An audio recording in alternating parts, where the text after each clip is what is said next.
super important. In terms of ball, it is.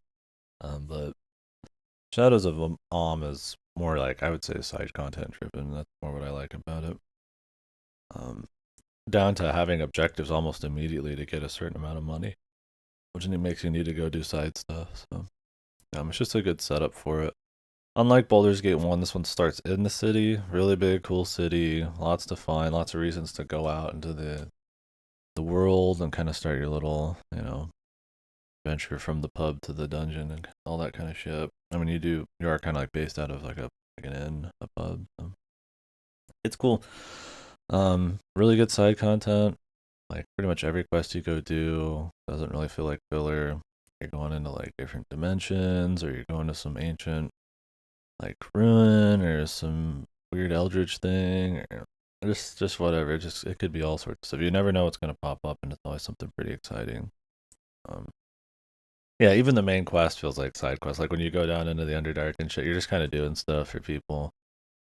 It's mostly just kind of just like an adventure, right? Just you run into problems and little escapades happen. You go to like the merman area, which that's just because you like fell off the boat or whatever the fuck from the Kraken. And that's it feels like side content, but it's just the main story. The main, I guess, actual plot is there's a wizard named Irenicus who has stolen your powers, your soul, or whatever, has stolen your girl, um, and you're kind of trying to figure out what's up with that, get him back, and chase him around. It's much more about the escapades. Really, anytime the main story truly pops in, it's just kind of like whatever. That's one of my complaints about it too. Is Irenicus starts really cool. He's got a really good VA, an actual actor. What is his name?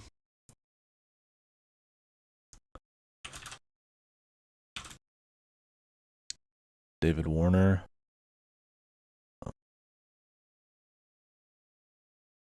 I don't know how much actual acting he did, but pretty sure he's done some stuff. Theater, film, and television. Anyways, he was good. The thing is, they make him so cool and mysterious that when it ends up just being like a simple revenge thing where he's just like a whiny baby at the end, it's kind of lame. Um, but like I said, it's mostly about like the enjoyable stuff.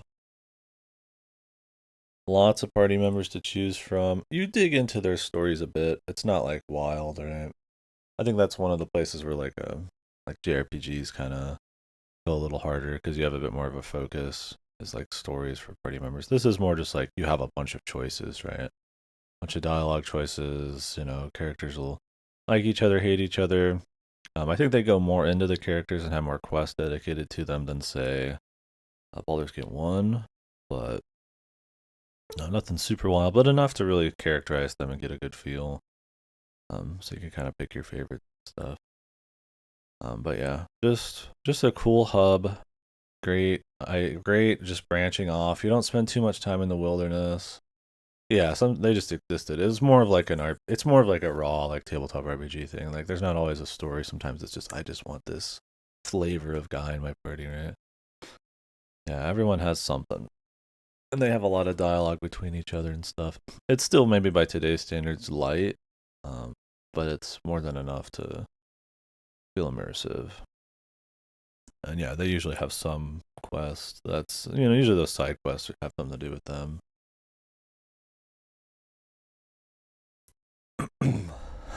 Yeah, for sure.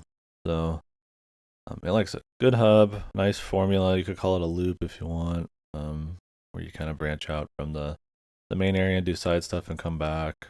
Cool super dungeon, and just a lot of content. I mean, it was like how long did I spend that fucking thing? It might have been. I can't really check right now. I need to be signed back into GOG. I don't know why I'm not.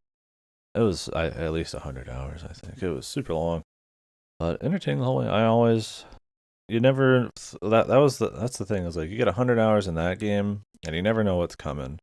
It's always going to be something cool, and then you can play like 100 hours like an Assassin's Creed. It's like already know what's coming every step of the way. It's going to be the same kind of mindless content. So, definitely a legendary game. Um, it absolutely lives up to the hype. I think it blows the first one out of the water. Some people prefer the hoofing it across the Shire feel. I would too if it had a bit more of like significant stuff to do. Um,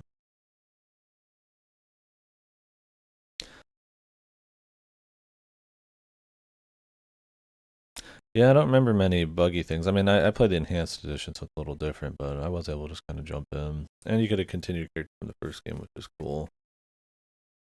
Yeah, I still have to play Classic Fallout. I mean, there's definitely some pathfinding that's a little odd.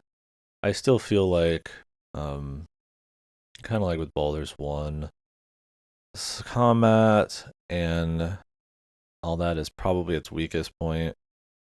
It's a bit more exciting in this because you have a wider plethora of moves to use. It's not just about, oh, you know, reload and sleep and shoot fireballs and everybody's dead, or if you get stunned, you're kind of fucked. And this has a little bit more actual stuff to do. In combat, once you get to the very end, it kind of turns into just a spammy summon everything and kind of pierce the guy who can't be hurt by magic 1,000 times till you can. Um, that gets a little old. Um, I think in general, real time D&D doesn't work super well. I don't think this game changed my opinion on that, but you just have better tools and more interesting fights and content to go through. So it's not as bad as with the first game. I still feel like, oh, it's rolling for traps, and it's like you're just sitting there waiting, right? For rolls to happen. And it's just like that's cool in turn based. It happens or it doesn't, right? You can spend more turns on it. It's not um very interesting to like have to do that. Um yeah, well, I'm sure Beamdog fucked up so much of it. I try to skip most of the Beamdog content too. Large modding community. You don't like it, it can be changed, which is good, yeah. So I mean, if you're not like a purist and you want to play it originally how it is, you want to like just you've played the first one maybe and you want to change some of those things that they didn't change, like how traps work and fix the pathfinding. I'm sure you can model that stuff, which is really cool. I would definitely recommend that if you just care about your singular playthrough. Me, I just want to play it like as close to the original as I can within reason. I mean, I'm playing, I got the only one you can buy is the enhanced edition. I mean, I guess I could put in some effort. The other one. Well, yeah, for sure. So, yeah, I would say combat's the big problem. I think real time. Um, there's a reason in Baldur's Gate 3, even with turn based, they make some changes to make it work better for a game. I don't think Baldur's Gate 2 really does too much on that front. It's a lot of just kind of like shit happening in the background. Just your roles are happening. So in a normal action game, right, you walk up to the guy, something happens, there's feedback. But in this, it's like there's like turn-based rolling going in the back, but you don't like know that.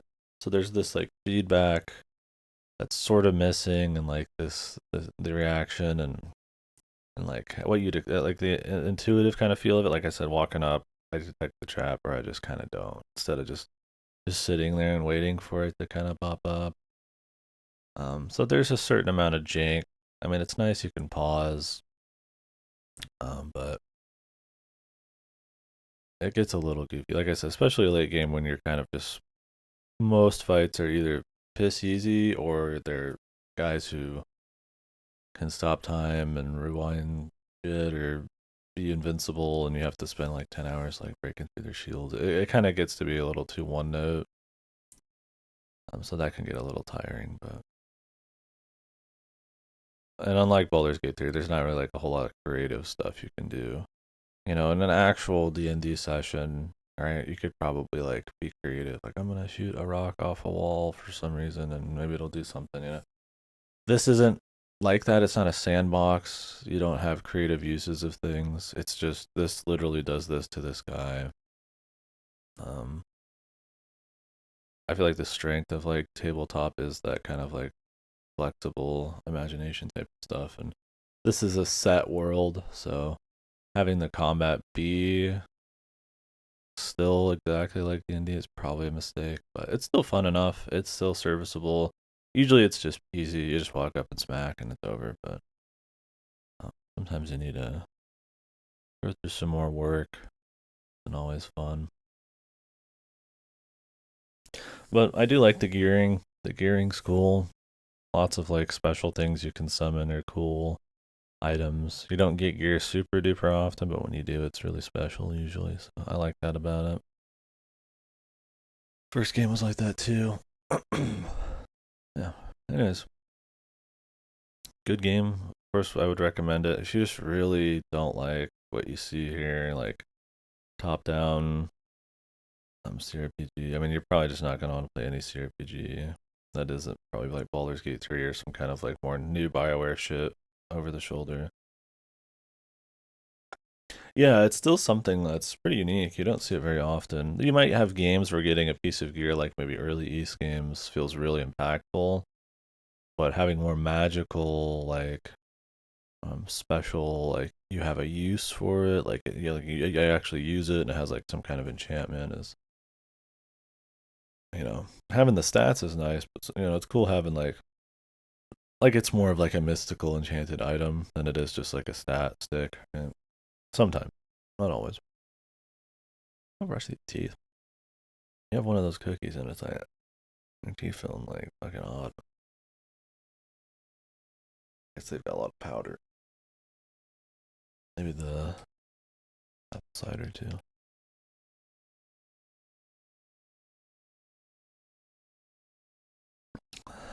Yeah, there's nothing like that. And that's something I would probably blame more the tech for. If they could do it more easily, they would. But they focused a bit more on just kind of directly bringing over the systems and then just putting really cool content behind it. So, great game. I like it a lot. But yeah, combat's definitely I think the point where a modern player would probably bounce off it, and I don't think as you go that opinion is really going to change. Like I said, I like it better in the second game because there is just more stuff to do, but end game is really kind of dull. And it doesn't really work. Yeah, that's kind of my thing. It's cool really when there's like you don't need much combat or there's like some special puzzle to like get around the combat because it works much more flawlessly with that. But, um, but yeah, they try to do a lot, and for the most part, they succeed. I would definitely recommend it. Throne of Ball. That is the essentially Baldur's Gate 3. Legit. No, I don't have a trailer for that. Well, you get the fucking idea. The Throne of Ball is like the expansion, but it's kind of just like the third game. It's sort of like all main story focused, just finishing the story of you as a ball spawn and all that stuff, fighting other ball spawns to become the next god of murder or whatever it is. It's still cool, but it's very combat focused, and it is very main story focused. It's got some big set pieces, it's got some neat bosses, some of your giants and the siege place and all that.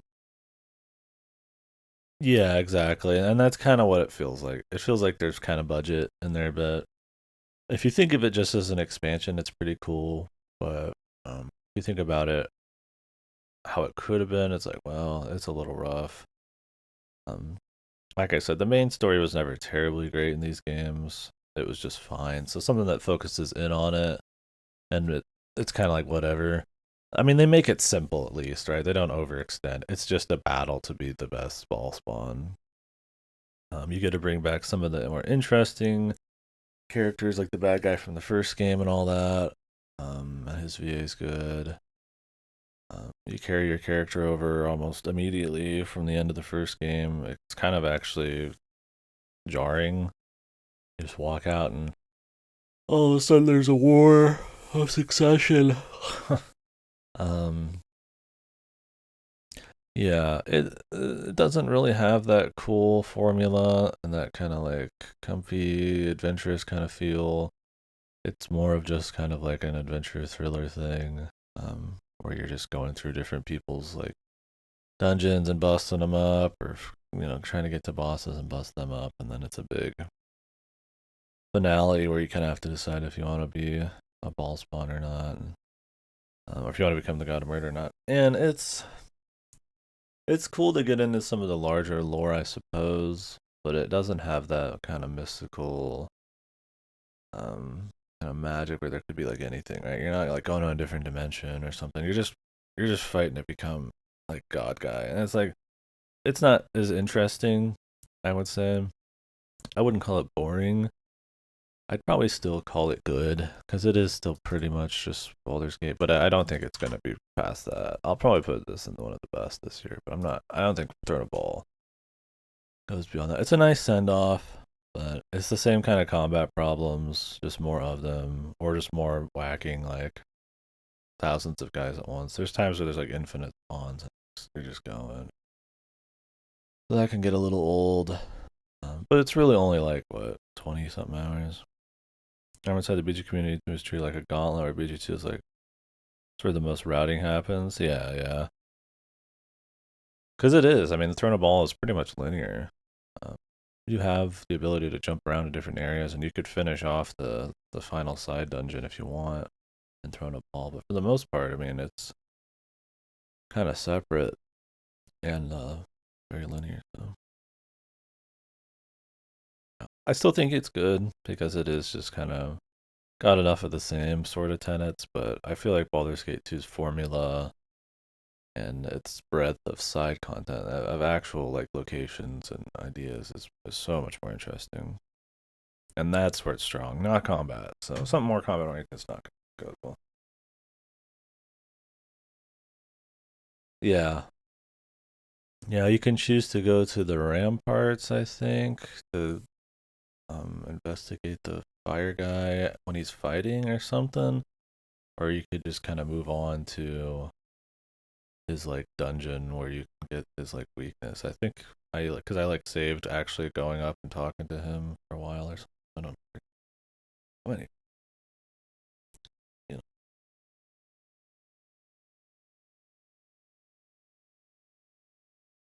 yeah. Splat. Yeah. So overall, pretty great. Yeah, it just kind of blends together. I don't remember exactly. Like I said, it's not a very strong story. You'll remember bits and pieces because you're just invested enough in the series and its trajectory. I mean, it's 150, 60, 70 bazillion hours between 1, 2, and Turn a Ball. So, um, but I think the stuff that'll stick with you is in Shadows of Om. Throwing a Ball's more just, you know, they didn't just cobble it together, but it's like, okay, we got to finish the story, and we'll do what we can, but it's gonna be, the skeleton here. It's gonna be streamlined, um, and that's just not its strength. Like I said, aside stuff and adventure is kind of the strength of these, especially nowadays. Like I said, the combat's not very good. So, anyways, I'm gonna leave it on this, and I'm gonna take a quick break. I'll still be in the chat on my phone, but food's coming back up to haunt me. So, and we'll move on to Venba.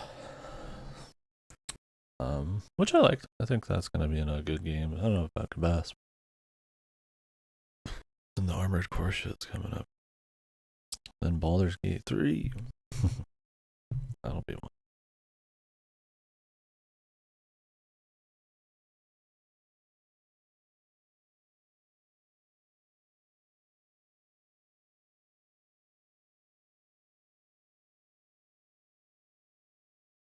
That headphone here, man.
Hello.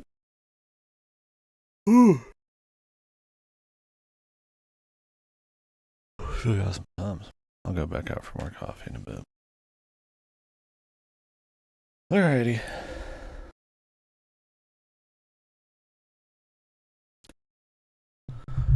But yeah, I think after Beamdog got acquired, most studios that got acquired by Embracer have been getting hit with layoffs. The story on that was so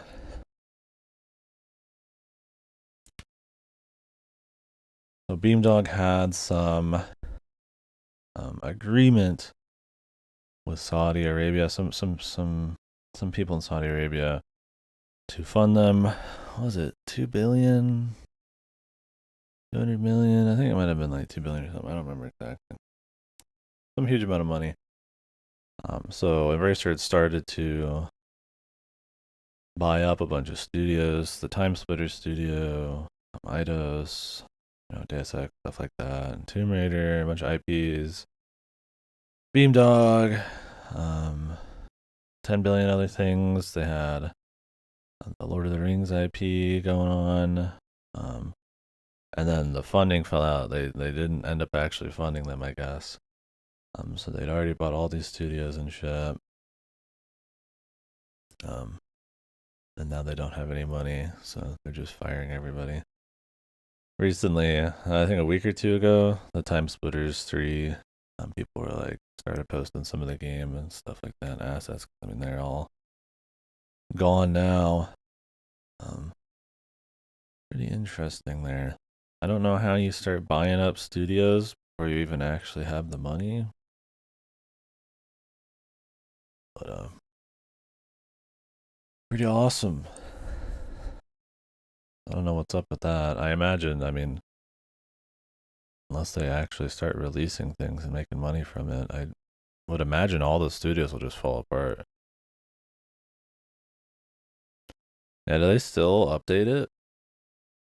I'm surprised anybody like bought them. If anything, you'd think they'd always just contract out to different studios to remaster their game. Do they make new games? They might. I don't know. I mean, now they're just fucked. Like anybody who got bought by Embracer, but.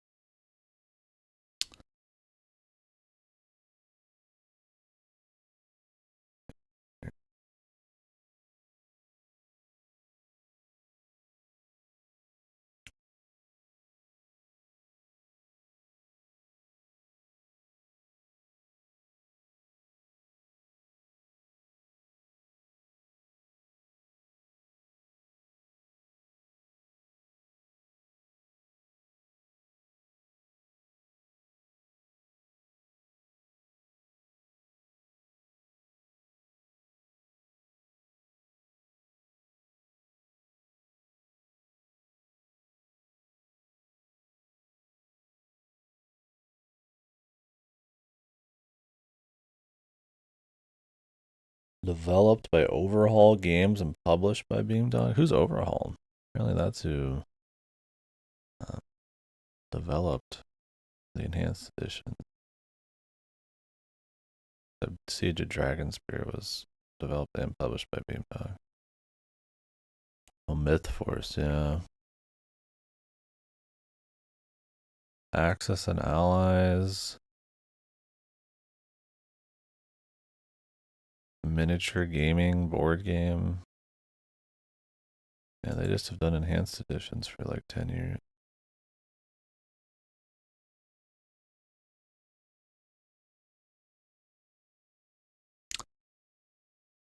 That always a sign of troubling times when you get into the tabletop, um, like board game world. My startup to make a board game or whatever. I mean, it's cool, but I always feel like that. I wonder how lucrative, or like, I mean, I guess maybe it's cheap enough to make one. Yeah, I feel like with the Embracer thing, they're probably fucked. Like I said, I think they already got hit with layoffs, and I wouldn't expect anything Yeah, I don't know. I guess I don't know enough about the board game world. There's probably people who are really into it, maybe cheap enough to make a board game. I'd imagine the production side of things would be the harder part.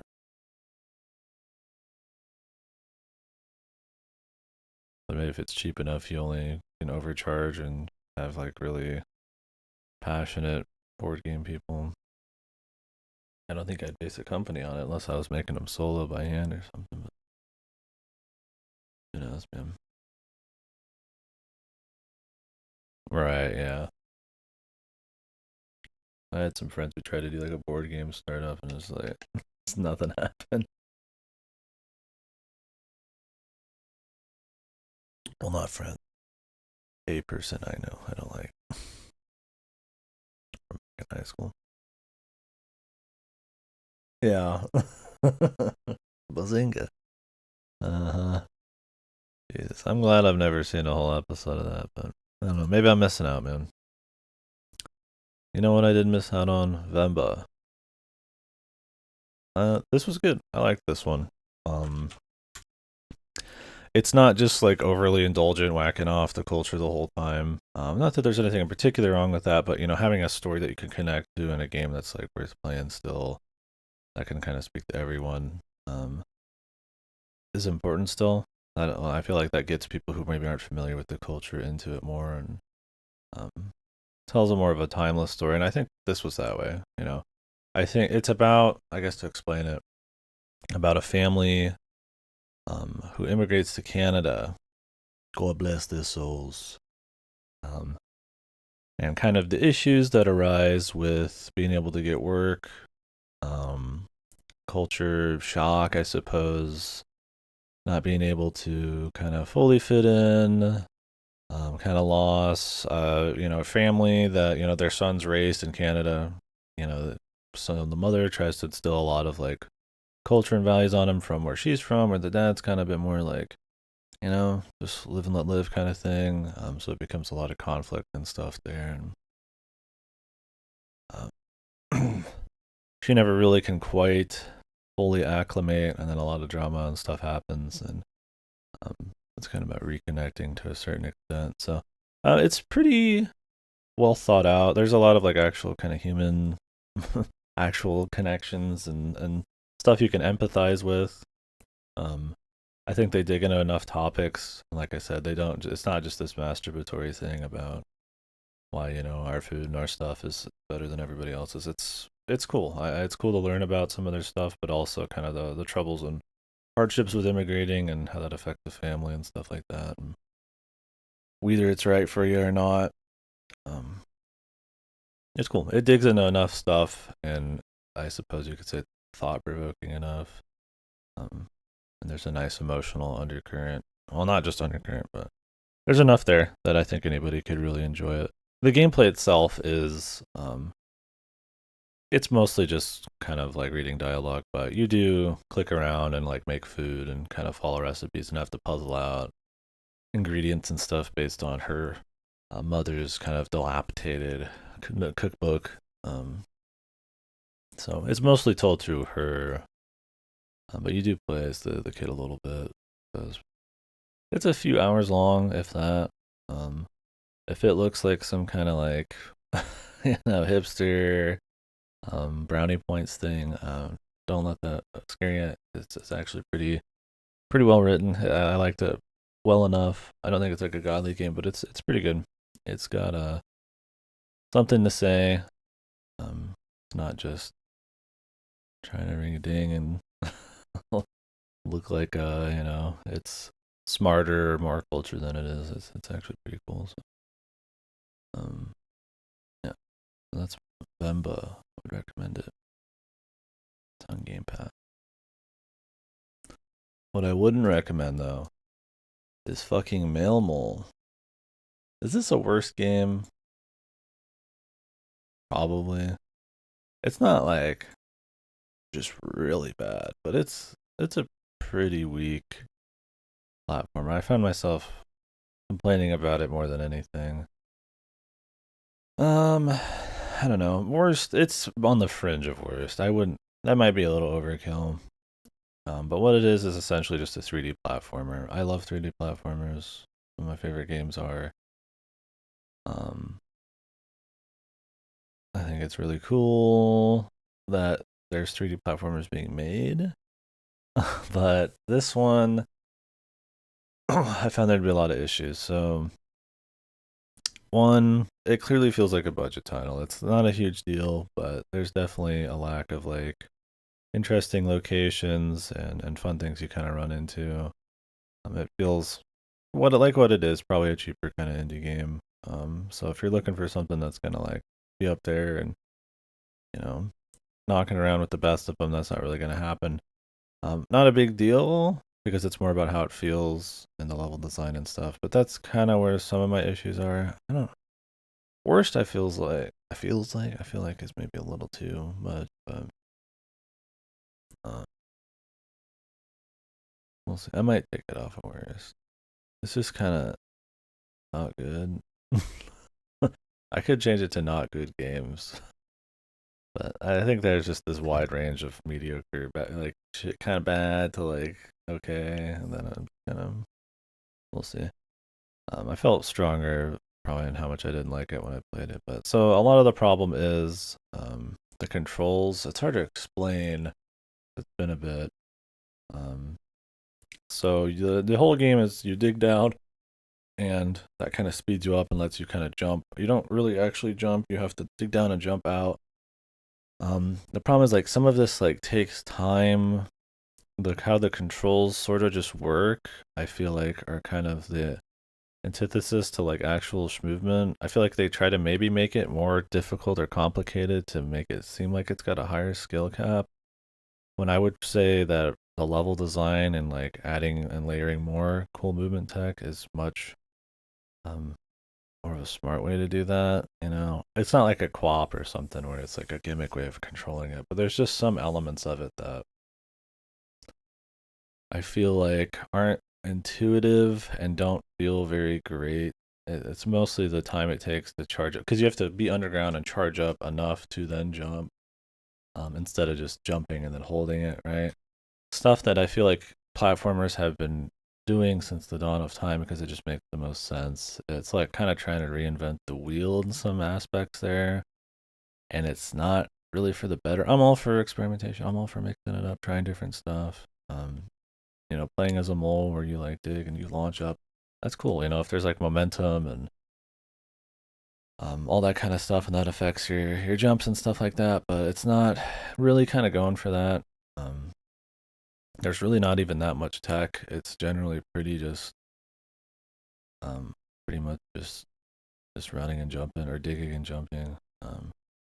Otherwise, it's kind of just like a 4 or 5 hour um, not a collectathon. There is stuff to collect, but I found myself just kind of wanting to blast through it. So you just kind of run through each level, and they're not open. They're more linear, kind of like a 3D world or galaxy.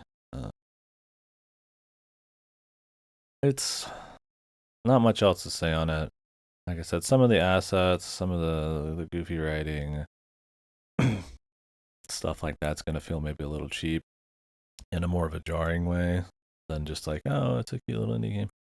But I wouldn't say that's the biggest problem. It's definitely a gameplay type of thing. And for a 3D platformer to have like an issue with gameplay, just controls, I found that to kind of always be there, always kind of I wouldn't say ruining it, but kind of tinging the playthrough in a bad way. Also, the level design. I mean, it's fine. It's basic, but it's fun enough. But it's hard to really feel like you can freestyle in any cool way with kind of the sort of uninteresting control scheme because you're not really playing it all that different.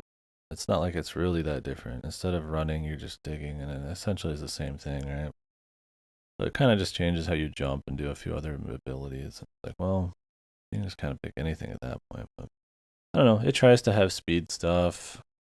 I like that it's a 3D platformer. Maybe I shouldn't put it as worst, but I didn't like it. I don't think it's very good.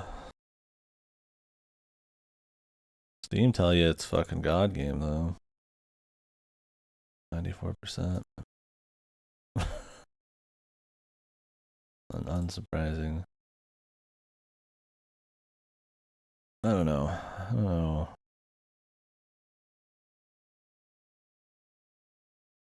I would just probably say it's a worst one. Yeah, I think I might leave it as worst.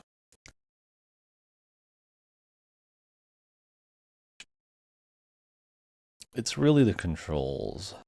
It's one of those things like I'm fine with different kinds of controls, but they need to like feel good and make sense. It just feels like they're changing some of the fundamentals just to kind of do it, and it ends up just kind of making the game feel more stilted and boring.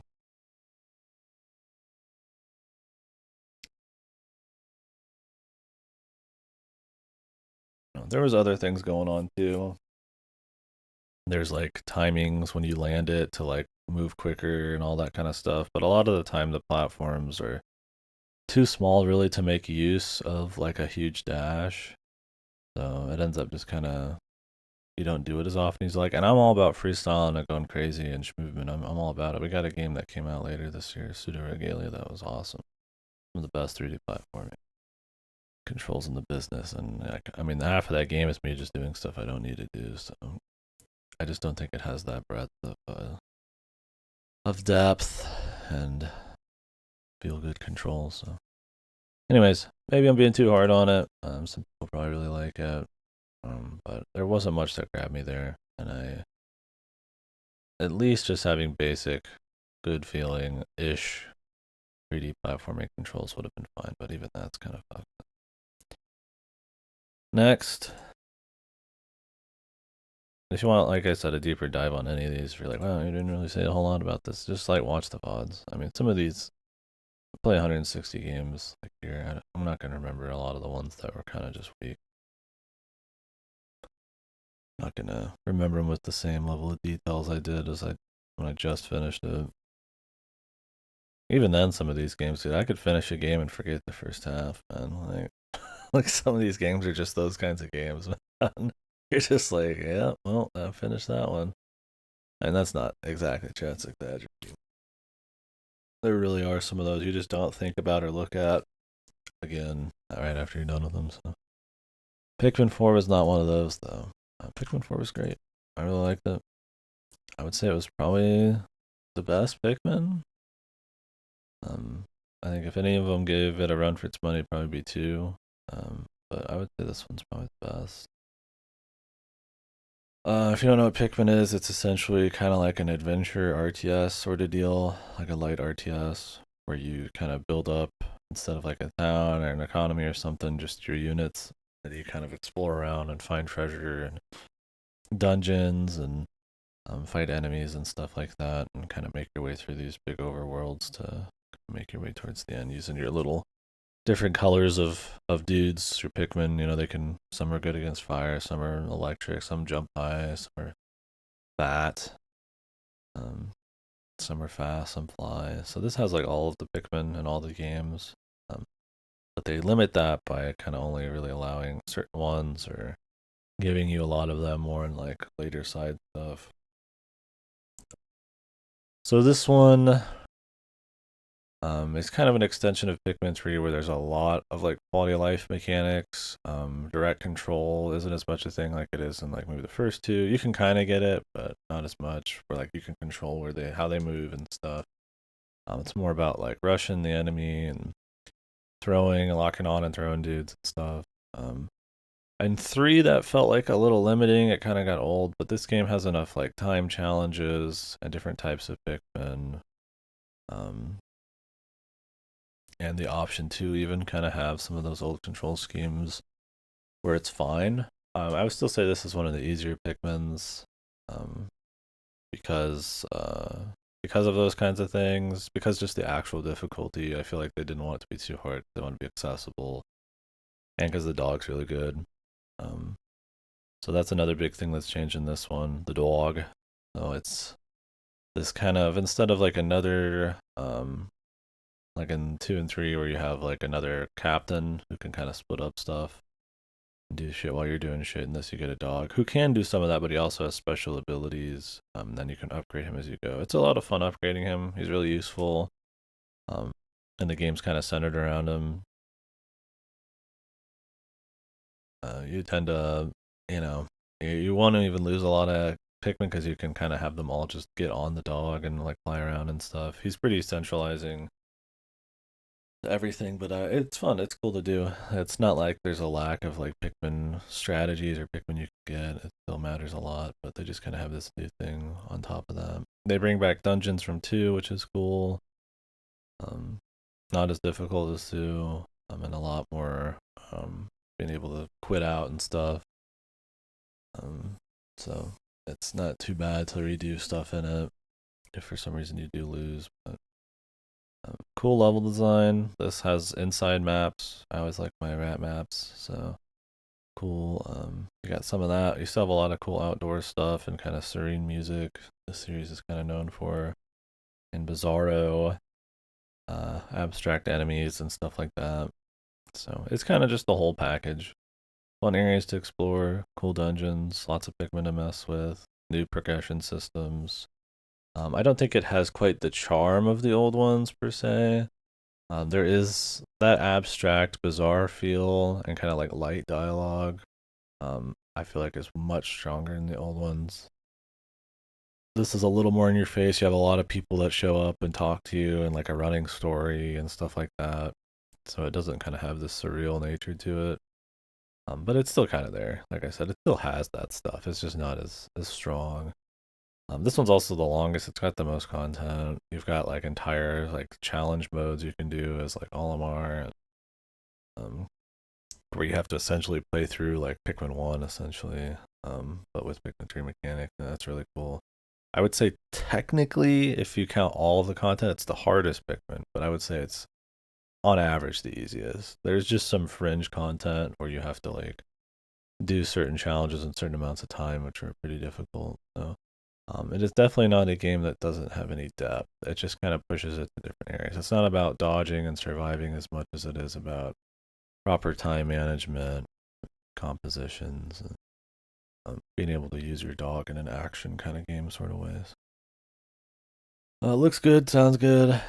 Animations are good. I'm glad that Pikmin still exists. I'm shocked they're still making Pikmin games. It must be Miyamoto. He just probably just liked Pikmin enough. That like this is getting like games right and like like Mario RPGs are more or less dead outside of remakes. It's just like whoa.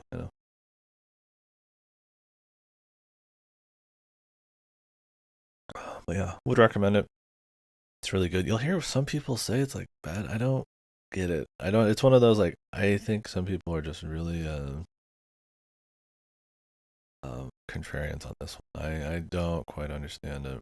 Um, I think if you really don't, like I said, if maybe that the atmosphere or you really preferred the like more methodical, I have to like really think about the positioning of all 100 of my dudes kind of style. I get that, but this game is completely got all sorts of kind of make your own challenge depth and cool areas to go to and boss.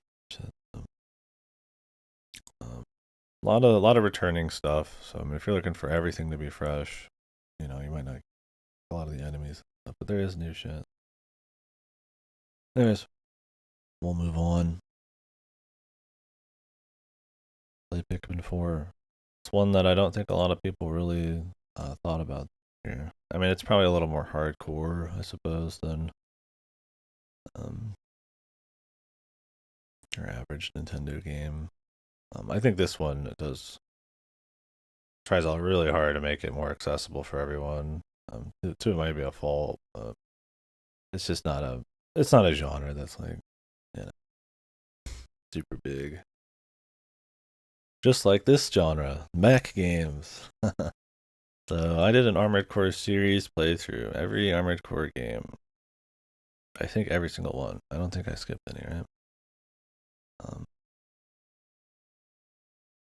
I played them all to the end, except Formula Front, because that's kind of just random challenges. I don't even know if it had like a proper end, and I'd have to spend more time in Nexus than in that game to get parts. So we kind of just dabbled in Formula Front. And we got the idea.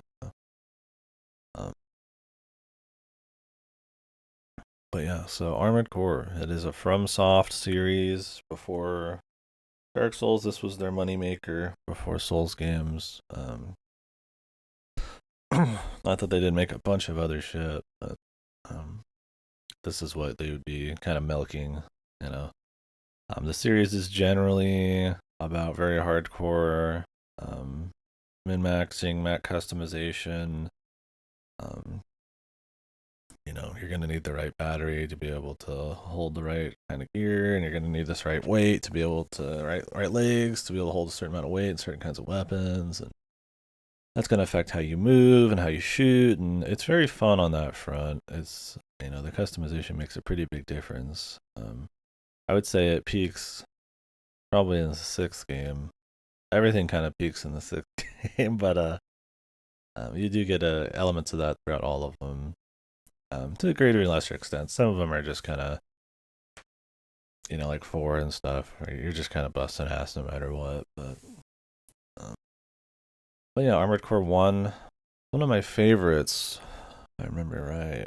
Let me get the tier list now. We can have like the precise when I was done kind of take on it.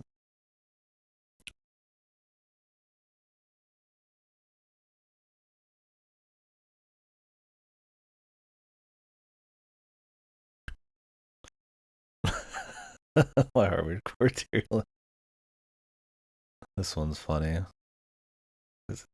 I put a fucking extra space on there just for six, because six is, I think, way better than the rest of the series. I think overall the series is pretty good. I enjoy it, and I think it's worth running through most of them. But um, the thing is with Armored Core is it does feel like a series that they just kind of cashed in on. A lot of these entries are just kind of expansions. They do carry over progress and content. Between most of these games, there's not even huge um, upgrades on a fundamental level. You might get a few here and there, some graphical changes. Some really do go crazy. But until you get to like four, it tends to be pretty clean. Just little upgrades or no upgrades. Uh, so, and I would say that at at the baseline, it's not perfect in the first place. Most of them are plagued with kind of rough controls. Um, some shitty level design and encounters. Do I still have okay. Um I'll put this up on the side. And beyond. It's a FromSoft was always kind of like jank budget. They would do really unique things, but like never really pushed the quality bar. So I think that kind of makes for good cult classics. And worthy series playthroughs. Like I like to do in it, but it's hard to really put a lot of these in like the all timers list. But Armored Core One, I liked that one. That one I put, I think it was out of all of the old ones, my fourth favorite. Um,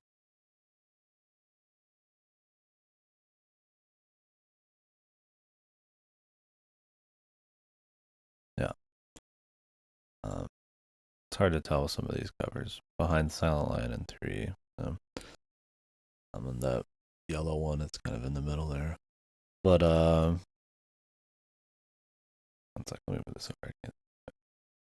Um, but anyways, yeah. So Armored Core One, I really like. I mean, it's PS1, but I really like the atmosphere. It's very dark. All of these are very dark, kind of post-apocalyptic, dystopian. Companies control worlds. They're always at war with each other. You play as essentially a mercenary who pilots an armored core who belongs to either the Ravens or is just solo or something or other, and you essentially just go through these like bleak, um, kind of cynical missions, where you pick which company you want to kind of take missions from, and that kind of affects the end of the game. And you just go in, you customize your mech for the mission, or just roll with what you got if it works. Make a pittance. Any ammo you use, any damage you take is going to cost money. You could end up coming out of missions with less money than you started. So it's about kind of being optimal, thinking about what the mission is, saving and reloading a lot. Or you could just fail. If you fail enough, especially in the early ones, you actually can become like superhuman. So they have a way for you to kind of get out of some of the difficulty, but you could just save and reload fine too. So you kind of read and listen to like briefings from these companies who are all probably pieces of shit.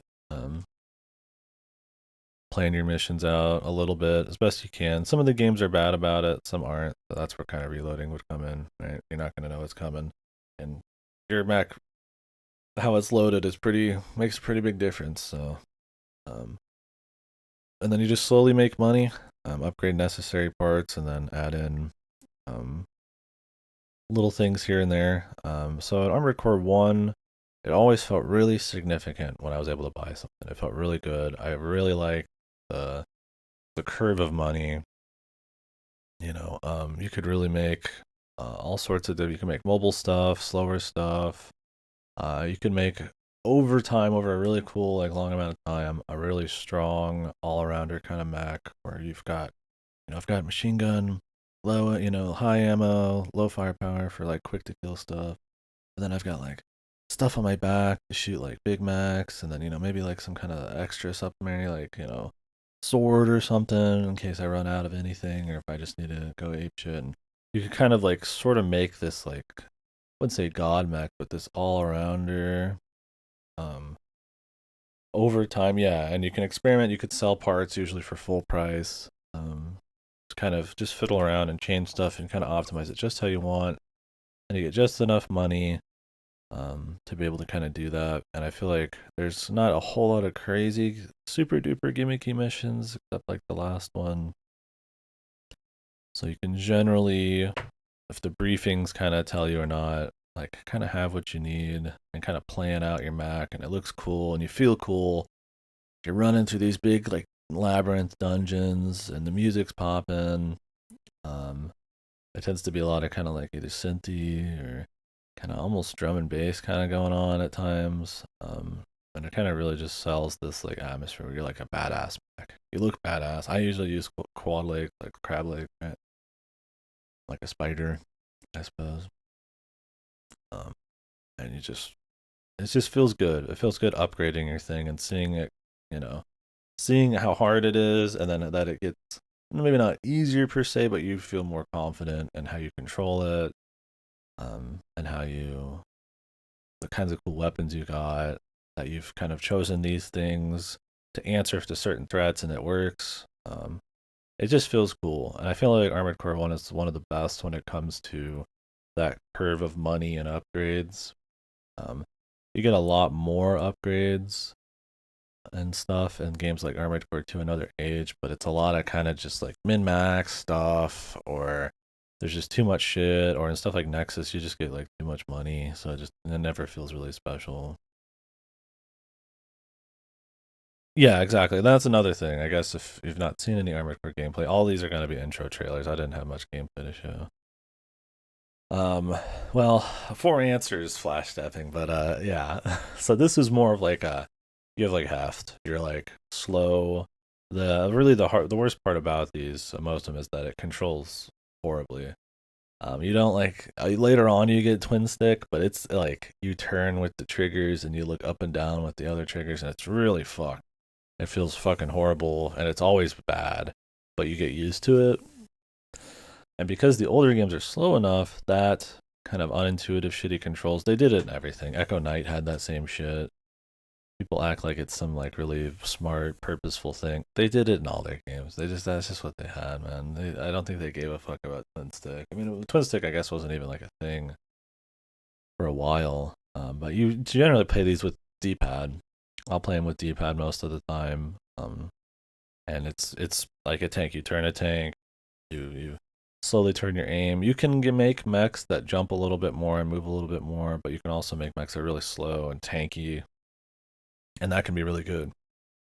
You'll run into issues with like other mechs you have to fight. Sometimes they can be total bullshit. Um, and a lot of these games just almost undoable where you're gonna have to like have a very specific kind of build, or kind of cheese. But generally, you can still build and like answer to most problems, even if it requires a few retries. But yeah, that's kind of what feels cool about it. So these early ones have a lot of like big tunnel dungeons and stuff. So just kind of moving with this music, just riding in your cool mech where you've got all this different color you've painted in. And you got all these cool badass weapons, and they kind of come out slow when you swap them, and like everything kind of has this like deliberate movement, but then you're wrecking ass. It just feels cool. It kind of that power fantasy of like making a mech.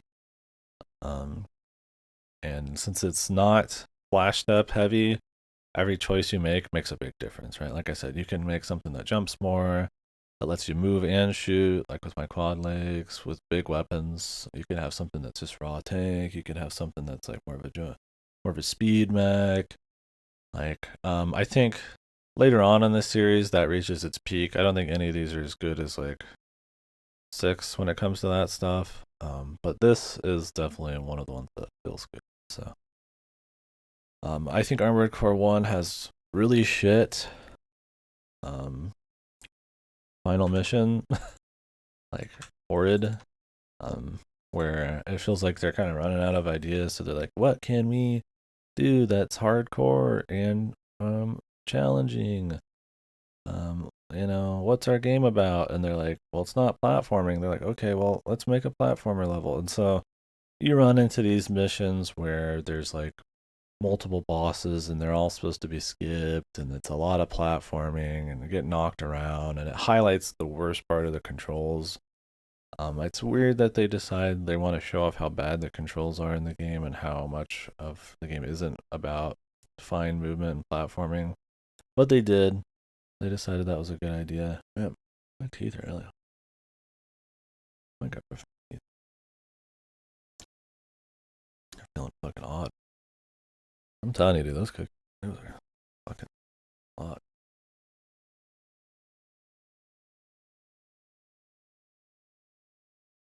I'll take a break after this one. Quick. Sometimes you just need to get an extra toothbrushing. But yeah, so I think Armored Core 1's good. I think most of the series is kind of just alright. I would say Armored Core 1 isn't even going to get higher than this, despite being one of the better ones in my opinion. I think too often the controls, some of the curve of difficulty, how much really changes between the installments. Armored Core 1 gets away with being the first one, where stuff like Armored Core 2 and like Another Age, I think, other than a coat of paint, end up being kind of just the same in a series that probably could have taken it to the next level when it came to the builds and the kinds of cool missions they could have and stuff like that. But let's move on to the next one. A lot of these complaints and, you know, things I'm talking about that are good are kind of go for most of them. So Armored Core Project Phantasma is essentially an expansion pack, Armored Core 1. You can, it's about 2-3 hours long, and most of these are short. Armored Core 1 was like 5 or 6 hours. So if you just want to like go into it, or it might have been a little bit more than that, but Armored Core 1 will take a little longer just because you have to learn.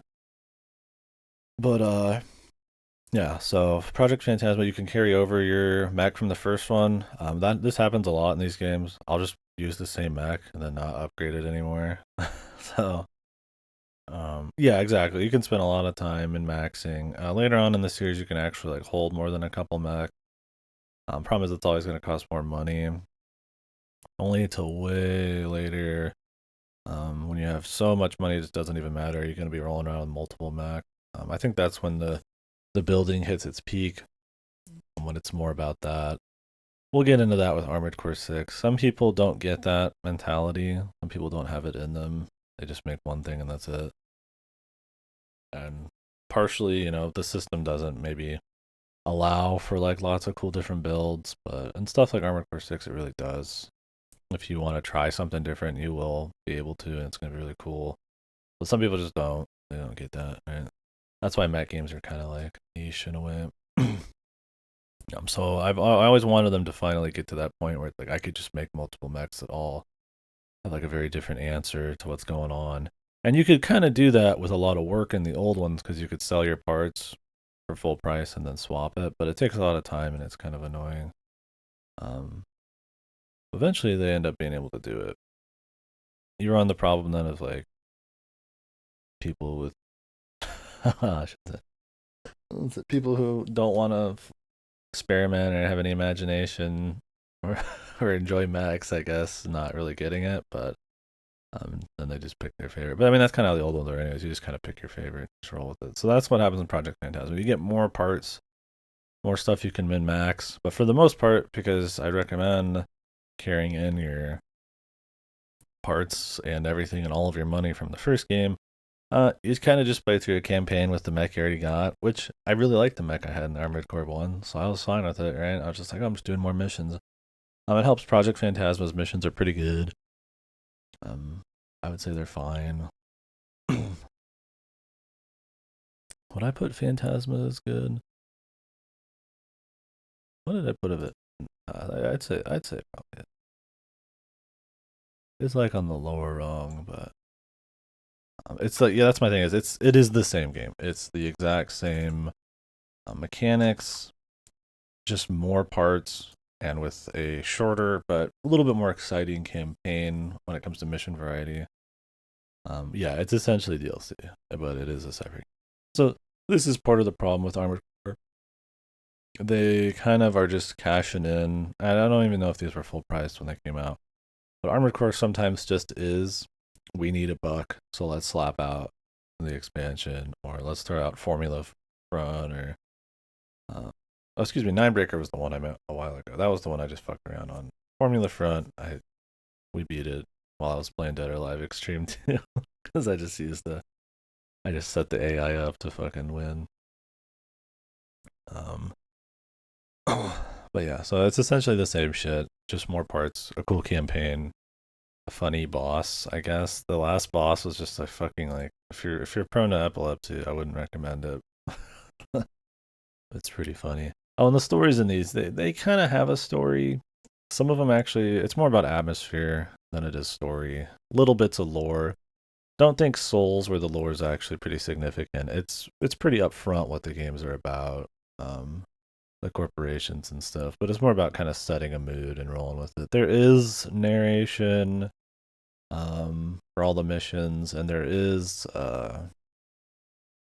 an actual sort of story in most of these, but it tends to just be like the mysterious Met guy appears, and he's like saying some wacky shit, or he's clearly like rebellious, or he's something or other, and then it kind of like he keeps coming back, and I keep fighting him multiple times, and then he ends up in some kind of super psycho ancient alien mech or something. Yeah, for sure. Um, that was kind of what was cool about Armored Core One. Like I said, you really play out this feeling of being like a mercenary in like some kind of bleak world. Like the money's a big deal to you. The missions, not always about just sometimes it's just fucking up like innocent people, and I feel like everything's at night. It really sells you on it. Yeah, actual characters. Project Phantasma has actual character. It also has, I think Phantasma is the one where you have the pink chick with you too. Um, it's the pink chick with you, and then the guy you fought multiple times who was in the super mech at the end, which is Project Phantasma. Um, well, yeah, so it's essentially just an expansion pack. So is Master of Arena. Master of Arena is a little bit more, does a little bit more. So this, I think Project Phantasma introduces an arena, which is essentially you just going through like 50 stages of fighting like other mechs on like choose your own map kind of locations. It's pretty basic, but you do get like awards and shit from it. I was never really into the arena mode much in any of these. It kind of felt like a cheap add-on, and I've a lot of the time never felt like fighting mechs was actually all that fun, like actual other mechs, because of just the way the game works. The AI is very just like I'm just gonna jump in the air and spin around you kind of shit, and it kind of gets old. You're always just in like these kind of playing arenas, and it's fun, but I tended to like actually having to think about resources and kind of going through these like big missions and stuff and planning them out. It does get to a point where fighting other mechs is awesome, but really gameplay, I don't like it as much.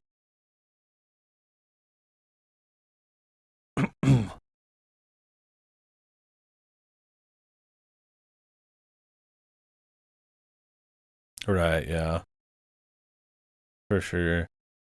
Yeah, so Master of Arena, I guess to explain it, takes the arena idea of Project Phantasma and actually incorporates it into the story.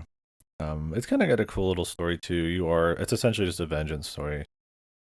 You are some guy whose sister got killed by Nineballer or whatever, who's kind of like the main antagonist of the first game, and who also shows up for most of the games. And you kind of become a mech pilot to get revenge and find out who Nineballer is and all that stuff. And so the best way for you to get to him and kill him is through the sanctioned arena. So you need to get a corporate sponsor. To do that, you need to go on normal missions. You're protecting boats or shooting airplanes down, or going through the little dungeons or whatever.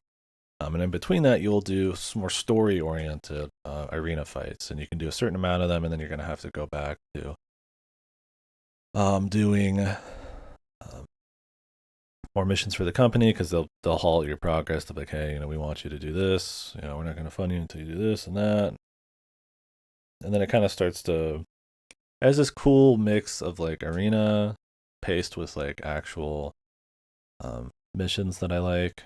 You do get to keep all of your same stuff if you want between the playthroughs. This has even more parts on top of that. Um, like I said, I really didn't customize much in Phantasma Arena. I would min max a little bit, but mostly I just was walking around in my crab walker, my quad mech. So, but I had fun with that. Like I said, I had so much fun setting that up in Armored Core 1 that it was cool to just kind of roll with it the whole way through. Um, I do think I got in Project Phantasma, was it? In one of them, no, it was a Master of Arena, the finger gun or something, right? Where you just blast them with the finger gun. So I changed a few things.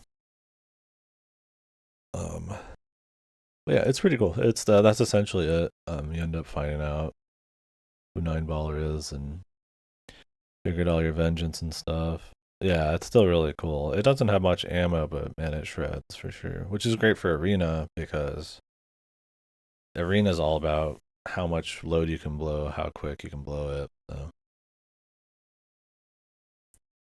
where in a normal mission length, um, sustained damage and ammo plays a bigger part. Right?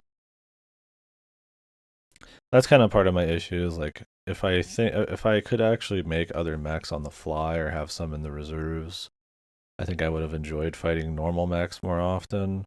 But usually I ended up just picking a stage that was more beneficial to me where they couldn't jump and then just sniping them from far away. Just kind of being done with it. Most of the missions can be cheesed. AI is not very good, which is another problem.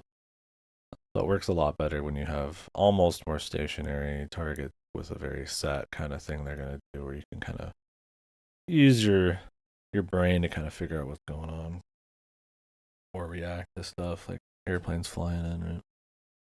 Yeah, I liked Master of Arena. I thought that was one I was gonna like skip for some reason. It was actually one of the better ones.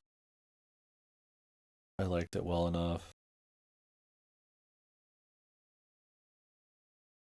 Yeah, so on to Armored Core 2. And yeah, like Kara said, that it's a bunch of like community made stuff was really cool. Oh wait, this is Armored Core Master. We go to Master Arena. So yeah, I mean, there's clearly like a big kind of cult fan base for making the mechs, and they allow for so much customization, both visually and mechanically, even for a PS1 game. That you know they got their fans for sure. I don't think these were ever really a big deal in the West, but they always did release in the West at least. Well, Formula Front didn't until the PSP version.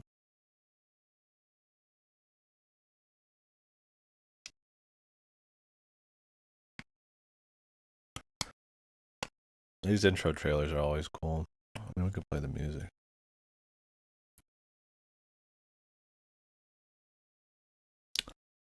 Yeah, my thing was like, you'll hear a lot of people say that like mech games are really niche, and it's like I've started to say it now because I guess it's true. I was like, why aren't mechs? Why doesn't everybody like mechs? They're cool, man. You like guns and shit, right? It's like, what's fucking wrong with a big mech, man? Now the thing with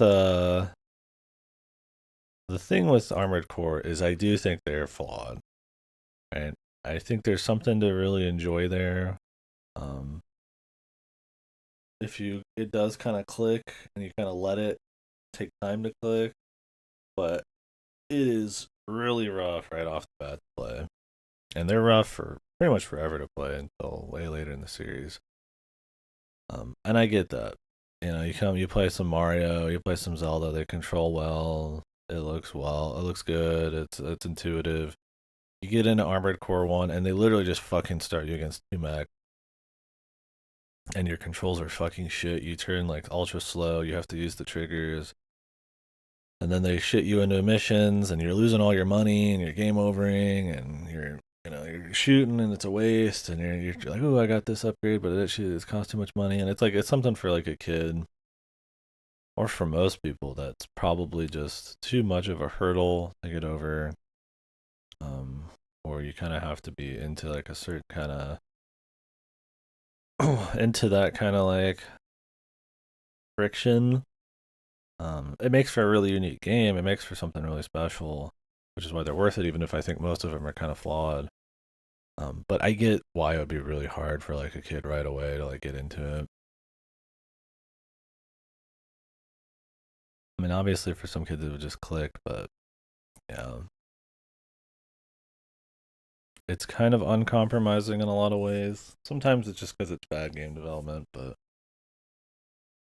it's kind of hard to make this game and make it work for everyone. I think by 6 they make it as simple to understand as they can, but still having lots of depth. And even then, just people just won't explore the systems.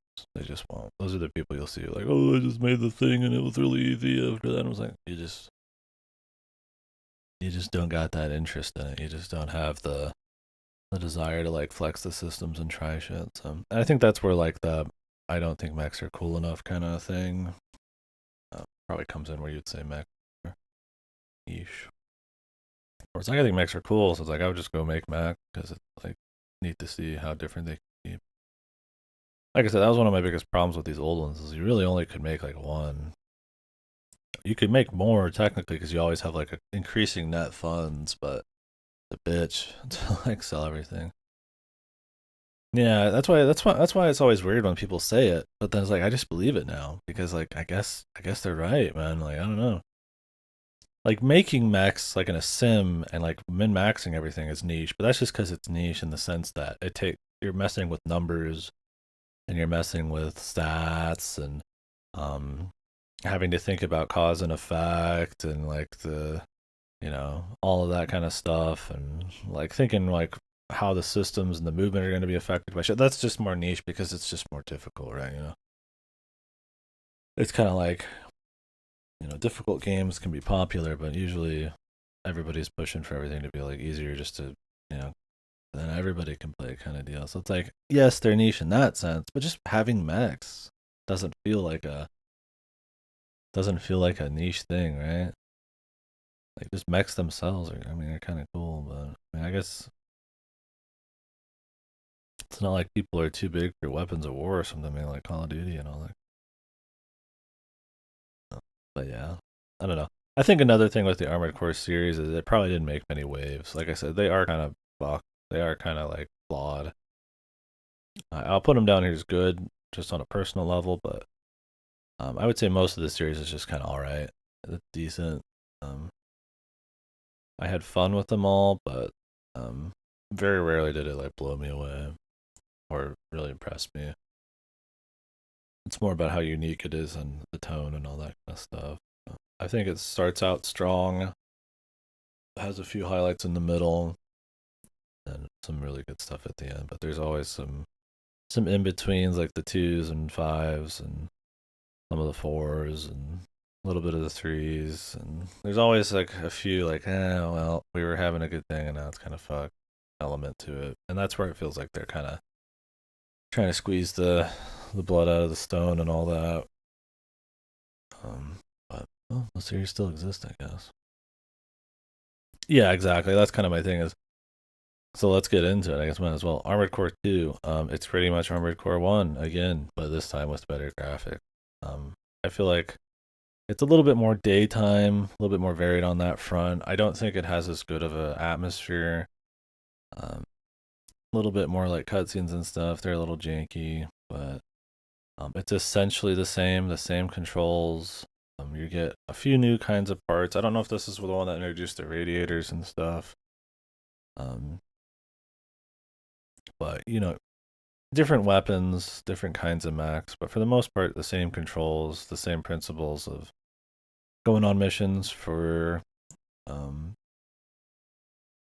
This time, it's technically a sequel to the first game on Mars. This time, instead of Earth. Um, just missions for different factions of companies and stuff, and then you just kind of do it again. This time, you don't carry over your stuff. You restart with a whole new thing. They just have some more limiters and some new parts. In a way, it's like, okay, well, this should just be better than the other ones. But the thing is, we just played 3 of these, and having it be very similar, and it was already those games already were pretty flawed. Was kind of like, well, shit, man, like really, this is as far as they're gonna go. They're gonna play it this safe, right? They're not gonna, do more than a graphical update, and it's not even a great looking game, anyways. I mean, PS2 game, there's much better looking stuff, so you're getting a slight atmosphere, I would say, loss, um, for a like fidelity gain, and essentially the same type of gameplay. I mean, you get new missions, a different story. It's not like the same game. I mean, it's all very different there. I think the main character of Master Arena is supposed to be the bad guy in this, is what people say. I don't think there's a whole lot of actual thought put into a lot of these stories. It's just kind of shit happening. It's more about the atmosphere, the flavor. But yeah. So my biggest problem with Armored Core 2 is more that it doesn't really. It's more how it plays into the series and context. Relatively, it doesn't really upgrade anything in particular that I think it needed upgrading. You still can't really make a bunch of mechs. It still controls like shit. They add in more kind of restrictions and stuff instead of leaning harder into like big sweeping kind of like mech changes. And I feel like the missions themselves were just kind of okay, right? I think after the PS1 games being just fine, like good to fine, the next gen PS2, it needed to be a little bit more than that, but they played it really safe. And it's not like dog shit because of that, but it's just kind of like, you know, it could have been a lot more than that. So where did I put it on here? Armored Core 2 is, yeah, just a tier below the others. It's not bad. But just a bit disappointing. It needed to go harder, and they don't actually upgrade the formula to Armored Core 3. And Armored Core 3 even is just like a like kind of a it's not a reimagining or reinvention. It's kind of just like we're actually upgrading those same systems. Armored Core 2 is really just like, I mean, it felt like they wish they could have done another expansion essentially. The maps get smaller. Yeah. I mean, I get a lot of people probably would bitch about Armored Core 1's maps, those ones, because they're very labyrinthian and long, like 6, 7 minute, 8 minute long dungeons where people might not like those kinds of things. So maybe they kind of try to change from that. But I liked those at times. It was cool having the mix because that requires different planning on your Mac. But yeah, these ones are a little bit more simple there.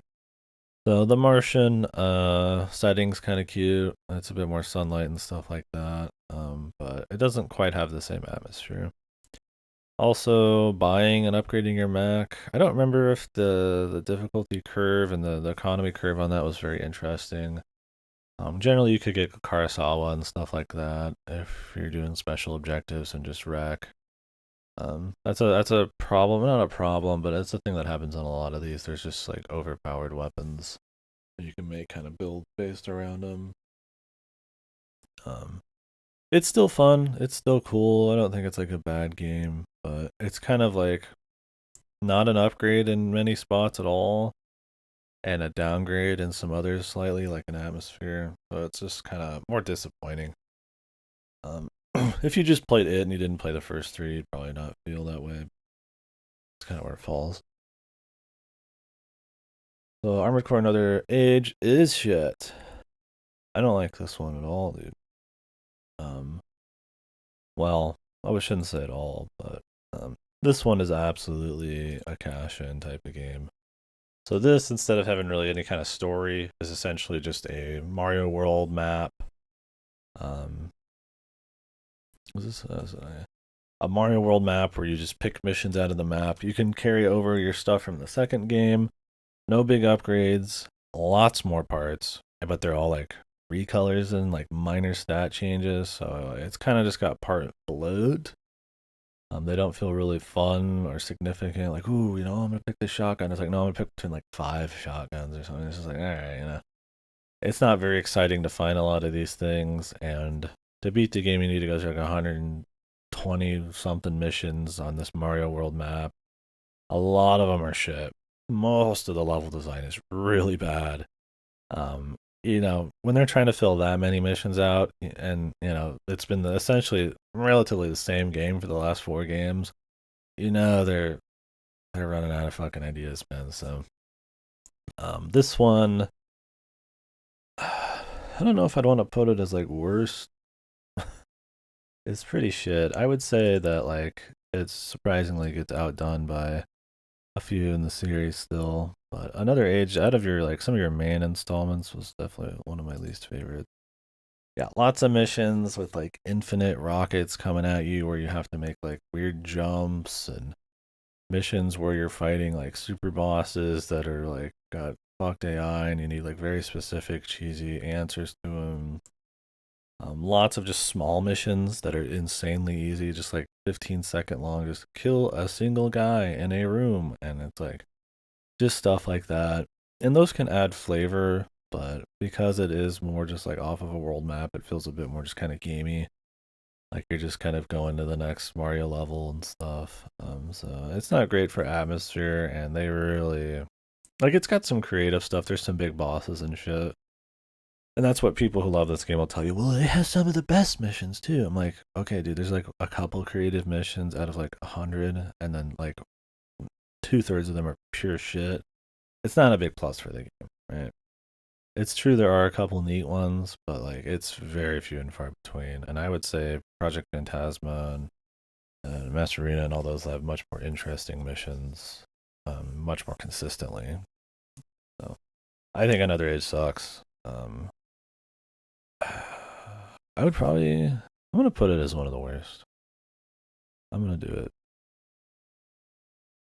It's still fun to upgrade your mech. It's cool bringing your mech in from the other games, but very little upgrades again.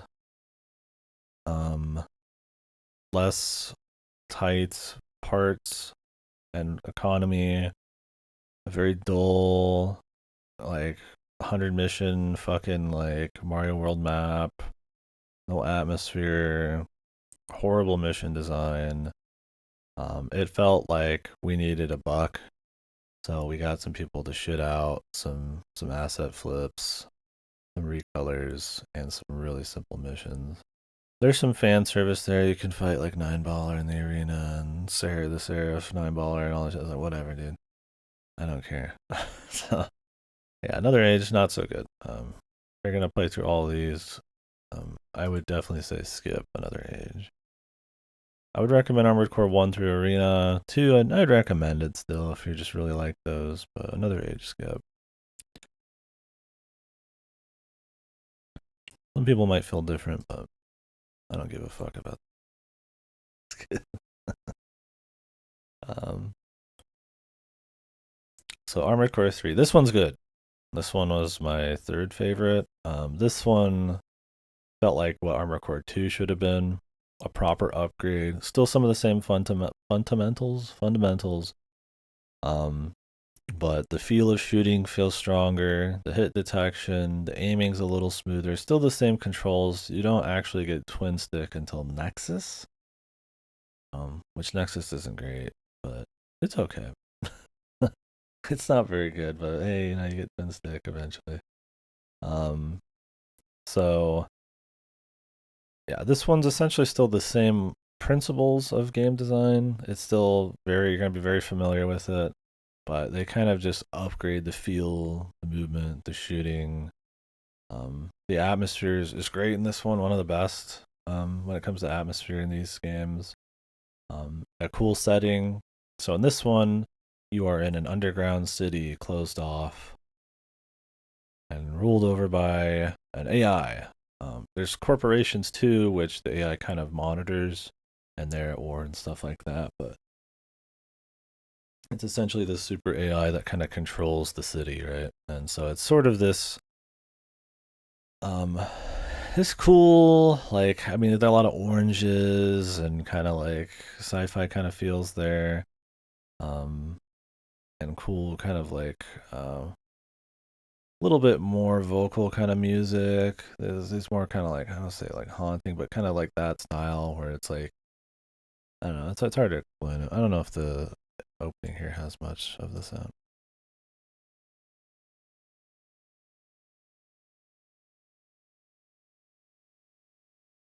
So you can kind of hear there's like a little bit more vocals and stuff.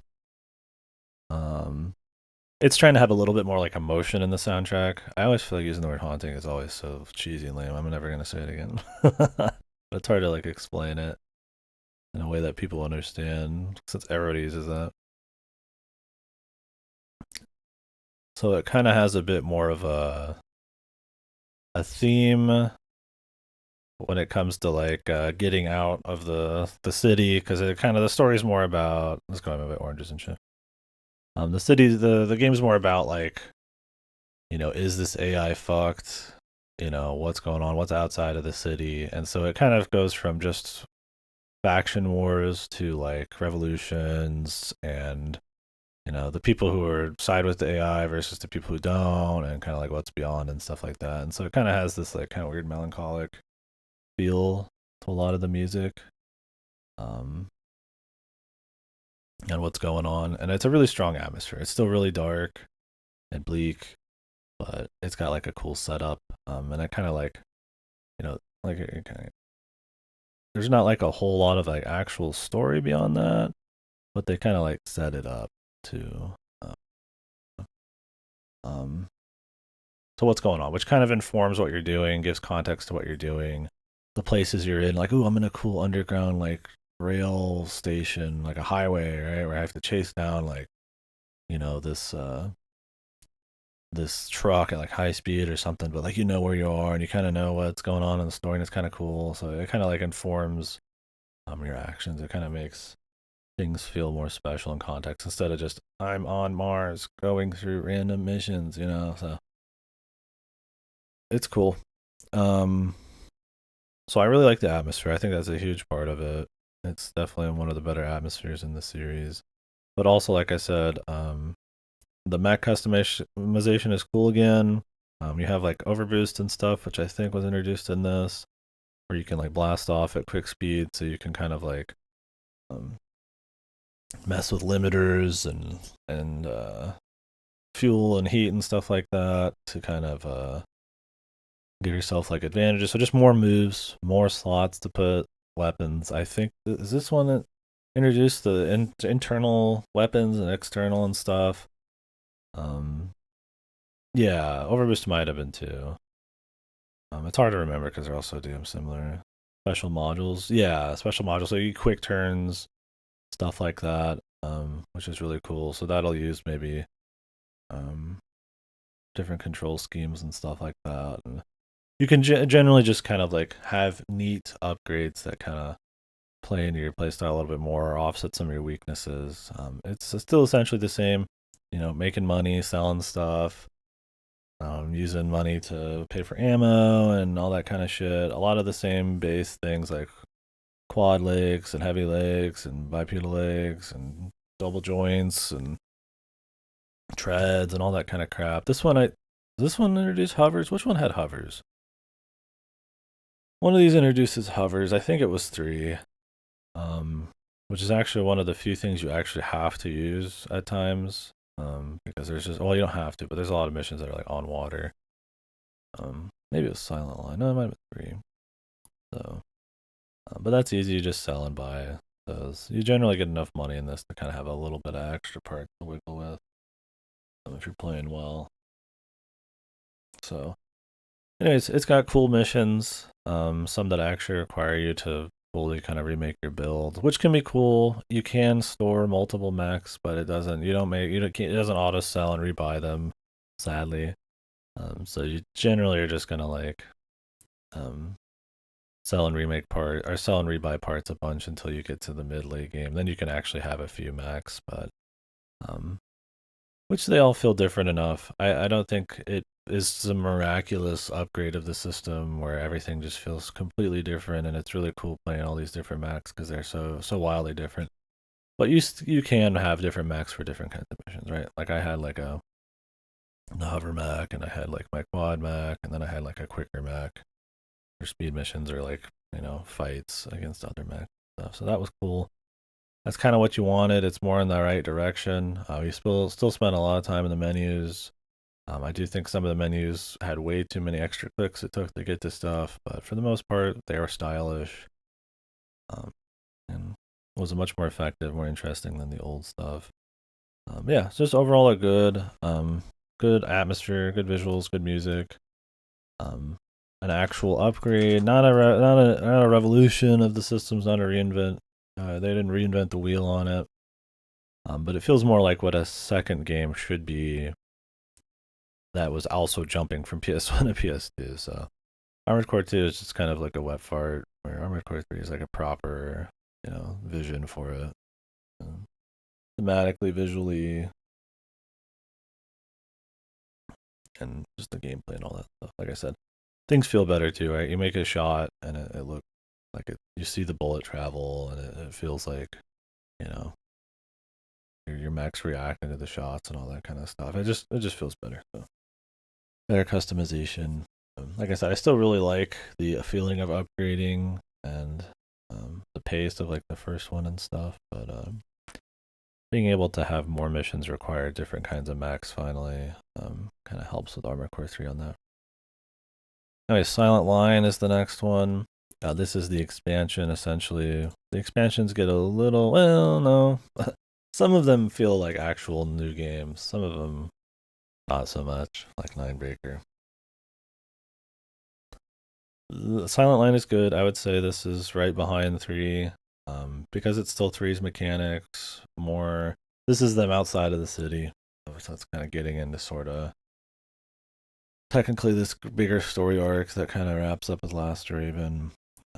It's not really all that crazy. It's more about just, yes, the humans have gotten out of the city and the world, because the world was, spoilers, I guess, kind of destroyed by human greed and corporate bullshit and all that. And now it's, everybody's out of the city finally, and the world's kind of regrown.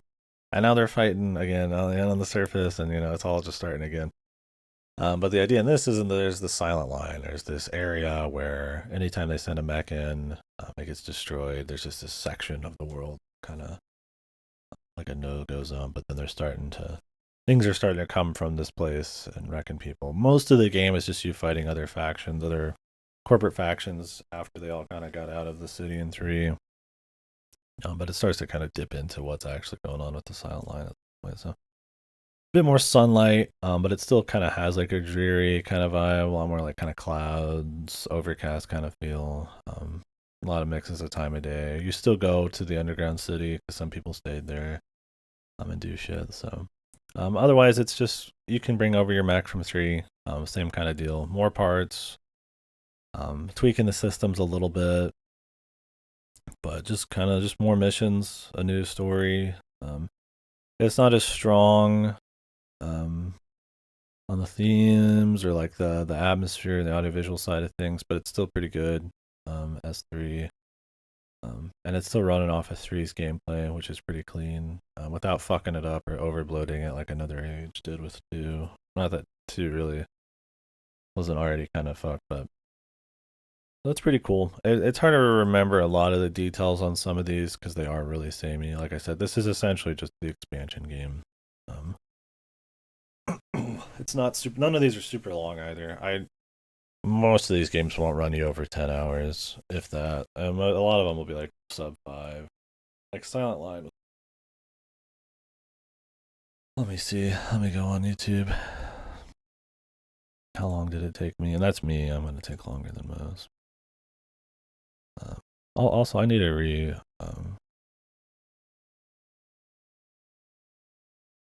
processing abandoned videos too long. Really?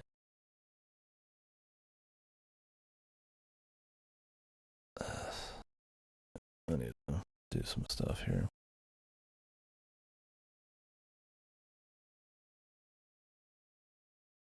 Thought they started to do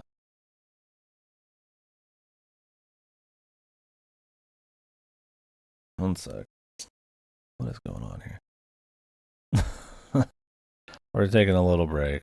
But anyway, Silent Line, I guess I can finish up talking about that.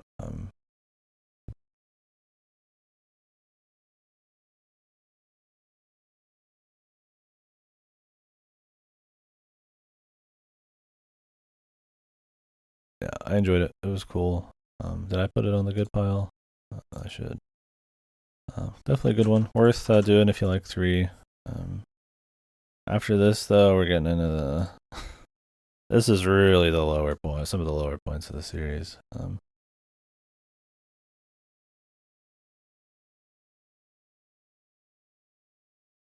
Man, what is going on here, dude?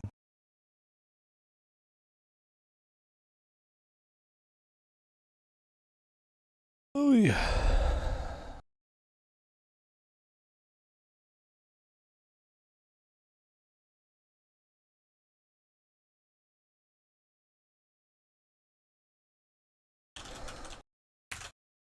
Yeah, I gotta take a little break here. I'm cutting some VODs and stuff. And so what was happening in the past was if a video was too long for YouTube, it would split it into 2 parts. And now it's just like kind of half splitting it into 2 parts. And then like kind of not also. Um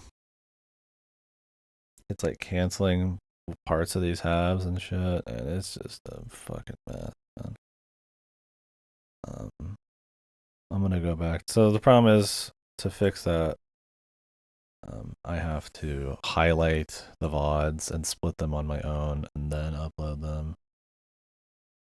It's a fucking mess, but it's better than having to like do it all offline manually. So I was doing this at the beginning of the stream, but I was gonna check and see how long. Well, I guess I'll still do that real quick. How long Silent Line took me? Yeah, Silent Line took me 4 hours, 4.5. So. Okay, here we go. So, do a quick little BRB here. I'll be up to chat as much as you guys want still. But I need to do this. It won't take more than 5 to 10 minutes. So part 2 needs to be split into 2 bits. For some fucking reason.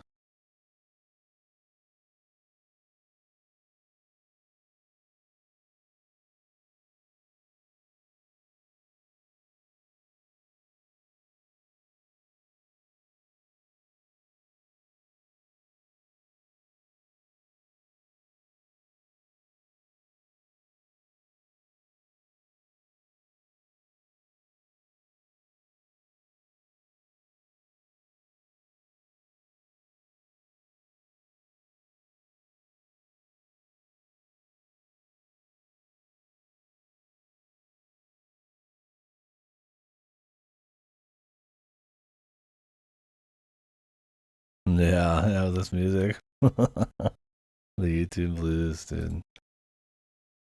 Always, man.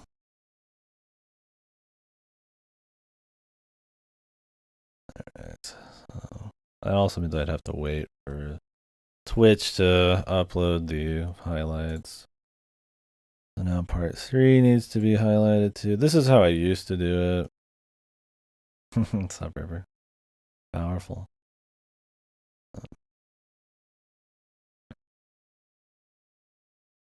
A lot of these VODs were in between other games too. I was doing like Kong and Sea of Stars. Sea of Stars at the same time. I was surprised how long Sea of Stars took me to get through, which is funny.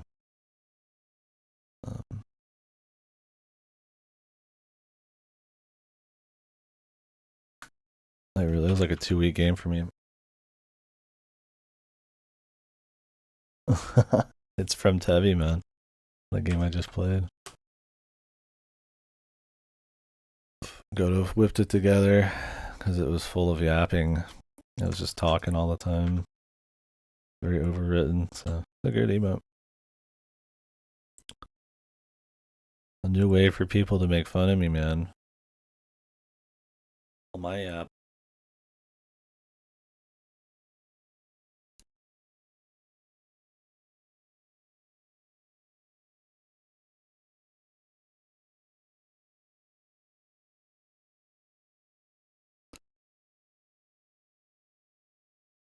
Diabolical.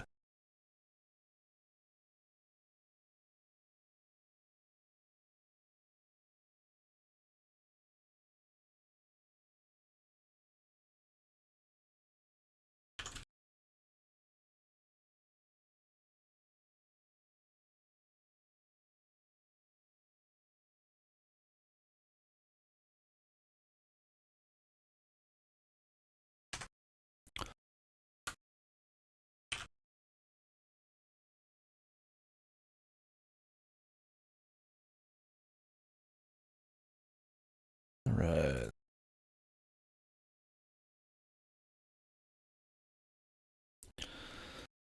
Okay, so now I can delete half of my Void Stranger videos.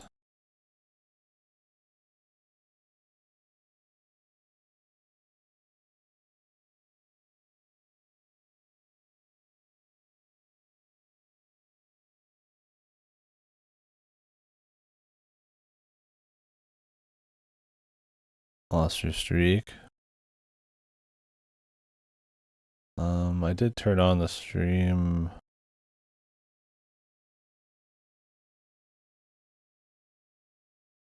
Did I turn on the stream and then turn it off and turn it back on at some point? I think I might have.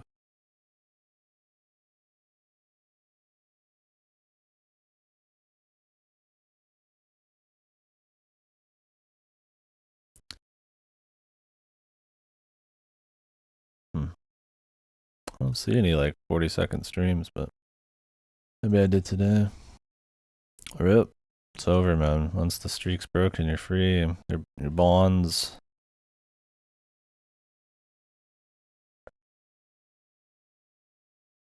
I still feel like it does split these, but it just doesn't notice.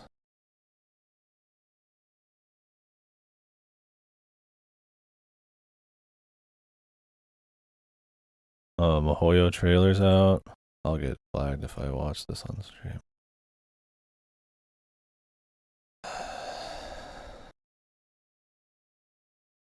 I guess the audio.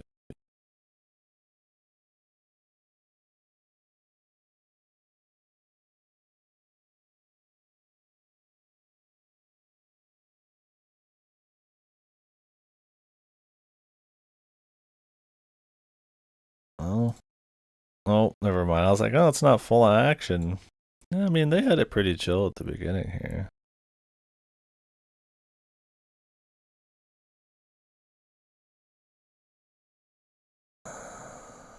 I don't know, man. It's best that you guys don't see this if you haven't seen it, too. They kind of spoil a little bit of shit. I mean, it looks good, but I mean, that's because ufotable generally does good visuals. If they're actually like trying to get like do atmosphere again instead of what they did with Heaven's Feel, then that'll be nice. But I don't know, man. No, no, no. I could put on the music for that.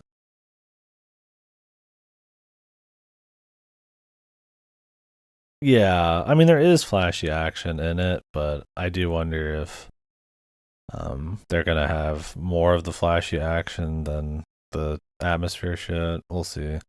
You know, every single action scene they will adapt 100%. So it's a matter of do they have enough runtime to get the important stuff that isn't action in? We'll see.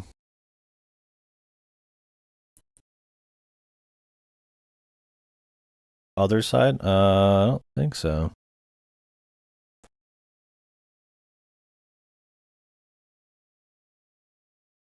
Maybe. I don't always know the name of every song that I listen to.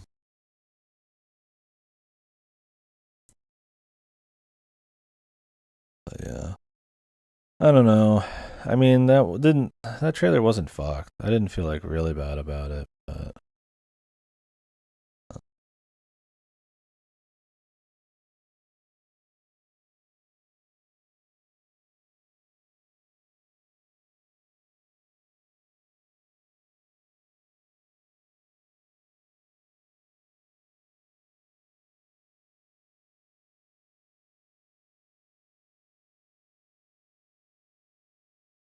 no, I've never seen this one.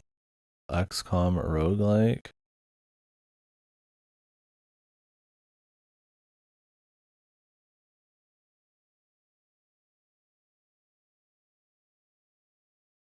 Jesus. HP. It looks like it's trying to be stylish. It looks like it's trying too hard. Like it might be actually just kind of a cheap game, but I mean, it looks like it could be okay. XCOM, the roguelike part kind of scares me a little bit, but I don't know, it looks like it could be alright. But I don't know much about it now. Sadly, I wish I could tell you. Something about it that screams, hmm. It screams, very loudly, but it looks like it could be cool. I mean, I like XCOM, I like roguelike. Well, some roguelike. Roguelites can be a little divisive at times. But, um, anyways, let me keep checking my VODs here. I don't know if they're already done highlighting. Okay, they're about done. I'm gonna go ahead and start uploading some of these.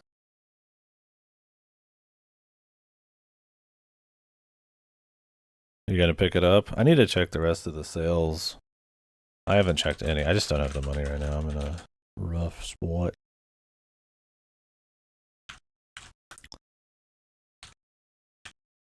Kind of hard to justify it, but there might be some really good stuff.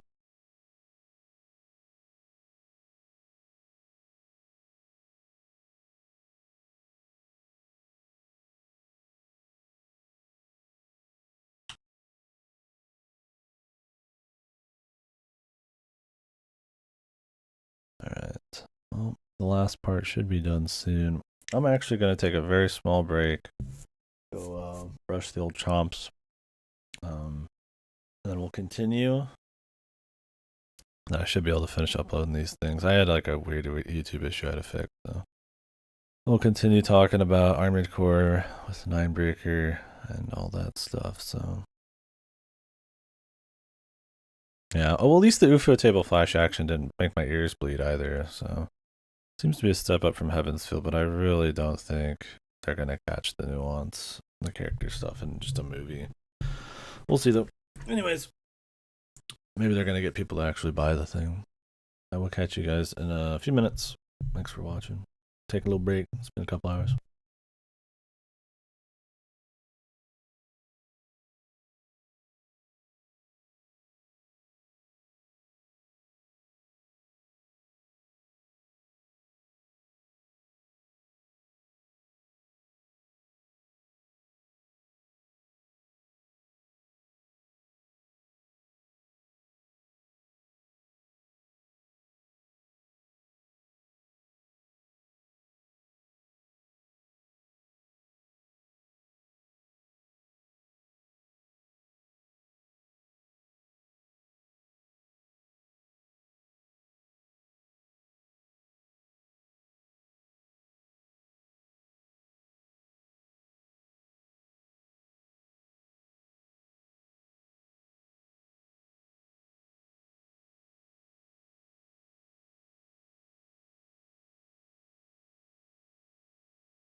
Oh yeah, anything. Not having to always make originals for Fate.Go is probably fucking amazing for them. And it's cross promotion, right? I mean, so many Fate.Go people only play Fate.Go, so you show off this new fuckboy. They're like, oh, maybe I'll play Samurai Remnant. So, I think that's kind of, it's only a plus for them, so. Hey, you have to let me know if you like that other side game if you end up playing it. I don't know, it seemed like it could be good. Like one of those where there could be some cool stuff going on there. Didn't really get to hear any music. It kind of had a generic trailer. I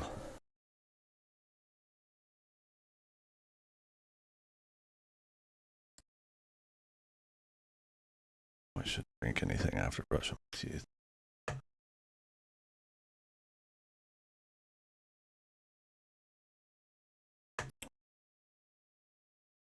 Try not to hit my teeth with it. Alright, let me check those videos.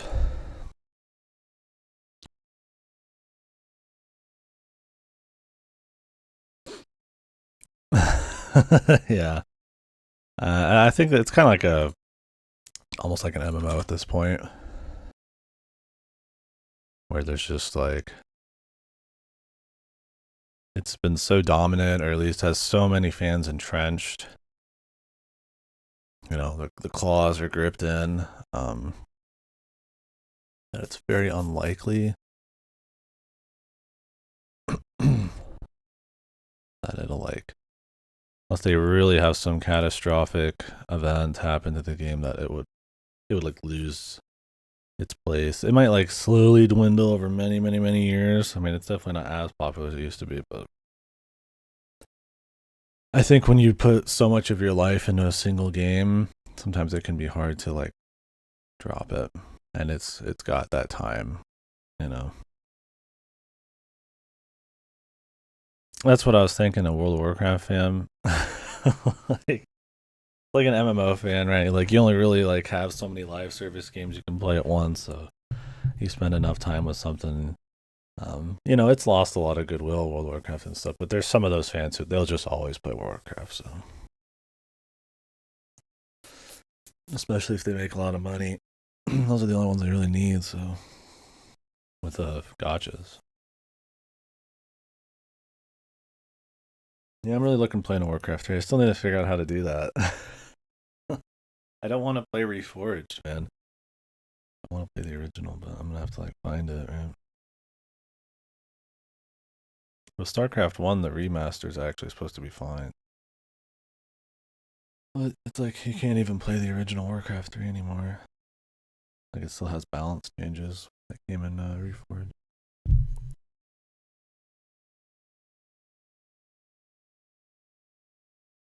Mm-hmm.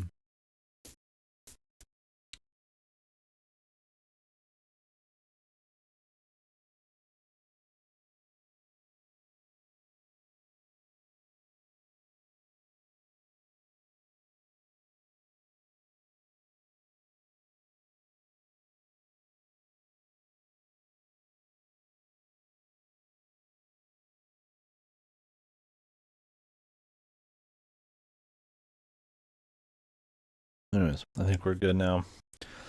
Let's continue. Next up, we've got Armored Core Ninebreaker. One of the worst Armored Cores, I'd say. Depends on what you're into. I didn't like it. I'm gonna put it in a worst file. It felt pure like we just need a buck. Here's some bullshit to kind of get you ready for Last Raven and all that kind of stuff. What it is technically this comes out. I think it came out after Nexus. I just happened to have played it before. I don't remember exactly. I might have put it in here wrong. Let me double check.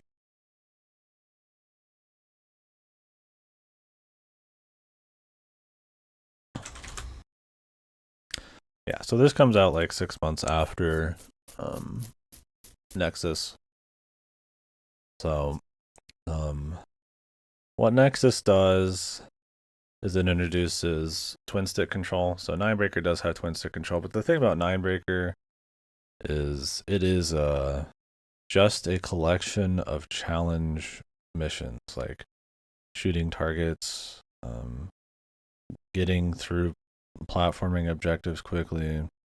One of the cool things about Ninebreaker, I suppose, is that it will test your builds to the max. You're going to need extremely specific builds to be able to pull off all these challenges at the highest levels. But that's the thing about the game is that's it. There's no story, no nothing. It's essentially what would be like a nice side mode on a game, but it's the whole game. Also, you have to carry in parts from Nexus. I don't know how many parts you can even get in Ninebreaker itself, if any. I might have just not figured that out.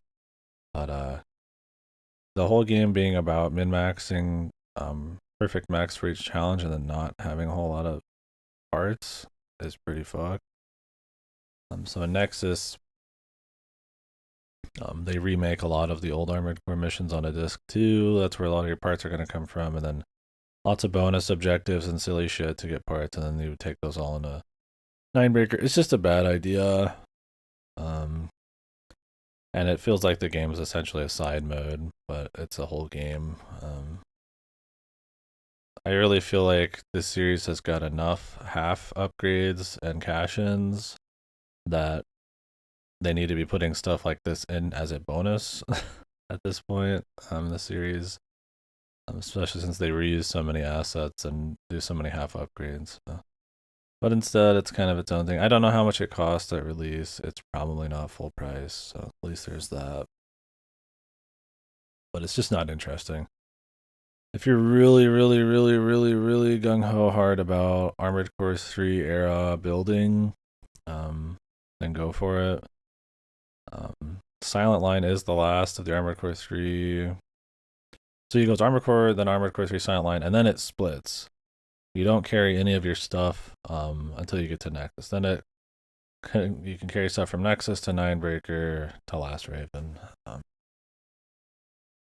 So it's kind of like these are like the 3.5s. But yeah, Ninebreaker, not very good. I wouldn't recommend it, like I said, unless you're just super hardcore into the building. But there's better games in this series, like 6, to build and feel some kind of reward from it. But I don't know, if you're just like really gung-ho about 3, go for it. But anyways, Nexus. That came before this. I kind of did them out of order there.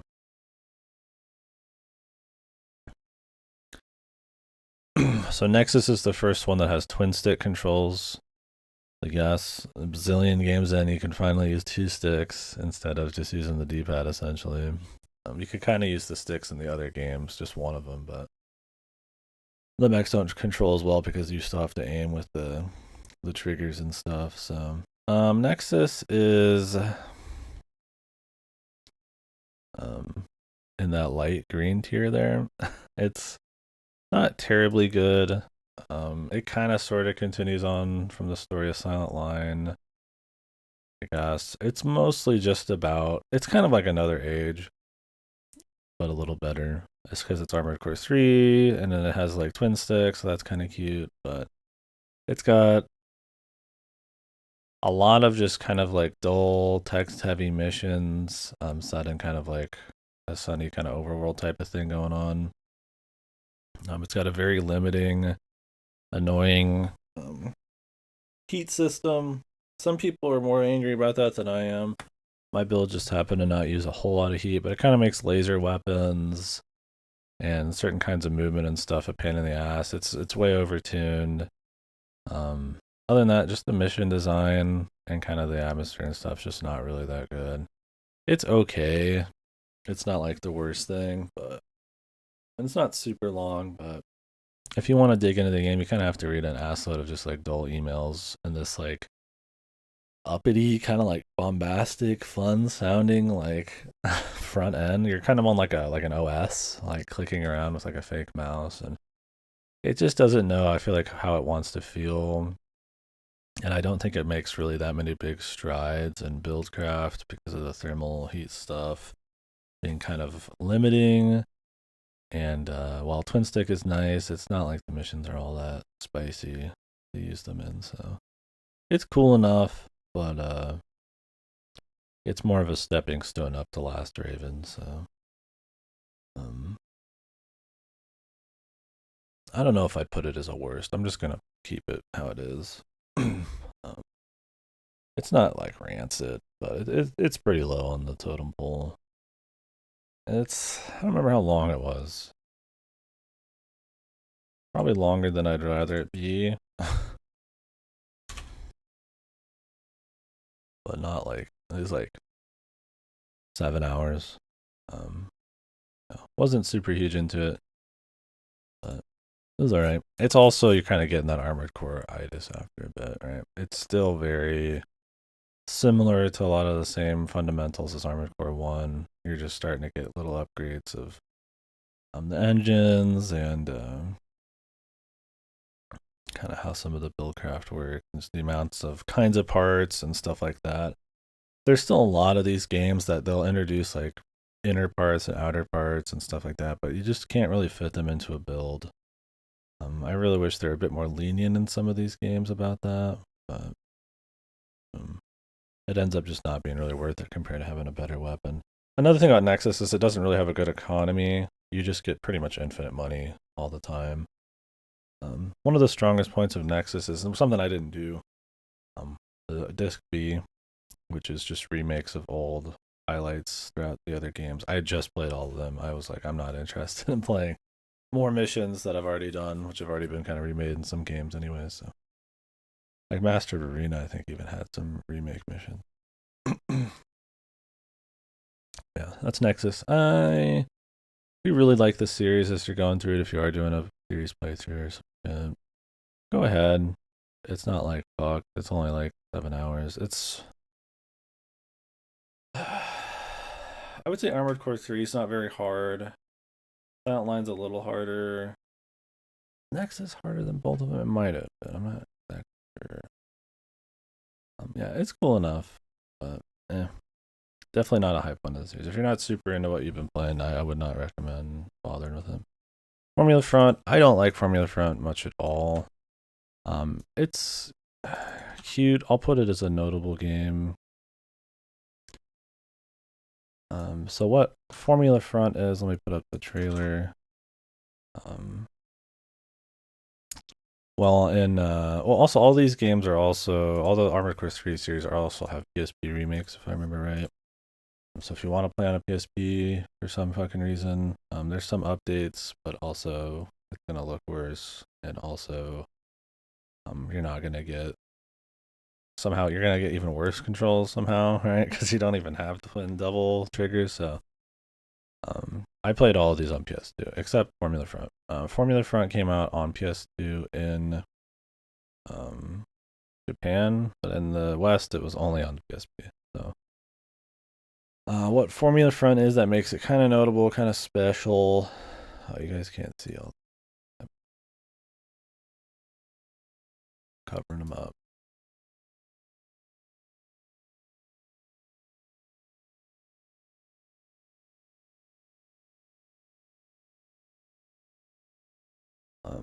What kind of makes these special, you could say, is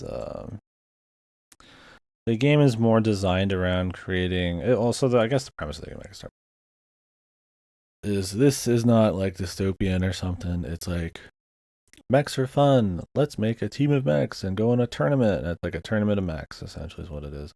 So the entire game is centered around just mech fights, just fighting other mechs. One of the low points for me in the series, personally. Um, even though it really should feel like it's the best stuff, it doesn't get fun until For Answer and on. Well, 5, good show, but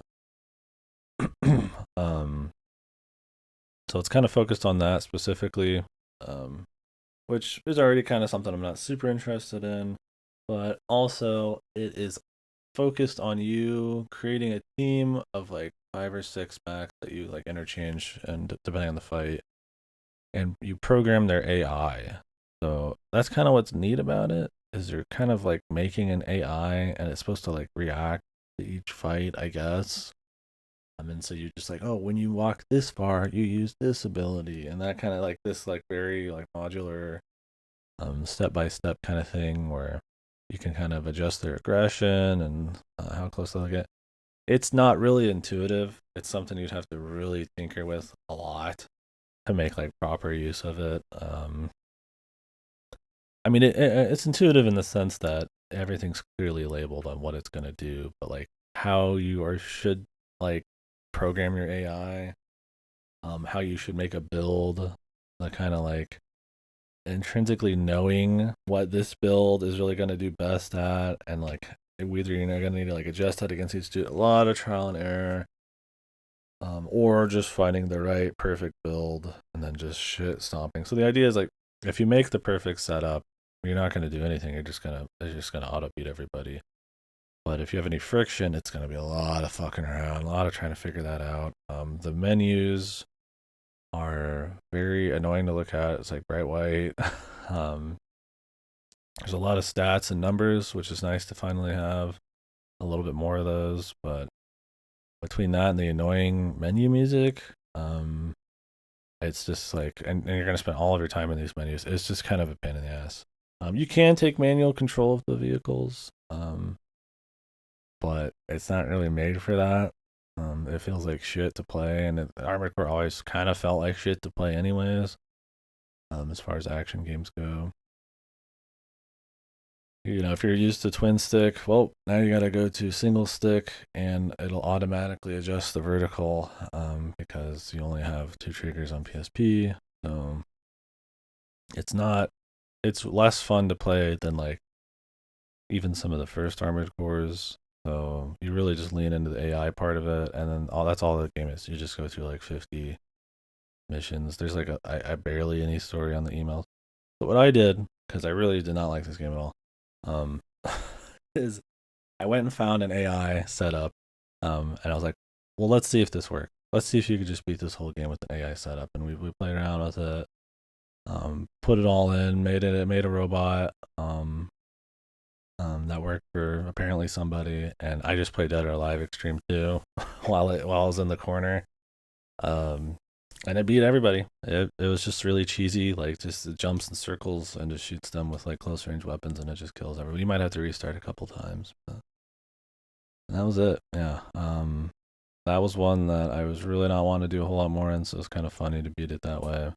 Um, I wasn't sure if you could actually beat the game with the AI. I didn't know how robust it was, but with the right setup, it works. I guess there's so many parameters, you're bound to get something, but it's a cute idea. Maybe if you played it over a long period of time and kind of just mastered everything, it'd be neat. But I just find the systems to not, the build craft to not be probably interesting enough in the first place. And just the idea of like these shitty AI are fighting, you just trying to like figure out how to game them with like, instead of your own actions, like more menuing. You already menu a lot in Armored Core, so it just wasn't very fun. Cute idea enough, but I don't think they take it to the level they should. And it's still just all the same parts from the games before it. It's more or less a fancy asset flip.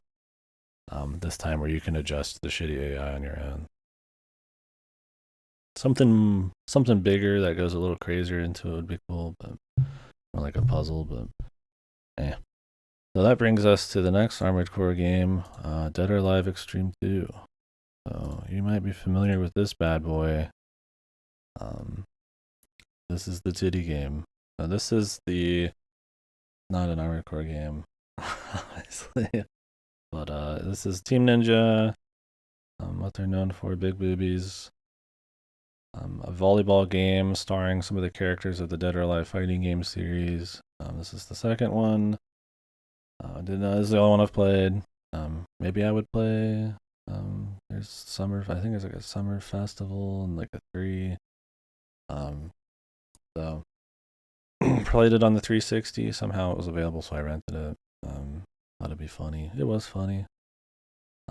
Not really good at all, but not really like all that bad. A lot of different activities you can do. Not enough depth, I suppose, or breadth of activities to really call it super duper fun, but you could, get maybe skillful at like the volleyball or the racing or something, and it can be fun enough. The TNA was pretty good, I guess. I mean, it's not really like a crazy amount of variety, but there's a lot of animations and goofy bullshit going on. You'll get some laughs out of some of it. They're doing goofy stuff like playing tug of war, and um, you can just be this like pervy picture taker guy. And there's kind of this thing where it's like different relations between the different chicks, depending on how good you do. How it works is you essentially just go through like a time loops, kind of like you get to hang out on this island and then it like blows up, and then you could just kind of do it again. So you pick a different chick and mess with the relations between them, and that kind of lets you get like volleyball partners. All the chicks will hate you if you kind of suck or don't hang out or anything. It's essentially just a grind game. You just grind these little activities, which are okay little mini games at best, for a really long time to get a bunch of money. And then you buy like other mini games, or can give gifts or stuff for like rooms, I guess. But it's mostly about buying like bikinis and better like wave racers and stuff like that. Like jet skis. It's not really like a game you'd play for like a shitload of like fun, but if you want to see some tits, some ass, there ain't any cock. It's clearly just chicks. There's like one guy who's like funny, like Johnny or some shit, whatever his name is. Um, and the cutscenes, which are really over the top and funny. The game owns how goofy it is. Um, but it's, if you like that, it's fine enough for it. I wouldn't recommend, respectfully, like yeah, it can be more difficult than you think at times for sure, but also kind of easy on some of these. We really weren't playing long enough to get like a feel for like the intricacies and the best way to handle each mini game. I kind of just played them all like a fair bit just to kind of get a feel of it and try them all a few times, even if I didn't like them. Then you just kind of try different characters and photo shoots and goofy stuff like that. I mean, the modeling's pretty fine, right? I mean, the problem with Dead or Alive characters is they always kind of have that like dead face, like porcelain doll kind of thing going on. They all kind of look the same in the face. So that can kind of suck. But it is just the second game. I don't know. It was fun, a goofy little game. If you stream, it's worth kind of fucking around in. A lot of the DMCA music though. Gonna have to export them VODs or offline record and unpublish those bad boys. So that was kind of funny too. I was like listening to music. I was like, is this all actual like, music? Like, oh, it is. So I had to change the VOD. I don't know. There's not much more to say on Dead or Alive Extreme 2. If you like boobies and ass, it's fine. It's probably not the best in the world for that, if you really need something, but it's a good laugh if you want to see like an older take on that, or you want to look into Team Ninja's more infamous works. They've made a few more, I think, since. I don't think a lot of them are even in the West because of prudishness. So I don't know if they ever will. We'll see. It's not. I don't even think there's ever any nudity. I think there's just a lot of Western people are too good for a goofy titty ass game. So we'll see.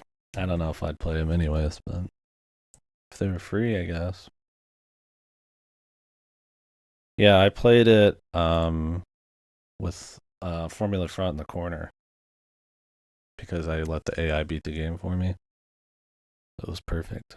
It was both at the same time. But yeah, it was a good change of pace. It was funny. I don't know. We had a good time with it. You're not gonna get your rocks off super hard or anything, but it's fun enough. I wouldn't pay like full price for it back in the day, but I'm sure somebody did. Depends on what you're into. But yeah. So next one, I don't know. Is that actually that notable? Probably not. But next one is Last Raven on the Armored Core list. So this is the first one Miyazaki actually directed, or was a part of in some capacity. I think at the whole company. So Miyazaki being the Dark Souls dude.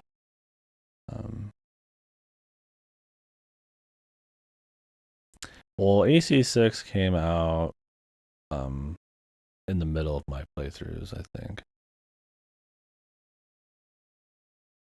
But they're pretty close to an actual release date. Let me see. The thing is, Armored Core 6 didn't make like waves, right? August 25th is when it came out. The only reason anybody really played it, and then September. So it was like they were like 2 weeks apart. The main reason people played it was the FromSoft. It's actually a great game, so but it's niche, so it didn't have like the staying power. So I feel like after people beat it and played it and made their little joke videos and what have you, that was kind of right. It doesn't have like the lasting conversation Souls games did. And so when you got like Baldur's and Starfield and all that coming out, and the Cyberpunk Re-Reckoning came back, I feel like it didn't quite disappear. It sold really well. It's still a top seller of the year. It goes up there if you go from Steam charts. I feel like it just kind of got lost in the conversation. I mean, they even had like your indies like the stars coming out around then. So. Not for sure. Fate was before Starfield. No, it was after, right? Not long after, but it was after. I feel you though, man. If I didn't have the list, I would not remember the order of things either. I mean, some of these came out before other stuff, and I just played them later. But usually, I try to play them close to when they come out. How many Armored Core games are there? Quite a few.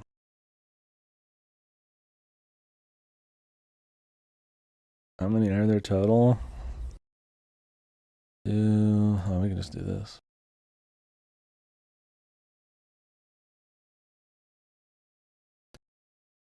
Um, 16, and then the PSP remake would make it like 19, 20, but unique entries like 16 or so. Some of them are expansions, essentially. Some of them are like half upgrades, but yeah, there's actually quite a few. It's not just 6. It's one of those series. You can carry your progress between a lot of them. They're relatively short, though, a lot of them. Like Project Phantasm is like a few hours long. So. The longest one's probably 6. Well, depends. Yeah, nowadays the talk with Starfield is how the public's view of it has changed, and people can't get enough of talking about that to the point where I feel like people maybe overreacted. I mean, I don't like Starfield much at all, but I feel like people are like want to be a part of this like hate spin on it, which I mean, honestly, it kind of deserves it. It's a shit. That's not really a good game, but it's probably blown a little out of proportion. But it's kind of got the hype, the anti-hype train going on, and yeah, it's still being talked about. This has just been a big year for games. There's a lot of stuff coming out, a lot of stuff that's made waves or people have at least wanted to talk about. So even a FromSoft game, you're not going to get a whole lot of people coming. And let's be real, I mean, FromSoft's been mostly just putting out Souls type of stuff for a long time. So anything that's not just Souls is like going to scare people a little bit, even if it does well. But yeah, Last Raven. First one that Miyazaki is a big part of. This one has some of the best atmosphere in the series. One of the best setups for the story too. Everything has got this really. It really I guess the premise, right? So the premise is there is a group of elite mech Raven kind of pilots who have broken off from the larger military corporations, and they have essentially said in 24 hours they're going to launch an attack or do something special, and you have 24 hours to respond. You are essentially one of the last kind of like free-standing mercs, and you take missions between them and the bigger military and corporations and stuff. And you kind of just pick missions, and it takes you down different story routes. So it's got a bunch of routes and different, kind of like a Star Fox, and different endings and fights you can get into. Some like super hard. I just did one route and watched some others. I was already waiting to get to 6, so I was like, we'll just do one. It took the length of a normal game. So, but yeah, all sorts of different little routes. You can carry over progress, but you can get Nexus introduces it, but this makes it better. But min maxing gear, you can kind of dial certain parts up. So it introduces stuff like that, makes the twin stick elements a little bit stronger, and like I said, has really strong atmosphere. Being in the being in the garage, it's kind of got this like dusty, dimly lit kind of thing going on, but with like this kind of building music where it's like you're against the clock, and then like as you go through the music kind of changes as you get closer and closer to like the 24-hour period, and it really makes you feel like you're kind of in this like unique position where you can make these like choices, or there's some kind of big thing that's going to happen. So it feels very like a thriller. So that's pretty cool. It's not like a crazy interesting story, but it's very atmospheric. Um, and a lot of little mysteries and stuff that build up. A lot of different players and lore you can dig into. They have lore sheets you can read and all that. So it's pretty cool there. Did you play any roguelikes? I played some, yeah. I couldn't off the top of my head. I mean, I played Rogue Legacy 2, Hitman Freelancer. Nobody Saves the World has some randomized kind of Diablo-esque elements. Um, I guess I watched through Valhalla. It's a little different though. Let me look through. Returnal. I played Returnal. I like that.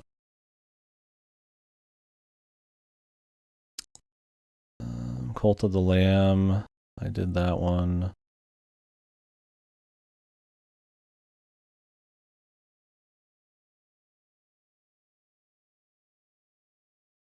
If I forget that some of these are roguelikes, I apologize. Some of these probably are, and I'm just forgetting. I'm looking through them real quick.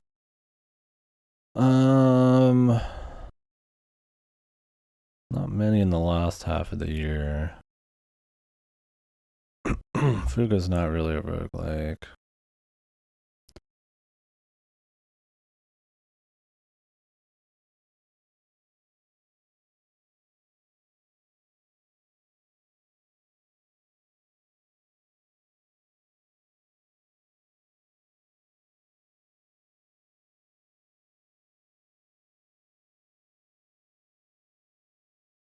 Oh, that's about it. Like 6 or 7 of them. More in the first half of the year. Wasn't a lot of like really big ones that came in the last half, but I like playing them. I mean, I plan on playing some more as we go. I don't just kind of play every roguelike that comes out. There's so many of them. They're a dime a dozen, so I kind of just like playing the ones that seem cool or have a neat fusion of stuff. I wanted to do Against the Storm soon. If I could. Seems pretty comfy, but also pretty tactical, pretty interesting. Did you play a lot of? Did you play a lot of roguelike? My first roguelike ever. There's a new Share in the Wanderer game coming out in like a couple weeks. Yeah, maybe.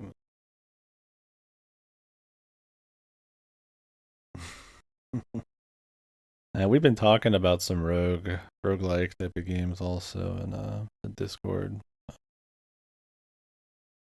Yeah, I don't think I'd play one of the old students if I was gonna play any. But yeah. Yeah, it's one of those I'll play a roguelike if it seems cool enough. I'll jump in. Yeah, I'm definitely not like I'll play every one that comes out. I'd be playing roguelikes all year. Do I have any installed right now or on my to-do list? in the short term. Against the Storm was one.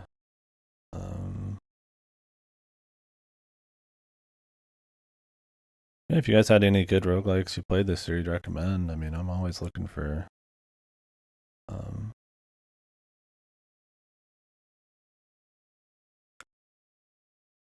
options. I don't think Everspace 2 is for War Tales. I don't have a whole lot on my short term. We can play it when you gotta make a time, man. You can play something. Screen 2 would be good. But Made in Abyss, yeah, can do that. And we'll try to do that. So I get my car shit back in a week or something. That was a pretty long one. Yeah. Yeah, I haven't played either of those. I know they just did the remastered version of the first one. That's supposed to be pretty cool. You don't need to fucking make your own servers and shit, which is pretty nice. I don't think it was even done by the creator.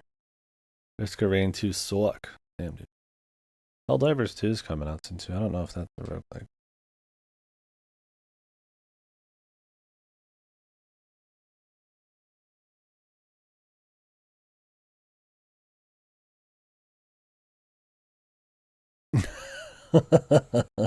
Easy, everybody.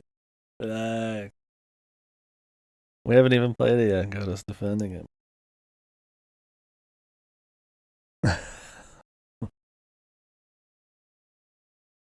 Asta's got blood in the water too, man.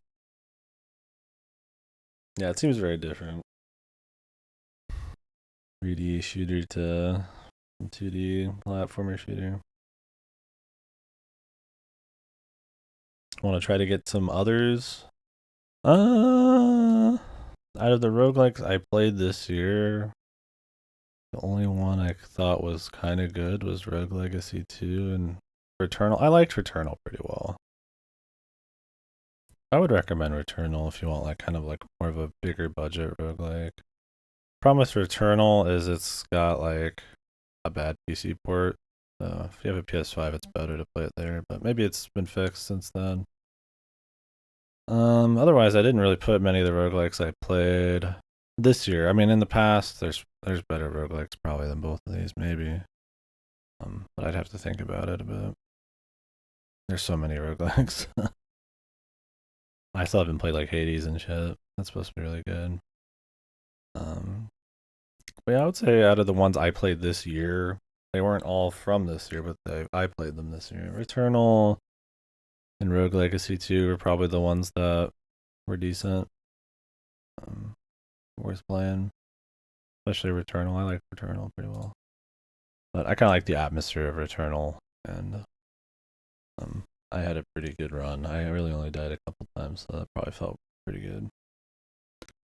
But Returnal's got a more of a can take it in bits and pieces. Instead of one giant run, you essentially do multiple different runs that unlock different areas, and you could branch off into later runs and stuff. It can be hard, but depends on what you're after. But yeah. Anyways, Armored Core Last Raven, really cool feel to it, and it kind of like sinks into every bit of the game. It's always got this feeling of the time kind of ticking. There's not actually a time or anything, but you might get like bonus missions and things are more frantic, or your choices and the routes you take will kind of lead to bigger consequences, or other special missions and stuff. One of your bigger problems with Last Raven is there's a pretty wild difficulty curve and difficulty roadblocks on some of the routes. Like I said, I just did the one, but I did go and read up and watch other routes and stuff on the side when I had free time. And yeah, it can get pretty wild. The one I picked or ran into, I suppose, kind of just ended up being average kind of difficulty, nothing super crazy. But some of them can apparently get extremely stupid and annoying. And there's not really any way to tell that. You just kind of pick stuff and it happens. You can have a really bad time with this, where you're not prepared. Because you could just kind of replay back through with the same mech and shit and different routes. But yeah, you could just not be prepared. It's gonna be really goofy. Oh, there's definitely like a recommended kind of order, I feel like. If you just go for one of the more simple ones, if you're not looking to go ultra hard, you'll definitely get into the atmosphere and a little bit into the story. But the mech building and everything is probably the best it's been at this point. There's a lot of like, instead of part bloat, there's still a lot of parts, but being able to kind of like adjust the stats on all of them, without having to like pay for it or trash the piece, like in Nexus, pretty cool. It's a fun little thing they lean into a little bit more later. But yeah, it's cool enough. I put it right underneath Armored Core 1 and above the expansions.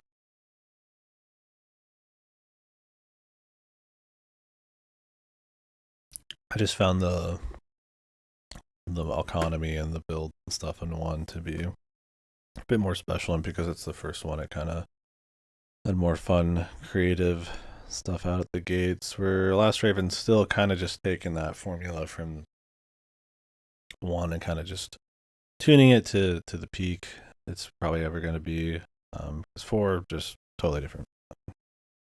I'd put it as a good one. Some people might think it's like the worst one. I think it really depends on what route you end up picking, but I liked it enough. Anyways, Armored Core 4. I was not big in Armored Core 4. I like the direction. So Armored Core 4, I couldn't even tell you what the fucking story's about. It's post-apocalypse, something or other. There's some mercenary from some town, I think, that to protect his town or to make some money, starts being a merc for corporations or something to protect the town. I don't really fucking know. It's not a good story. It's got a lot of cutscenes in between missions, but it's told in this kind of like overly wordy, like trying to not be artsy, but kind of, sort of way. It's hard to describe. I'd have to rewatch some of it, but I don't like how the cutscenes are played out and how they describe things. It's not very interesting. But the big difference is that in this game, it is like more about ultra speedy, super flashed up, crazy big areas.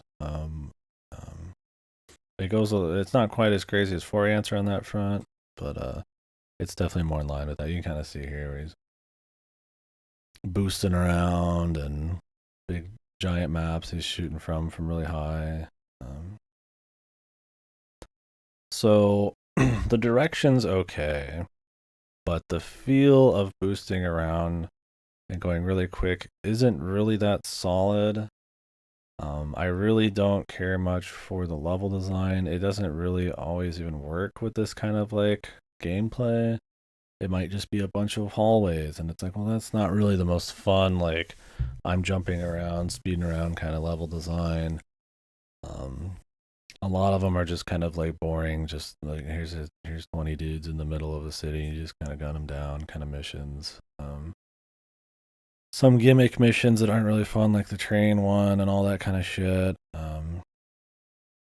It's one of those where it's like it's got a cool idea, but the details, the feel of the mechs, how smooth everything is, the kind of mission design, the builds. I mean, the builds are like hidden away in like another menu, like a couple menus. It's the menu works pretty bad, and then when you're actually messing with stuff, there's so many little things you can mess with that feel like they don't have any impact outside just weapons.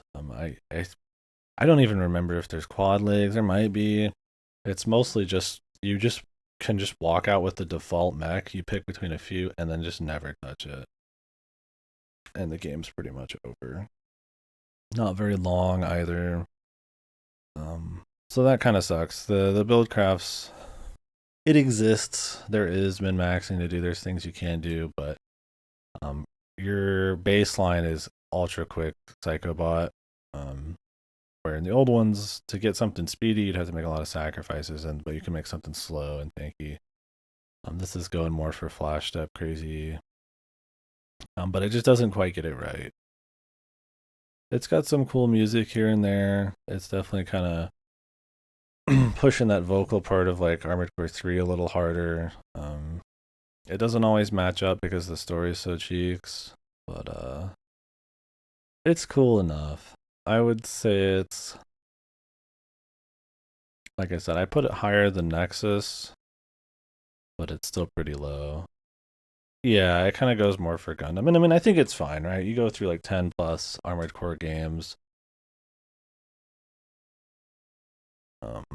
that are like slow, more methodical games, and it's like, well, let's mix it up, right? Let's re-evolve it, because they were just kind of doing slow touches here and there, and so it's like I get wanting to just pivot instead of kind of like trying to figure out how you can evolve that further. They could, but it's one of those things where this was the Dude Bro era action, and big flashy bullshit is kind of king at this point, right? I remember back when we were talking about Hitman and Splinter Cell. So I don't know. It's not a problem with the overall thought process behind it. It's a problem of the details. It's just not executed well. Because I don't like the missions. I don't like the way it feels. The builds aren't fun. The story's ass. And the atmosphere's like whatever. It feels kind of a budget game, which it probably is, and it feels that way because most of the buildings and stuff, it's a stylistic choice, but it also probably saves them a lot of money, are kind of like almost featureless, like almost detailless, like buildings. Like you can't really see it much in this because it's kind of a CG trailer, but you can kind of see it from far away a little bit, right? Like they're very kind of like bleak, simple. So it's almost kind of feels like maybe it's some kind of like Yoko Taro, like where it's like some fancy, they got like a vision for it. I feel like it kind of had an atmosphere they're going for, but it's mostly just because it's cheap.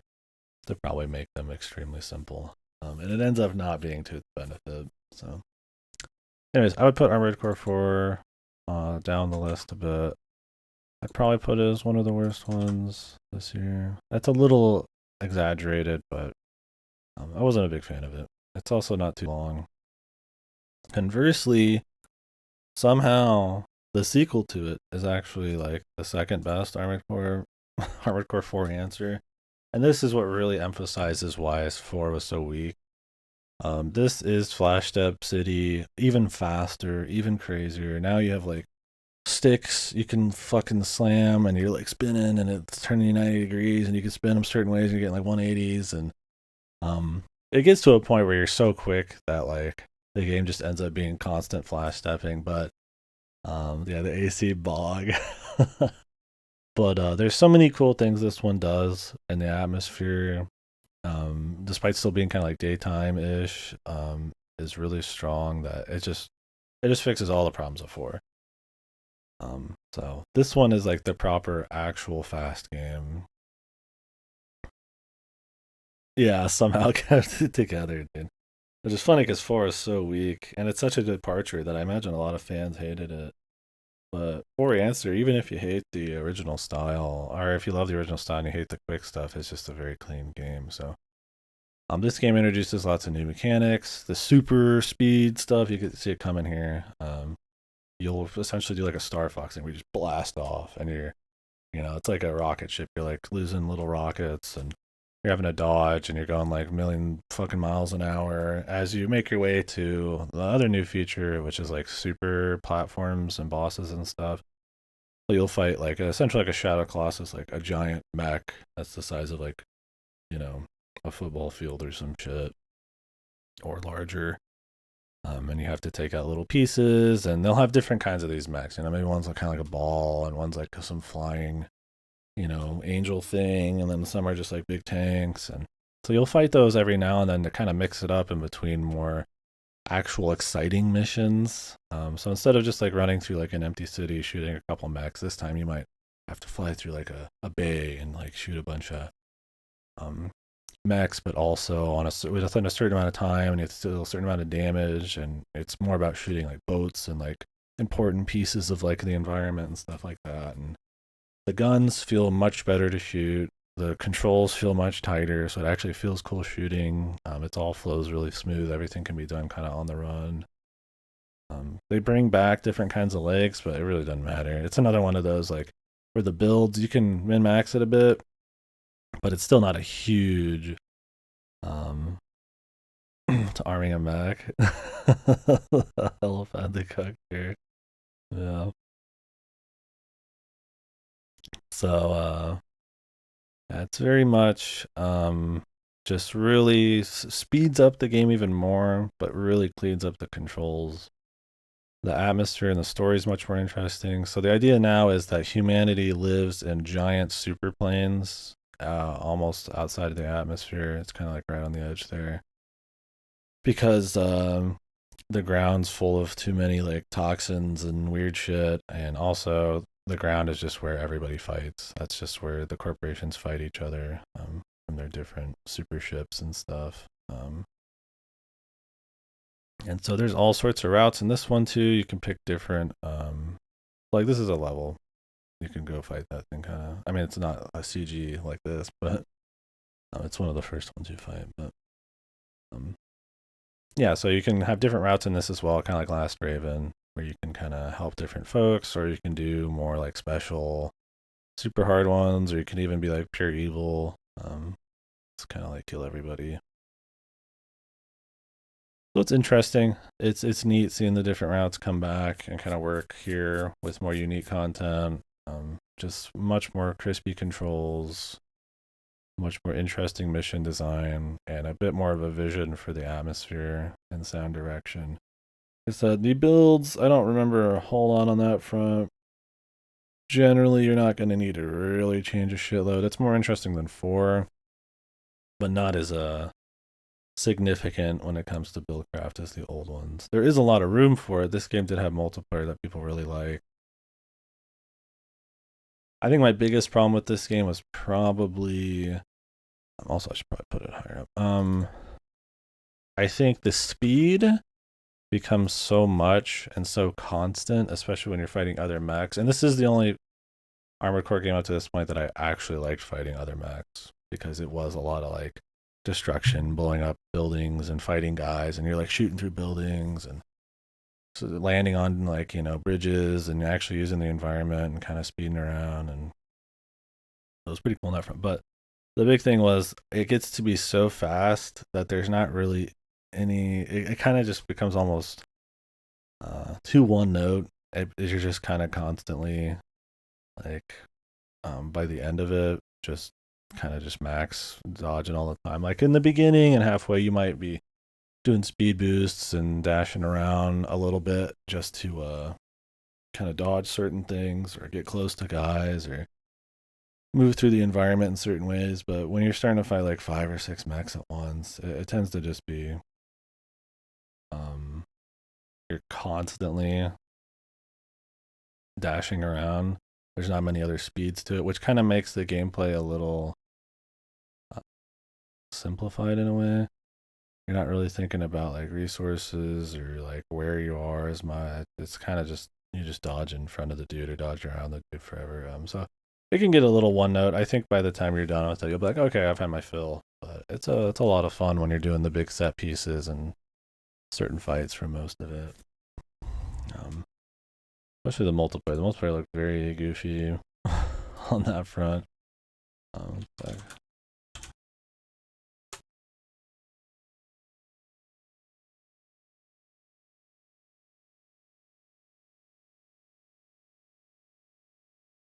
I was trying to find it. Anyways, yeah. So it's one of those where you could get like those memes where the guy's like sweating and like doing the Half-Life speed run and shaking, and it's kind of like that's Armored Core for answer. You're just constantly at all times kind of just like dashing and dodging and not always with a lot of meaning. Sometimes you're just kind of doing it because it's the best thing to do. But and yeah, and like I said, the build craft isn't very varied. You can definitely, it's more varied than 4, but you're still like, you're not gonna like walk in with like a slow Mac. You're just gonna walk in with different kinds of really quick Mac. Anywho, I would definitely recommend this one. If you're not interested in the older ones at all, definitely play For Answer. You're gonna play any of the 4 and beyond. Well, I shouldn't say that because 6 is. If you want to just try like a fast Mac game, it's cool. Give it a go. If you're looking for something with a little bit more deliberate, meaningful kind of customization, and where it's kind of in a more immersive, like Merc kind of life is more interesting. Play like 3 or 1 or something. Outline those ones. So yeah,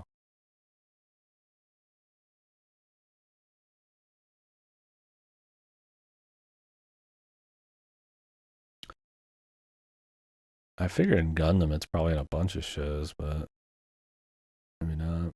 I don't know. I haven't seen many Gundams, so I was trying to think of like one maybe somebody told me about that would fit that.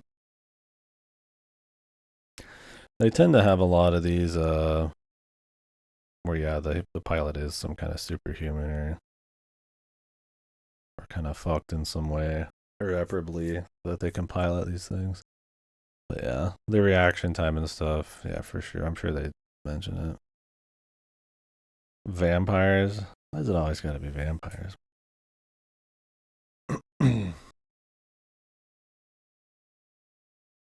Ahem. Fuck vampire. Yeah, Armored Core 5 is the next one. Um, I was doing these kind of as I was doing other games like Baldur's Gate 3. Armored Core 5 is like the worst one or one of the worst ones. I really didn't like this one. So this is total dude bro mode.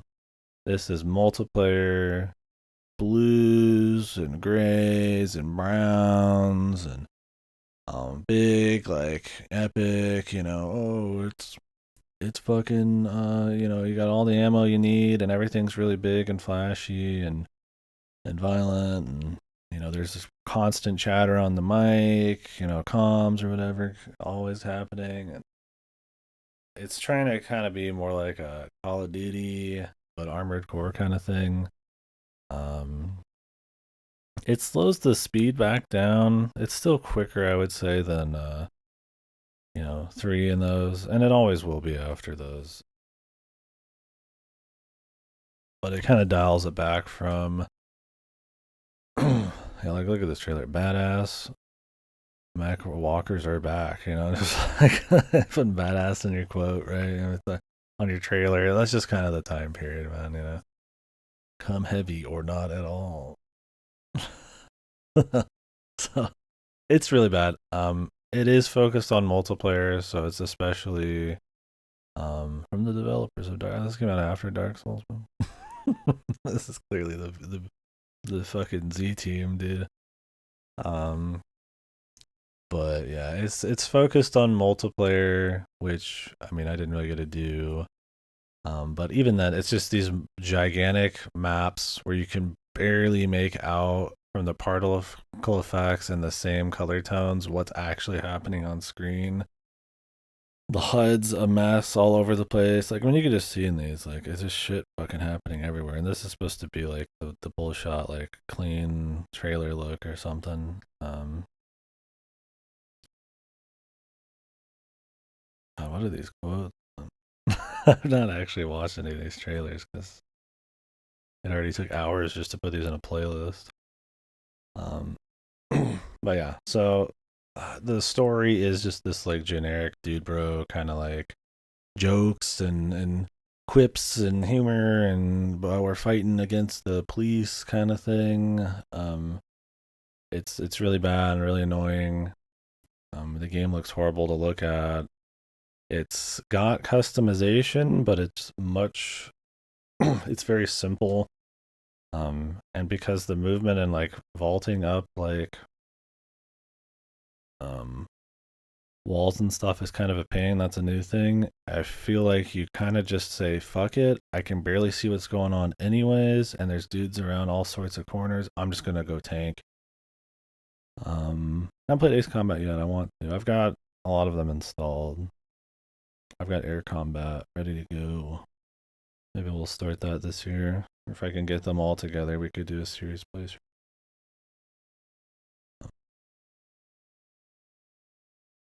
But yeah, so it's just bad level design. Looks horrible. The controls, it's just so. I mean, it's got some neat like bashing into enemies kind of thing, but you're insanely kind of like slow tanky, but not to like a super fun level. Um, it's hard to describe. It's mostly all just shit.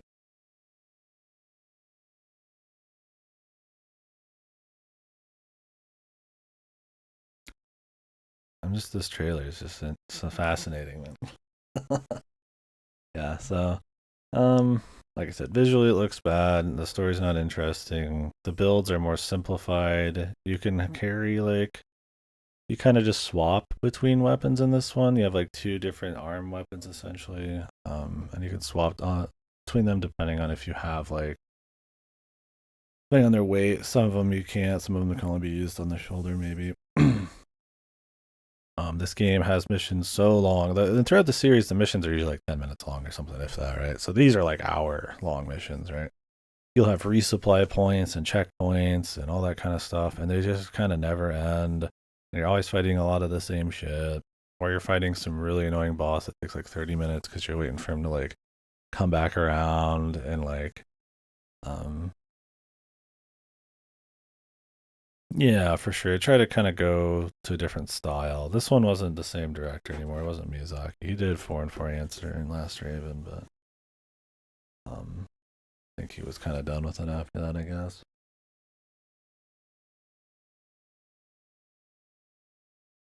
But yeah, it kind of tries to come back and be more of a somewhat slow one. But the multiplayer, dude, bro, browns and blues and grays, that just kind of being a nightmare. It just looks horrible. It plays bad. The missions are too long. Large enough container. I didn't want to waste a cut. Got my big red truck, apple cider right there, man. I'm ready to go, bro.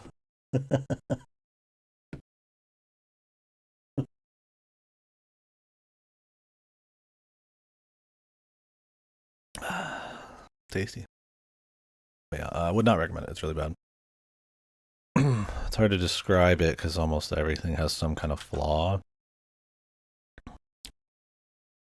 It's kind of a pain to play.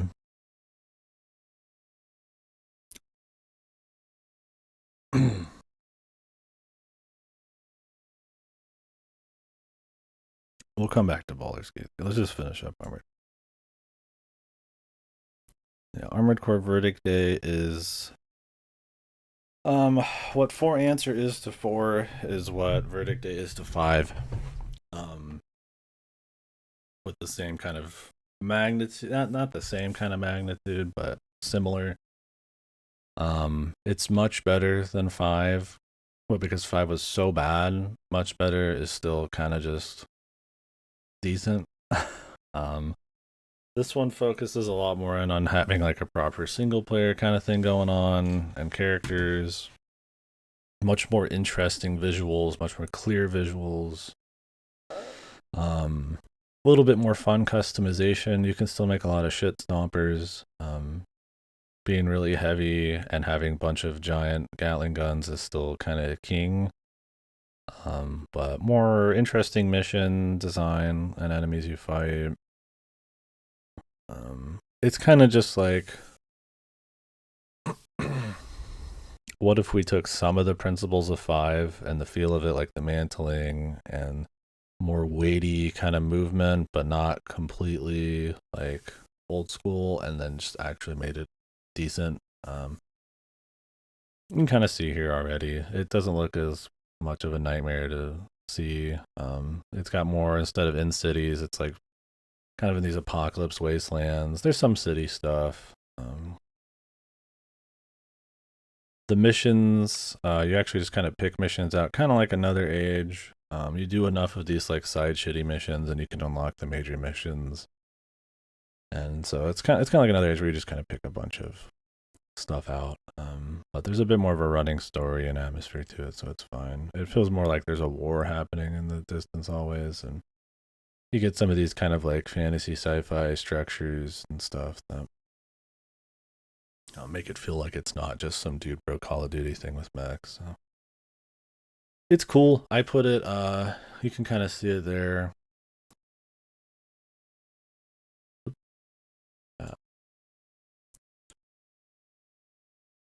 Kind of right there.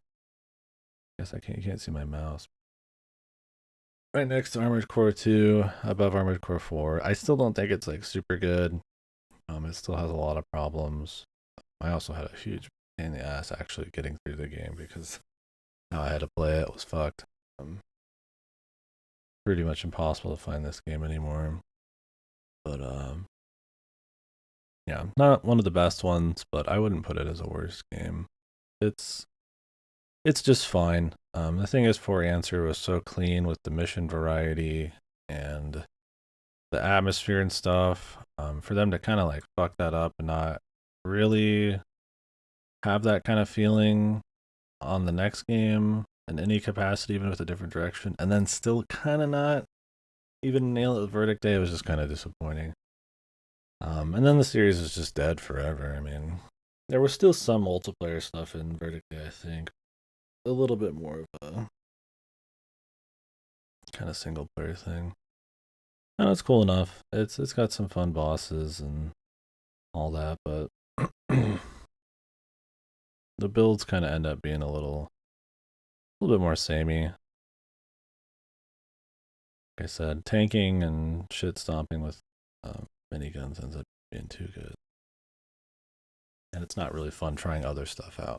Because you could say the same thing in Armored Core 6, but it's actually really fun in Armored Core.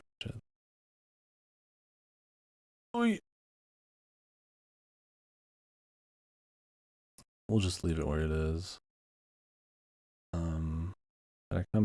Let's go ahead and do Armored Core 6 and then come back, I guess.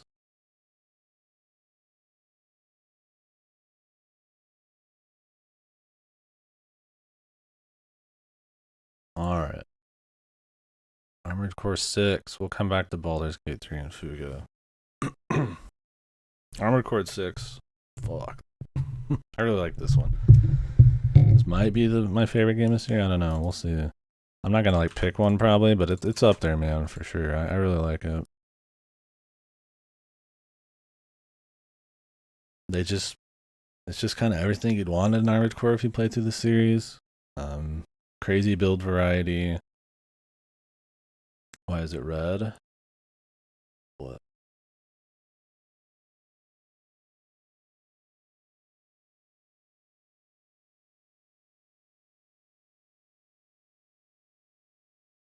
Oh, the red doesn't really mean anything. It's just higher.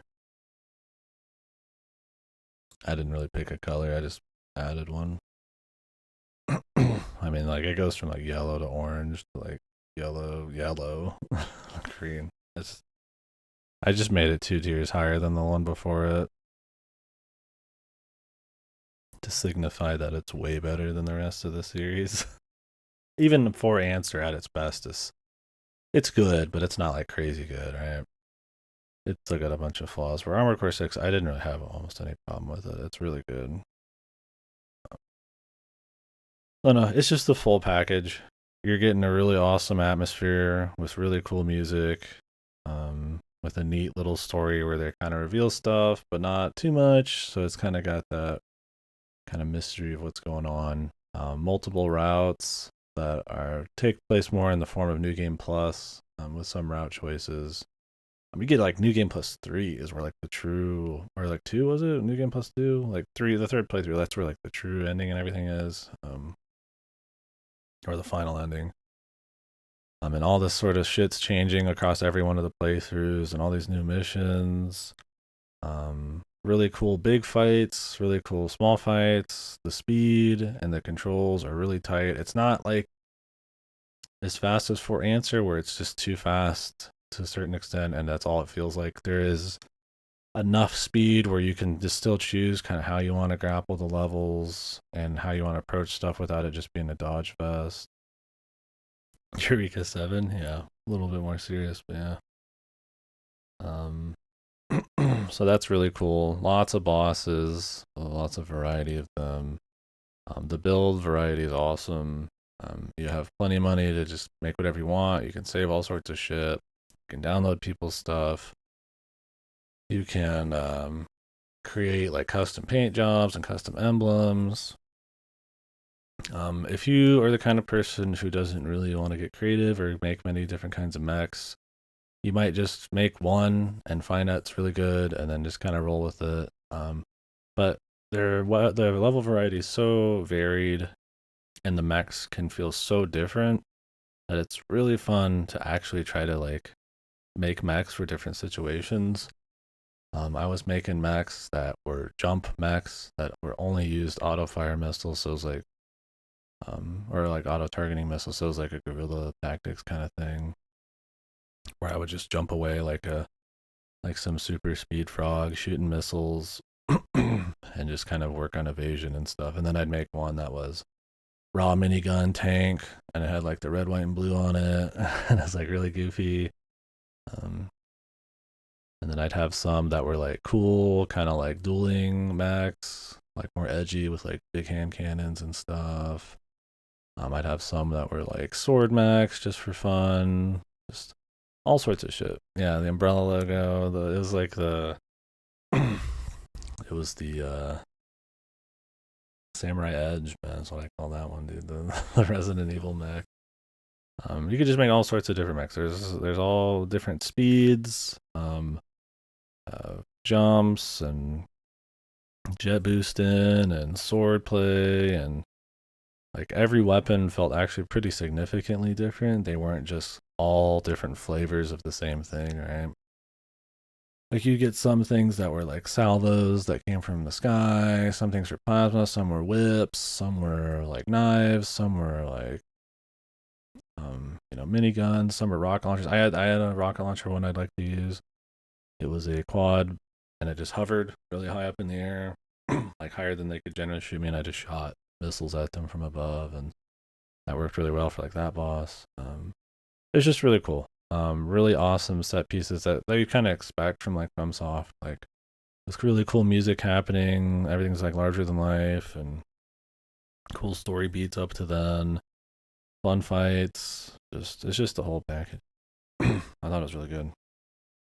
And that when you go into different new game pluses, it's like almost a whole new game at times. It's just really neat.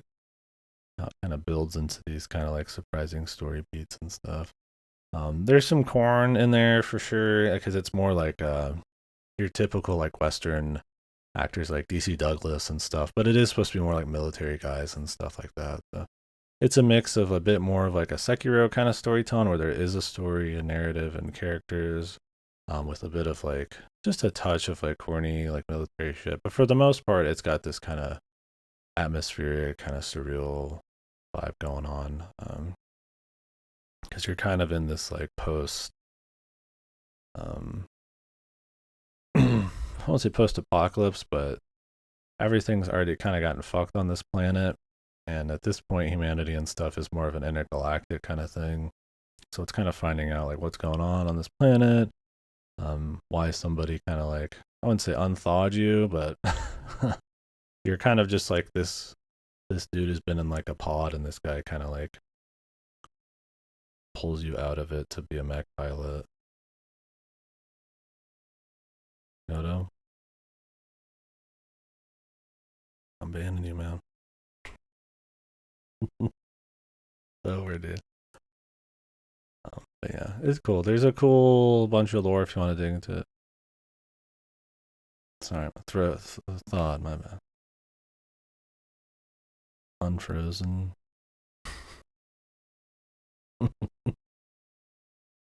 I'm banning him. I'm banning him right now. He's going. Defrosted. Defrozen. Yeah. Anyways, Human Review's over. He's ruined it.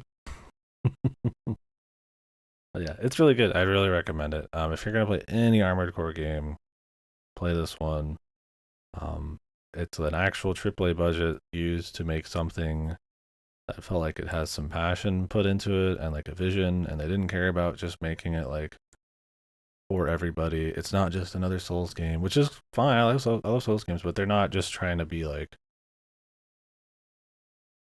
Souls in space. Like they can't do anything else. So if you like making different builds that feel radically different, this is good. It's everything I'd wanted from that. Between the multiplayer aspects that you can make use of, and all the funds you got, and all the different kinds of mission variety that are actually gonna like use all this stuff, and just a campaign playthrough. It's a lot of fun. There's a lot of side stuff to find, extra objectives and secrets, and it's also cool. I would really recommend it. It's good. I hope they make more. It's sold well enough, but it's one of those where it's like I see a lot of people say, "I just made the tank robot, and then that's all I used, and then I thought the game was boring and easy." It's like, well, maybe you should have tried different shit out, man. And a lot of people don't even play through the other campaigns, right? It's one of those where I think a lot of people just go into it expecting it to be like Dark Souls.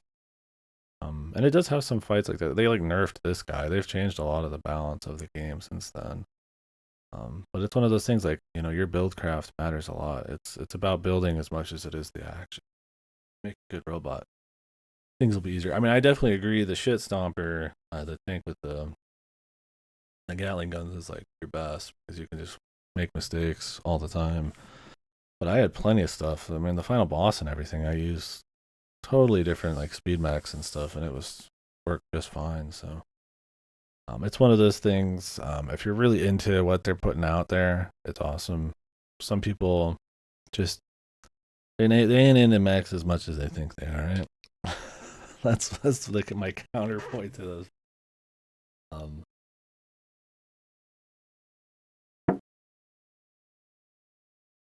This is not a one mech game. They don't plan on it being a one mech game. You get all sorts of money and all sorts of parts and so many different things to try out, and training areas to try it, and videos to show you what it all does, and tutorials to make sure you understand all the mechanics. And it is not you don't just make one mech, man. When you can, but it's kind of like, it's probably not as much your speed. So definitely give it a go. Definitely one of the best games I played this year, easily. Not gonna spoil too much more of it, but glad it. I was figured it would just kind of be like the other ones, where I was like, oh, it's all right, but it's really cool. I mean, you got big shit like this, all sorts of stuff. The art design's really unique. It's all like superstructures. Fun. All right. The other really big, awesome game. uh, Not Armored Core 5. I actually clicked one many times here because it's not loading at the bottom right away. There we go. Was Baldur's Gate 3 for sure. Everybody's talked this one up. It's the fucking best game ever. It's good. I really like Baldur's Gate 3.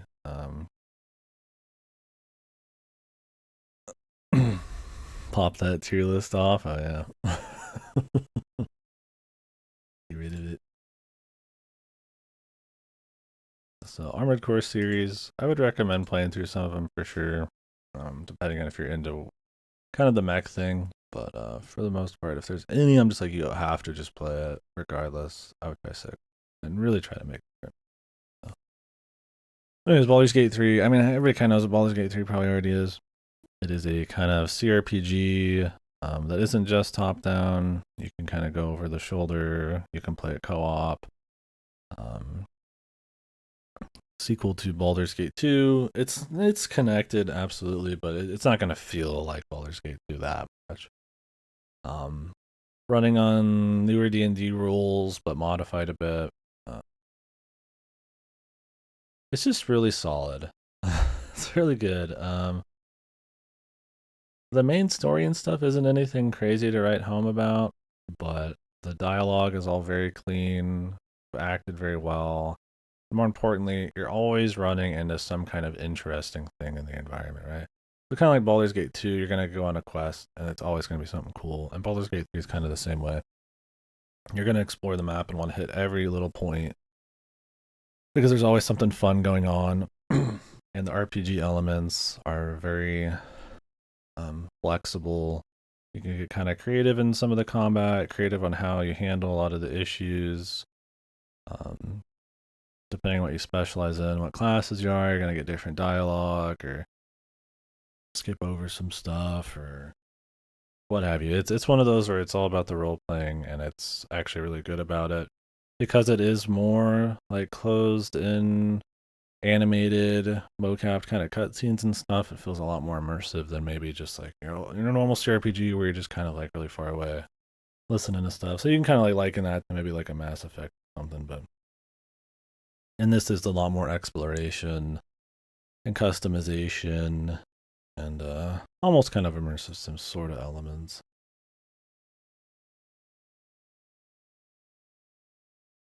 Yeah, it's just really big, lots going on. Being able to just play the whole thing co-op and it just kind of works. Like somebody could just go off and start a quest, just get dialogue, and I could be doing something else, looting, starting my own thing. And like so many games, I feel like you would try to do that and it would break, and it would tell you you couldn't do that, and you're not allowed to do this, or you're gonna have to wait to do this. And it's like kind of just not that way. So it's very immersive in that sense. Um, that you can play it split screen, you can do like 4-player co-op online, and it just kind of works. It's just really, really fun. Um, yeah, I don't know. There's a lot to say about Baldur's Gate 3. Like I said, we didn't get to see. I feel like probably the full hit of the character writing. They all have like cool quests and stuff, but if you're playing co-op, and you're kind of split up a bit, I think you're gonna miss a lot of dialogue.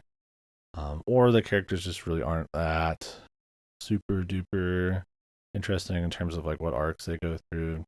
They all have their own stuff. You get them all early enough to kind of like get a good feel for who they are. I think they're well characterized and well acted and stuff like that. But it is definitely more about the minute to minute gameplay and what you run into than I feel like where the story ends up and what exactly is going on with all the characters.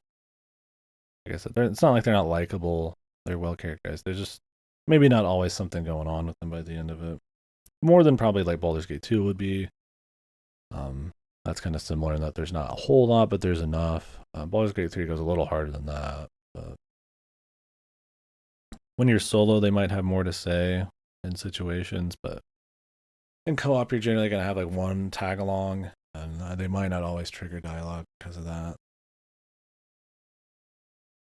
But yeah, just a lot of area variety, enemy variety, cool situations you can get in that if you try to be a little bit more creative or goofy, generally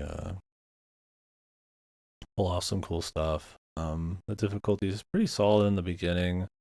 Definitely gets easier later. It's still got the same good loot system that old Baldur's Gates have, where you're not going to get a whole lot of loot, but when you do get loot, it's going to be a new ability. It's going to be some special thing like doubling your health or some goofy shit. I as a bard, I was swapping between like 50 weapons just for their special abilities and stuff like that on cooldowns, and lots of different class choices and customization there. It doesn't go into I don't it was the max level 12, something like that. It doesn't get into super high level late game D&D, where you're like messing with time and all that goofy shit. It tries to keep it a bit more tight on that kind of more typical adventure kind of feel.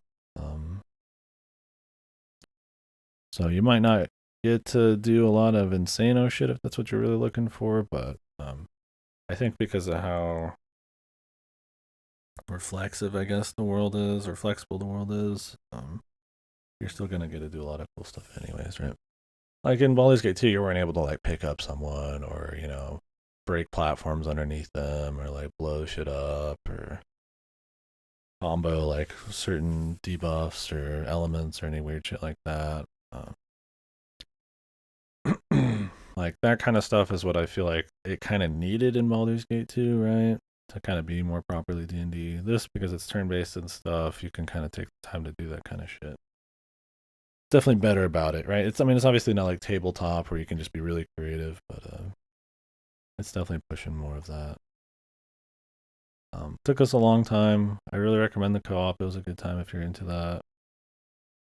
Um, Looked good, sounded good. There wasn't a whole lot of crazy music that I came away with, but it was just always fun. Like I said, there's just always something cool to see in every area, so it's definitely that kind of game. Did I forget something good? I played it co-op. I had a good time.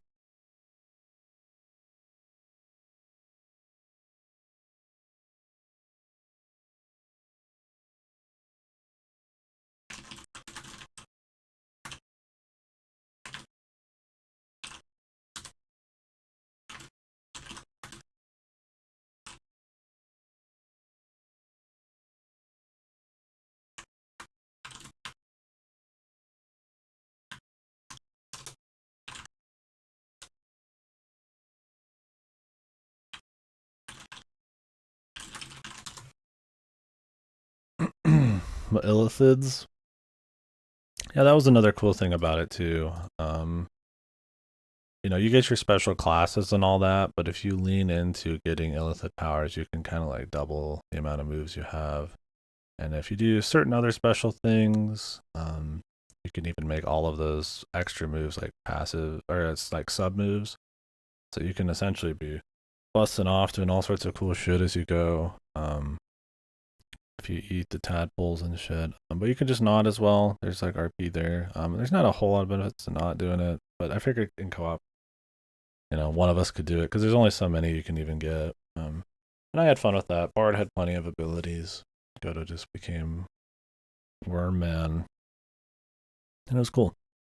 A lot of romance if you like it, and sex. We were abstinent chads. I was a short little sex meister who had no sex, who wore tight leather pants. Funny.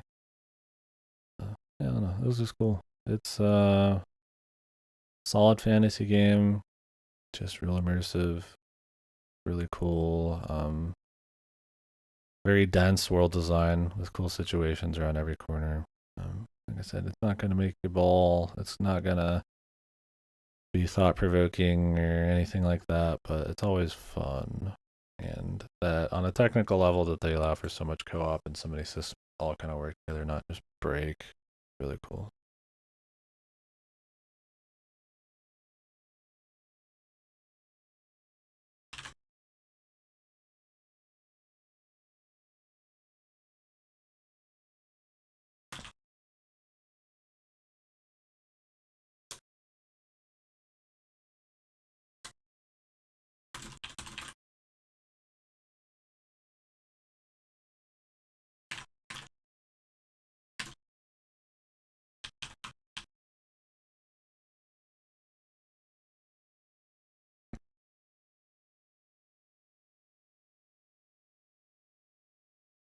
It's like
Yeah, I don't know. Baldur's Gate 3 is really cool.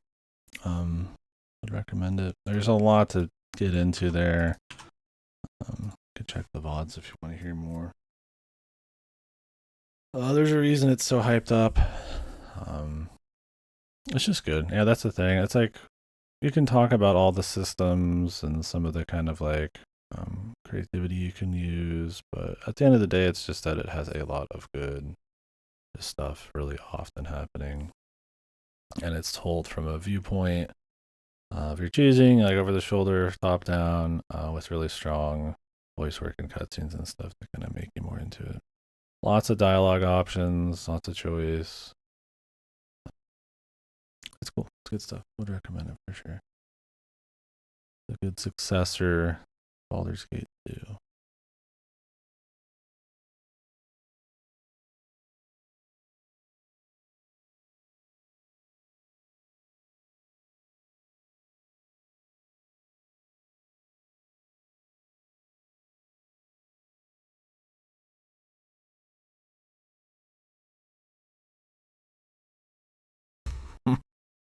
I don't know, man. Fuga. I think I didn't like Fuga at all. You could hear me say hate there. I really did not have fun with Fuga. That was one I kind of had to take many breaks on to kind of force myself to finish. Um, just kind of an unpleasant game for me.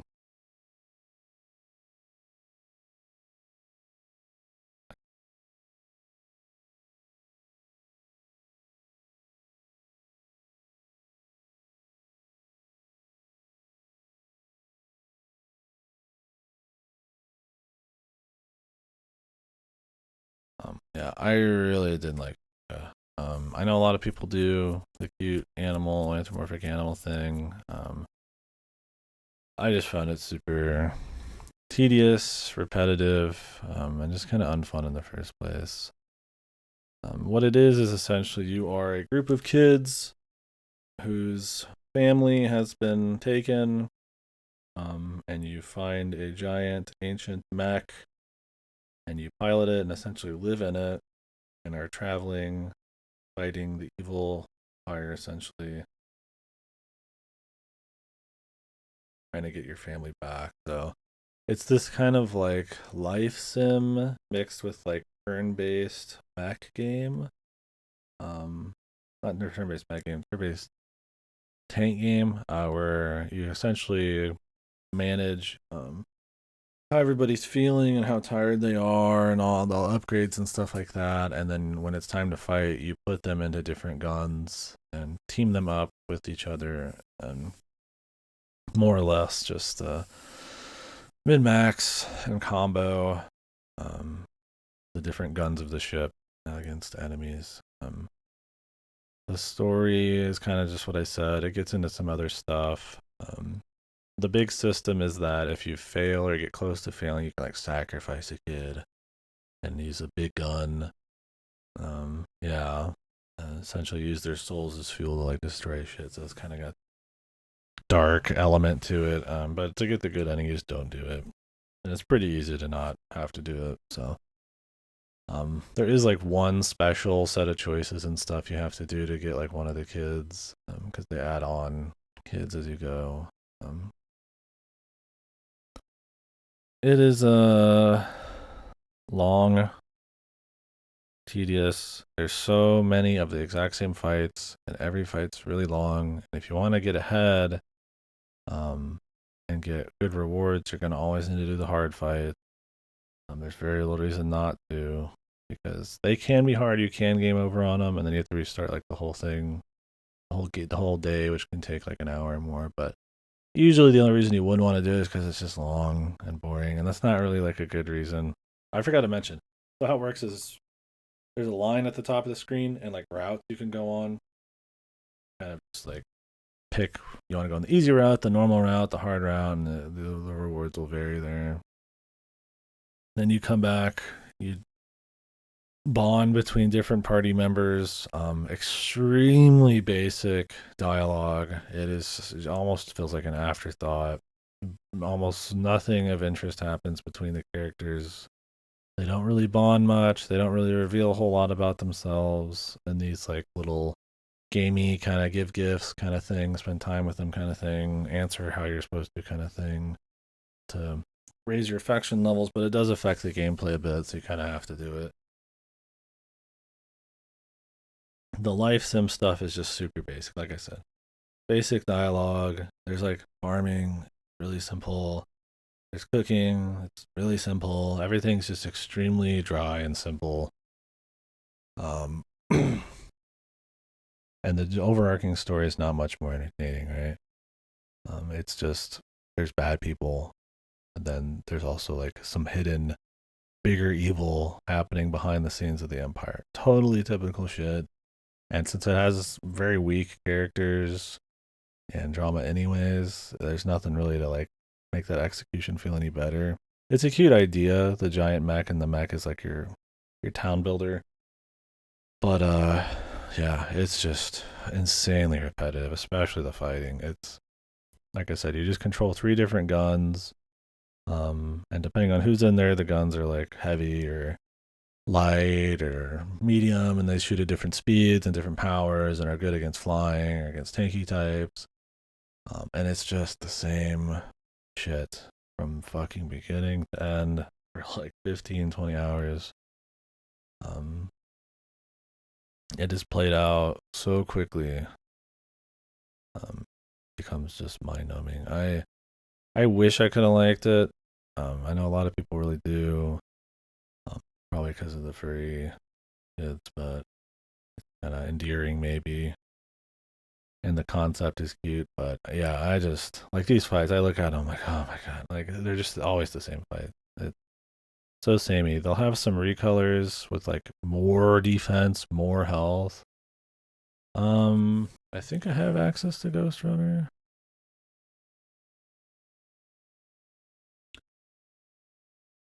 Let me see. I think I do on Epic. Oh, well, if I don't, then here we go. Ghost Runner 1, right? Okay, I don't have it on Epic, but I think I have it on GOG. So now I've got it on both. Cool. Awesome. Well, thanks for reminding us. That's supposed to be good. Forward to it. Second one's supposed to be good too. But I didn't get to play it. You just bought it on Steam. Yeah, I refund that shit, dude.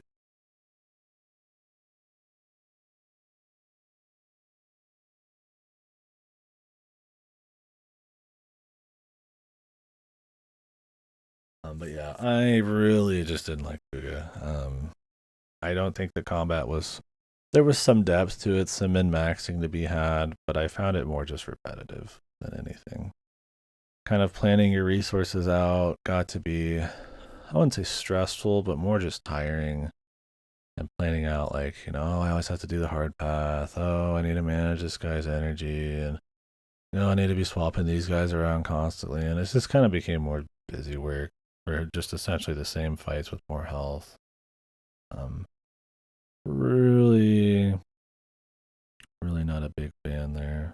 I'm not going to probably play the second one. It's on Game Pass, but this is one of those situations where, like, the first one's like, just totally turned me off. And I've heard the second game is pretty much the same shit. If it had a better story, if it had just something like music, some visuals to spice it up, I don't even know if that would help because it's such a simple, like almost phone game kind of. I might be into it, but it's technically in a series that was started on the DS a long time ago. But I don't even think I'm gonna play that, man. It really turned me off of it.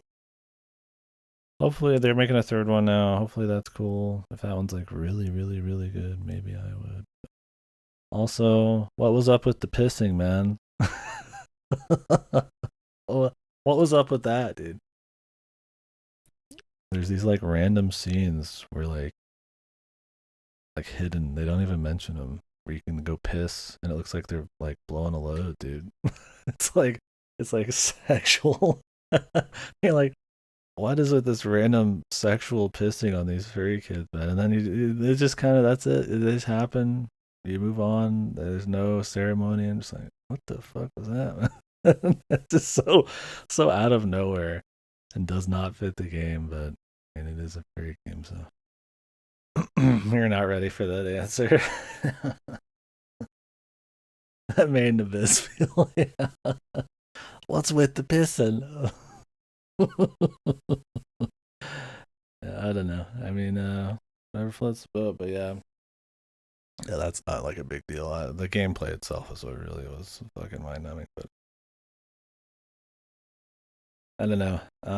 I would have preferred, more interesting story, character development, more varied gameplay, stuff like the ruins to be a bit more exciting. Just everything just needed to be a bit more in depth and exciting, which is why um a sequel would be really good. But apparently they just kind of doing the same thing, so it's whatever.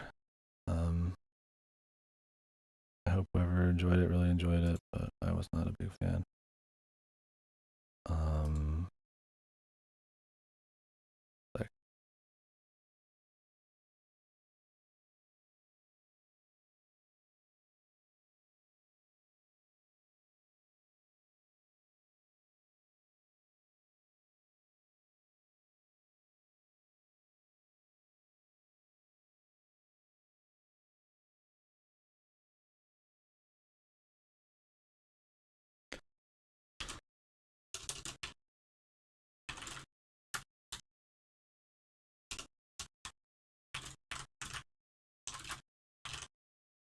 is it Vengeance?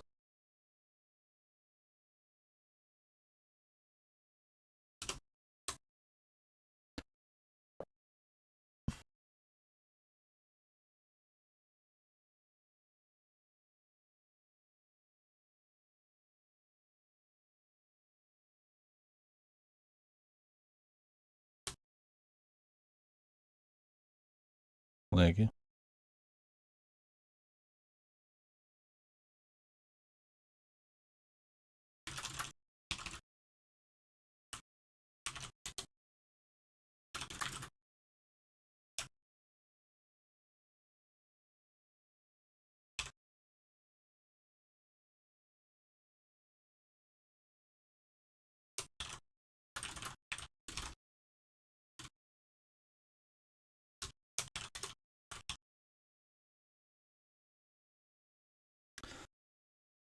You're slow. Double card, no triple card, but I saved him at the end. Damn, dude. Pulling him out of the void, man. Out of the slow up.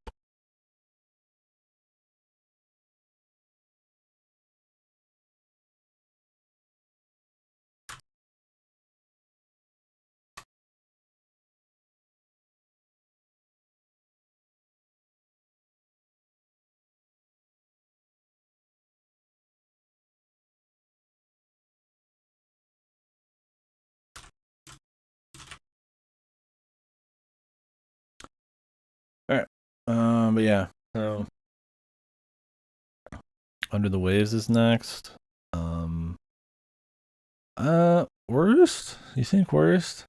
It's funny, man. I've watched some people like their post stream of this and like be like really emotional, like really into it. I'm like, I feel really bad. Like, I really fucking don't like this game much. Um, there's so many elements of it that are kind of cool. That the potential, and I don't know. I don't know if there's not playing enough emotional story games or just I don't say emotionally stunted. But yeah, I do not agree on that front. I mean, I'm glad people enjoyed it. I mean, I hope that it does do well and they make more cool setting stuff. But I don't. I do not like it myself. It's not maybe like a hard worst, but it's close. So what the game is a story game with very light exploration where you are working underwater in like a little habitat. You work for an oil company and you kind of just like check out and test all of the machinery and make sure it's all good and see if anything weird's happening. It feels like it's probably a good setup for some kind of spooky eldritch thing or some kind of surreal game, and it kind of tries to a little bit, but it's mostly just a raw story game with think Firewatch, maybe not as shit. It tries to do a lot. It's funded a little bit by I think um, activist groups. I'm not exactly. I could be wrong on that. There's a bunch of different plot points. So part of it's oil's bad, part of it's company's bad, part of it's um some stress, PTSD thing going on, and death of like a your child kind of shit. It tries to get into a lot of stuff. Most of these plot points just fall off. Some of them actually get kind of capitalized on. But even then, because there's been so much odd characterization and meandering storylines, I feel like even the big ones, which is the child thing, just end up not being really. You're so tuned off it at that point that it just doesn't really matter. I respect that you have this like semi-open world you gotta run around in, but anytime you actually go to any real story shit, it's just kind of walking down hallways with very light puzzle work. I mean, it's probably better than your average mindless 2D limbo like type of thing, but um, it's a game that looks a lot more interesting than it actually is. It's just a problem with writing and not really having anything else prop up the story to make it interesting. I think if they would have cut down the story or focused it a bit more or added more surreal psychological horror elements, it doesn't need to be a full horror game, but just something surreal, right? Um, Probably would have been better. I mean, he's this guy who's down here alone, kind of losing his shit, and they do. That is kind of what happens. He's kind of losing his shit, but like they just don't lean into it hard enough. It doesn't have a strong enough atmosphere there. It's mostly kind of like bright, kind of comfy, rolling around in your little submersible kind of thing. It's all voiced, which is cool. These oil rig. Damn ya!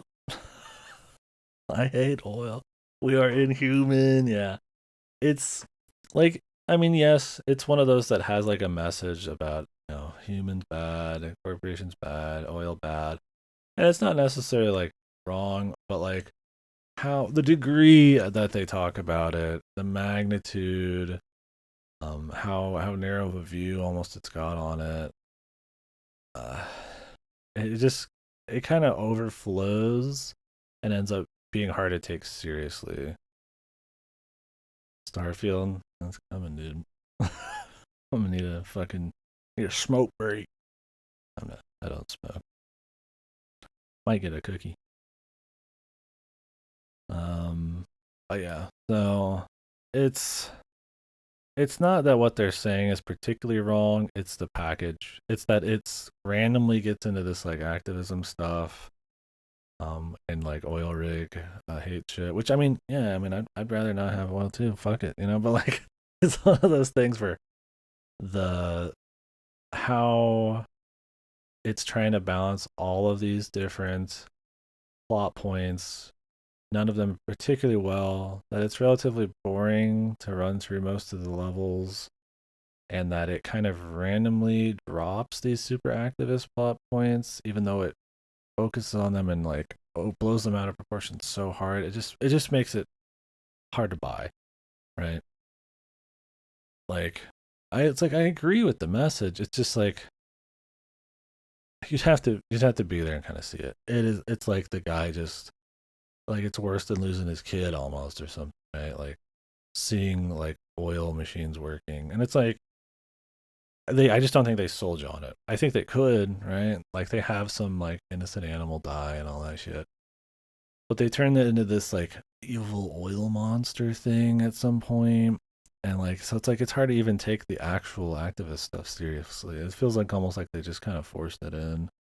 Um I don't know. There's other games I've played like that that'll talk about like a disease or some kind of disability, and it's like I feel for it on the grounds of like like actually rationally, I'm like, yeah, of course I care, emotionally, but you know, it's like the package you put it in and how effective the storytelling is and all that. it's a thing, right? Like I can just I said this yesterday, I can say, hey, don't smoke, and it's like, yeah, I'm right, but like, you didn't feel anything from it. You didn't really feel shit, right? Like that's kind of the thing. It's like, so it's kind of like that. Like I can respect what they're going for, but I think the package they put it in just doesn't. I don't feel much about it, and I feel like it's too at odds with itself with all these different loose plot points. It ends up just kind of being this meandering, kind of slow game with a cool premise. I think focusing in more on the family thing with a really strong, surreal underwater thing because he's like alone. That just slowly kind of like gets out of control. Kind of like what they did, but just tuned right. Would have been better, but I don't. Some people cried at the end of this game, so maybe I'm just inhuman. But I didn't like it much. Worst maybe is overblowing it, but I'm okay with it.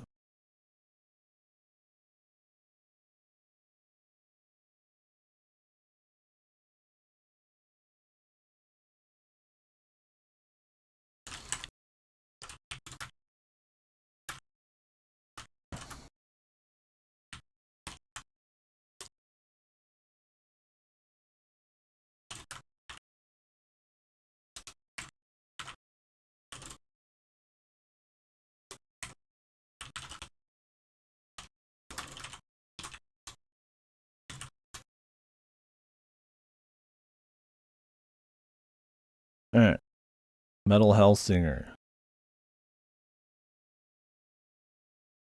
I like. It was good. This was another rhythm game, rhythm shooter. Um, it's pretty much what it looks like. You get all these like original songs made by kind of I think the in-house composers, but sung by famous kind of metal singers of nowadays.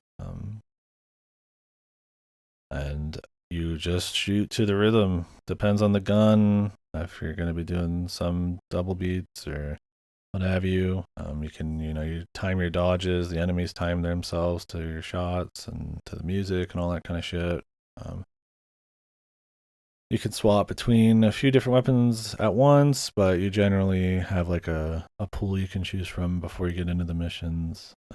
It's just really fast. The music's really bitchin'. Um, just a pretty solid arena shooter. Kind of think like Doom 2016, but with metal and rhythm. And that's kind of what you got here. Yeah, swap into the skull and stuff. You can do dodges too, but yeah, it's not as juicy. But I mean, the fights tend to not be super far apart. But yeah, feels pretty good to get going really high and do big scores and stuff like that. Some of the weapons are way more effective than other weapons with particular perks because you can pick perks and customize stuff. And when you do the challenge rooms, which those get a little old, because there's not that much going on. It's they kind of have to stretch what a challenge is in this game. But when you use some of those perks and accessories or whatever on top of your weapons, you can make some really powerful combos. Um, so that can kind of sometimes weapons feel good, but they don't. They're not actually that good. It's like the shotgun feels really good, but it's really not that good. I liked using it because it felt good, but like using the long range pistols and the crossbow, where I could essentially just have infinite ammo in it. Because the balance on the crossbow is that it only has 2 shots, but you can get something where every reload you get like 8 extra shots. So you just pop off with this crossbow, this explosive crossbow. It feels good. All the weapons do feel good, but it's got a little bit of a weird balance thing going on there. Um, if you fuck up the music, so yeah, you do start the vocals and stuff. I mean, it does make it so if you get really going, it feels more exciting. Um, I don't mind that, but I get if it's like sometimes you mess up a lot or maybe the difficulty's a little too juicy. If you pick the wrong one, like it can kind of ruin the enjoyment of the music. But I don't know. I kind of like that as long as it wasn't too strict, and I don't think it was. At least I didn't feel like it was.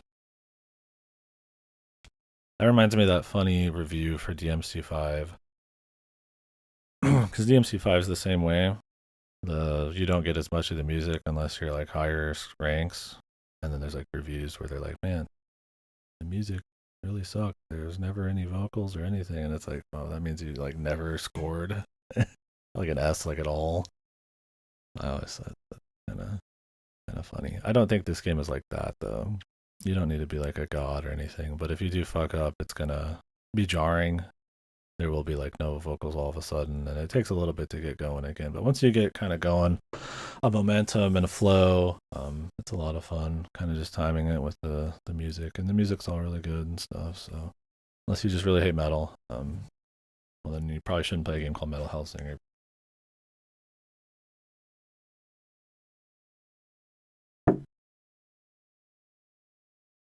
The story sucks. There's a fair bit of it. Troy Baker's doing a Southern boy accent and talking about how cool you are the whole time. Um, they've got all of this lore and story about um,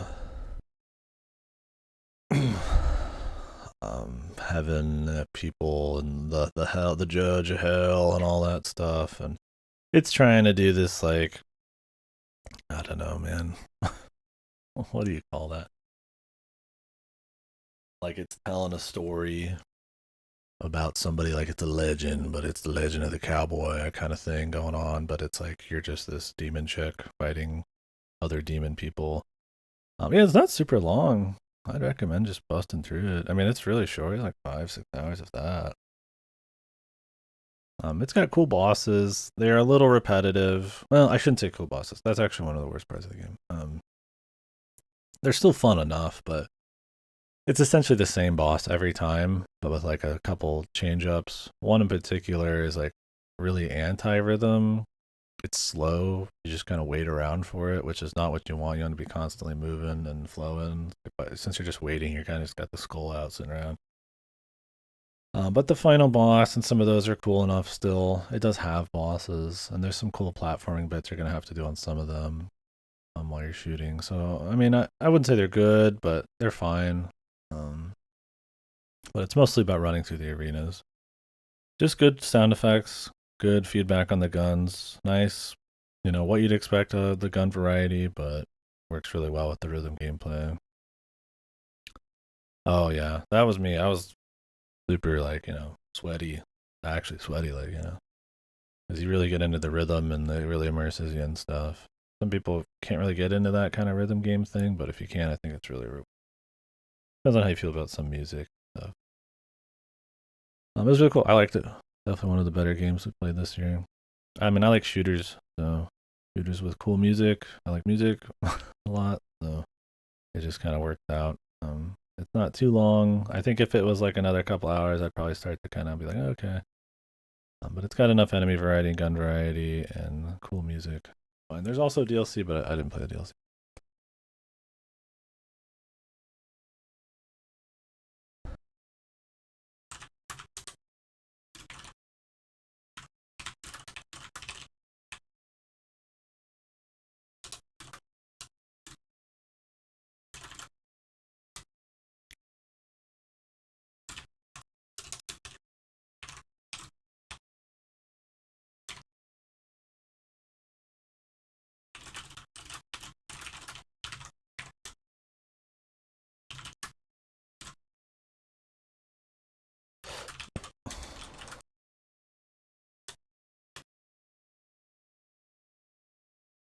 All right. Well, next is Starfield. I'm gonna take a little break before that, though. There's a lot going on in fucking Starfield, man. Prep your paragraphs if you got any. Cause Jesus, dude. Oh, Todd. I'll be right back.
Yeah, just left.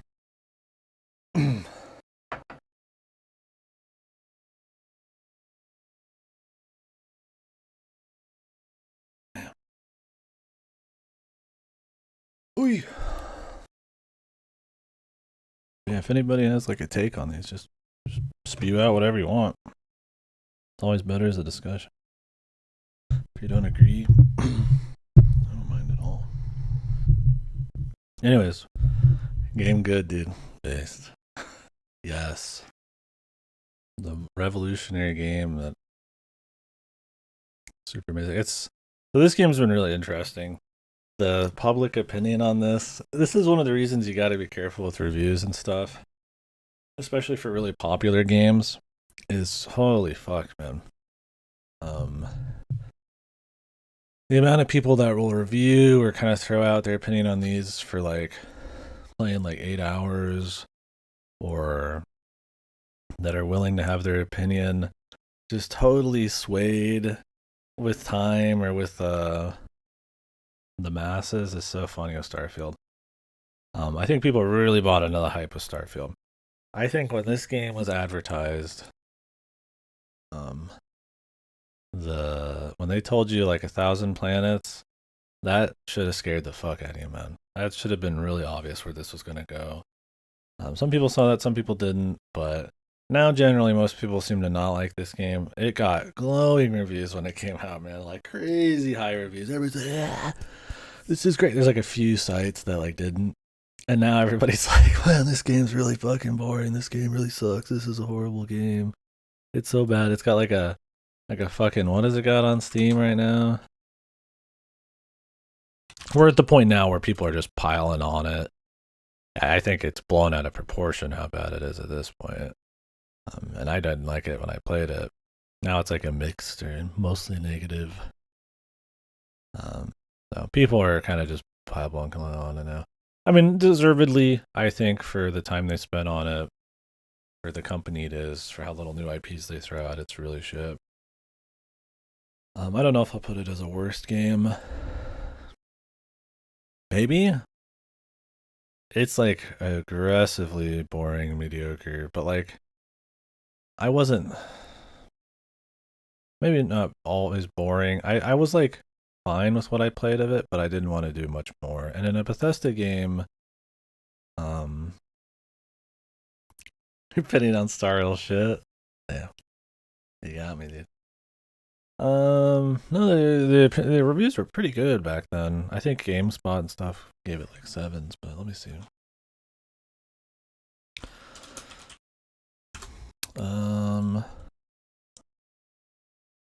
Yeah, I mean it's got like an 85 on OpenCritic.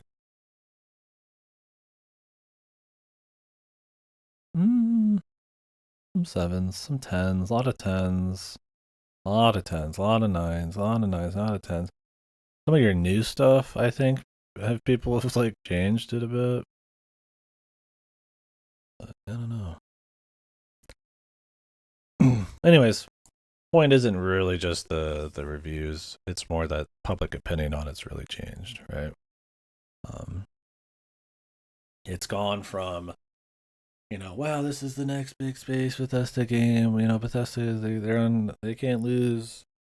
To wow, this game has no feeling of adventure, too many loading screens, too many kind of outsourced lame, like clashing visions. The vision for it in the first place, this Nagasapunk, is super sterile. There's no teeth to the story.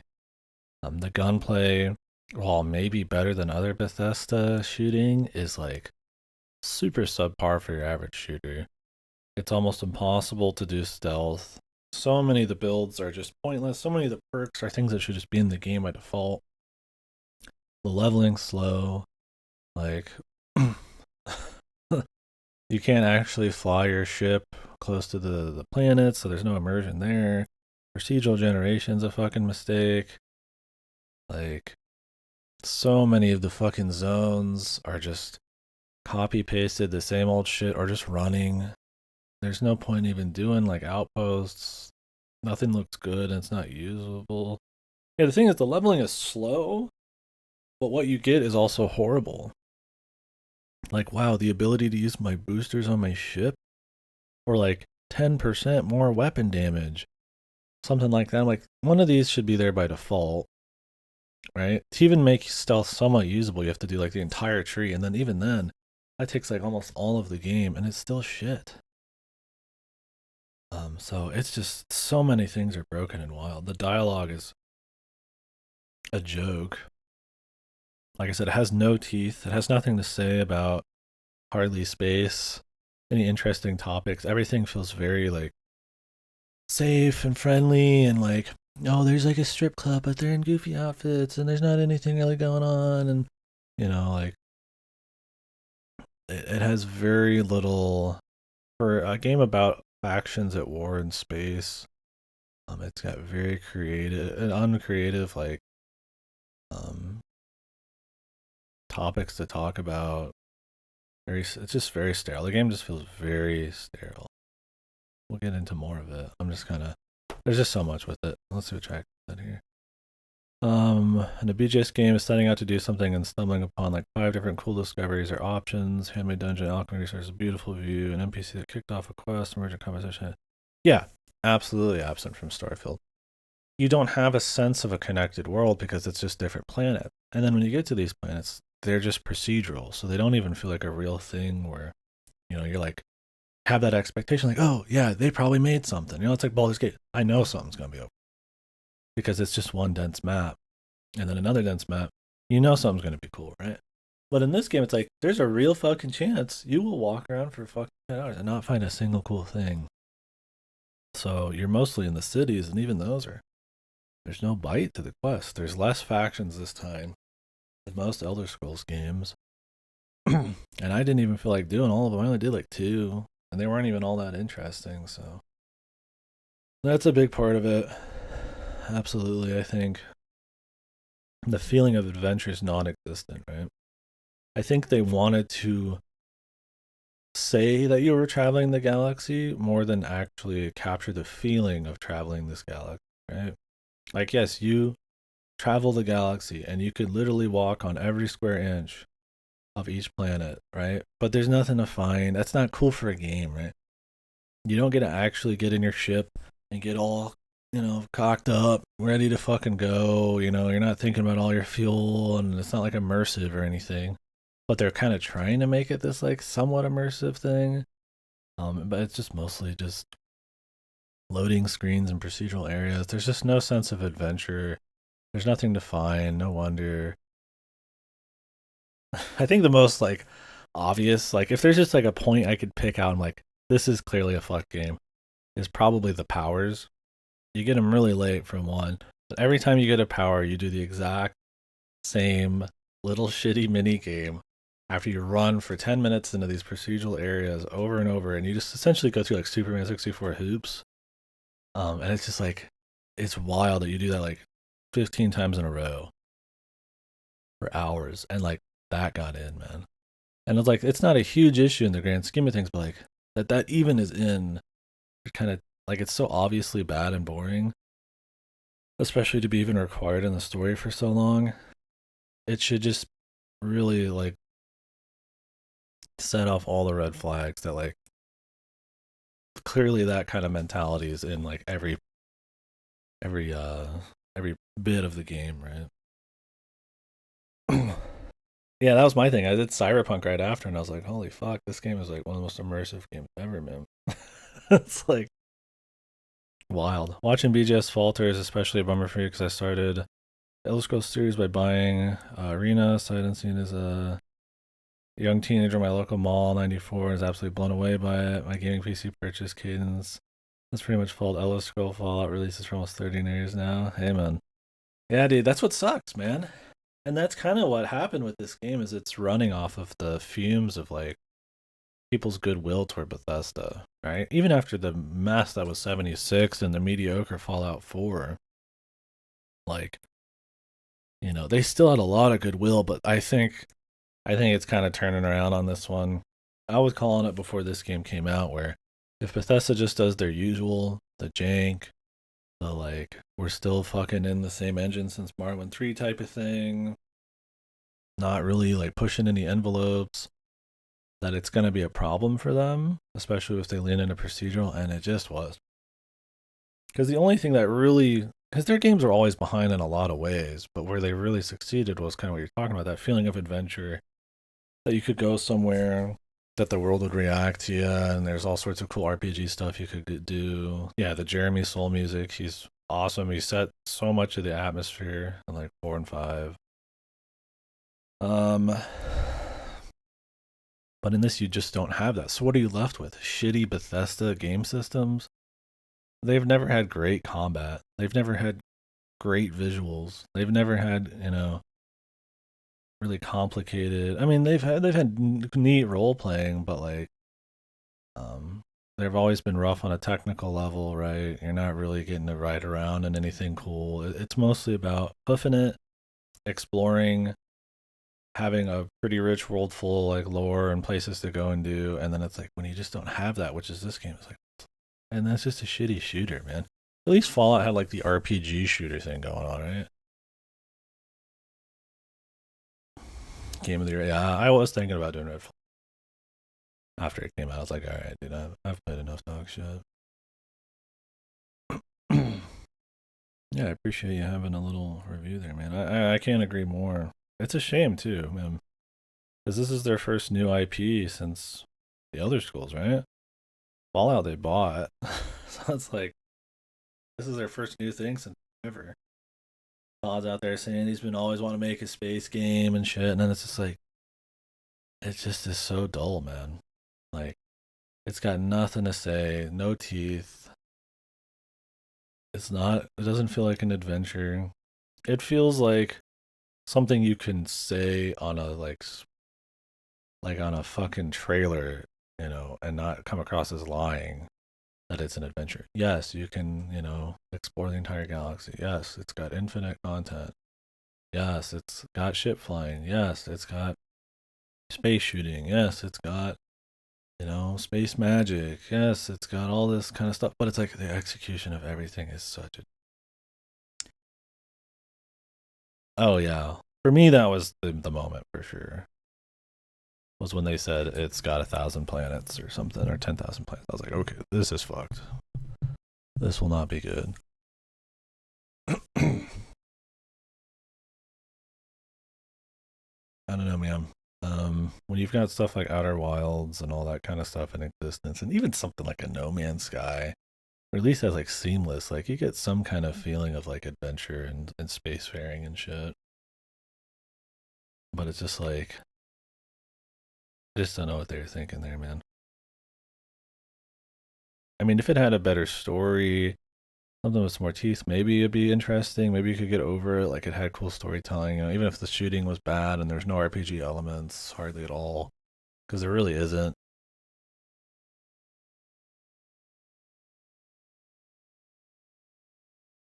Yeah, exactly. Environmental storytelling and procedural generation.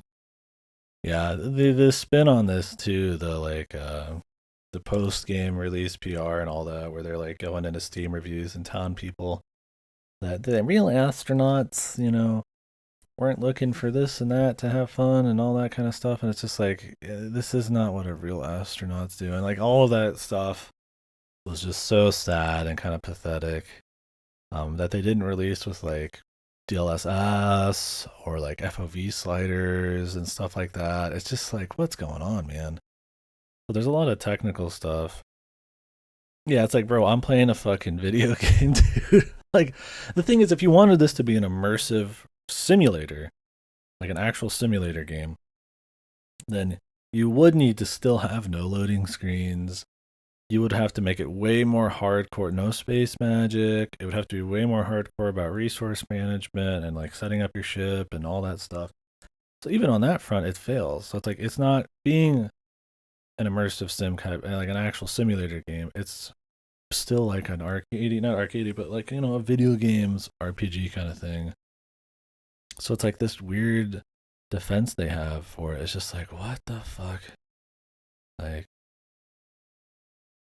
I don't know what they were trying to pull with that like post-release spin, man. Everybody just laughed at him for good reason. It's just kind of pathetic, man. So yeah, so many loading screens. there's so many systems in the game. It's like too much in the beginning. You're like, what the fuck is happening? There's so much stuff going on. And then like after about 20, 30 hours, you realize, oh, there's really not all that much stuff going on. You essentially have a bunch of upgrades to make it so you can get farther across the galaxy that are kind of useless because once you go to one of these places once, you can fast travel to them at any time. So it's just odd. The RPG elements are like fundamentally bad too. Like I said, so many upgrades are so shit, and you get them so slow. You never even really carve out a playstyle, man. Like I said, even if you try to do stealth like I did, it's almost impossible. Like every enemy sees you from miles away. The levels aren't made for stealth or many alternate approaches. There's not a whole lot of gadgets or anything you can use for stealth. Like fucking Stealth Archer in Skyrim was more interesting stealth. Wild, man. I agree with the people who said they should have like 3 planets that were mostly handcrafted. Yeah, for sure. Like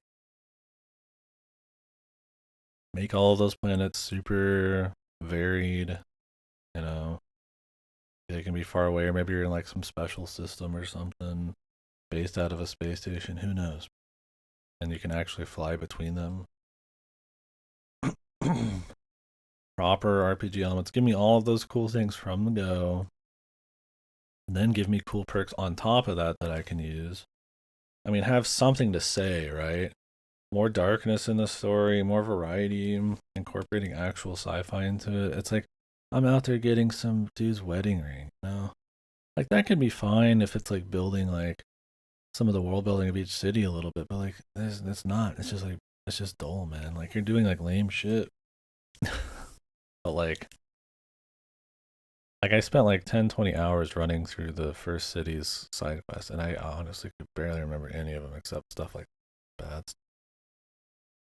Like some of the side quests chains, like the factions were like okay, like the one with the super like paramorph alien things.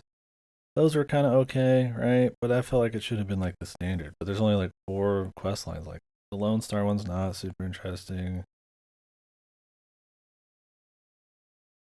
I found the shipbuilding to be overly limiting. It is you can't be very free about it. You have to have so many parts fitting certain things that it just got old to fuck. Because they gave you a free ship for half of the shit you did anyway, so it just didn't even. Outer Worlds, I've said, is one of the most mediocre games I've created. Yeah, not good. I don't like Outer Worlds. It is like mediocre core. I would not recommend it. Um, maybe it's better in Starfield, I guess. I don't know. Depends on how far in a Starfield you are. Starfield's one of those interesting games. The more you play it, the worse it gets. Because you think there's like this limitless expanse of like cool stuff to do. Maybe they did it. Maybe there's a cool story. Oh, well, I'll get into the story in a minute. Let's see how these side quests are going to be. Oh, there's all these systems I don't understand. How are those going to be? And then you realize, oh, the leveling's glacial. There's not really all that many systems. There's not a whole lot to find. It's mostly just fucking fast traveling and loading. The game looks like shit. It's just like, and there's no fun story. The main story somehow is the Bethesda's worst story that I've played, and their stories suck usually. Somehow this is like worse. It's like a laughably bad. The pace is like glacial, and then it rushes to like the end. It's full of like filler, like where you're just going to temples and doing like Superman 64 loops. It has no interesting characters. It's got this cute like multiverse bullshit. I'm so tired of multiverse too. Bullshit of like an ending where you can like go back through the game and now the main character, she's a plant. That kind of stuff. This like extremely safe kind of like corporate humor to everything in the game. Everything feels like super like sterile and corporate, that nobody would ever be offended and nobody ever has to feel awkward about anything. Everything's just so fucking sterile, man. And it's like it's a cute new game plus thing, but it's like there's nothing really happened, man. The story's so bad. It's unreal that the story even got like past the way it is, man. I mean, even for a Bethesda game, it's a joke. And Morrow and Peak for story. I mean, almost none of them have a great main story. They've always been like side kind of quest games and immersion. But yeah, probably. I don't know. There's some elements of, I guess, Oblivion that are kind of cool. I mean, not the whole story, but there's some cool set pieces, right? The gates and the Sean Bean character. But man, yeah, probably Mario. And I don't know. None of them really have a good story that I've played. I mean, I guess New Vegas, but that's not really Bethesda.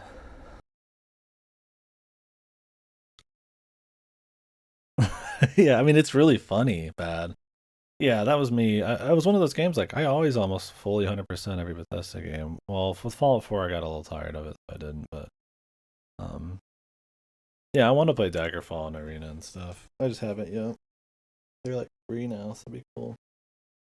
Maybe before Elder Scrolls 6 in like 2 decades or whatever. Um, but yeah, it's just the story is just insane. It's like it's hard to really like fully, if you've not gone through the whole story, like describe how just poor of a story it is. It's like it's mostly filler, uninteresting filler like that. Like yeah, it has more of the actual set pieces and assets in it than usual. Yeah, I'll be dead is for sure, and it's probably gonna be shit. I mean, they haven't released anything truly good since like I guess Fallout 3, right? Skyrim. Skyrim was after Fallout 3. Never mind. Skyrim. I like.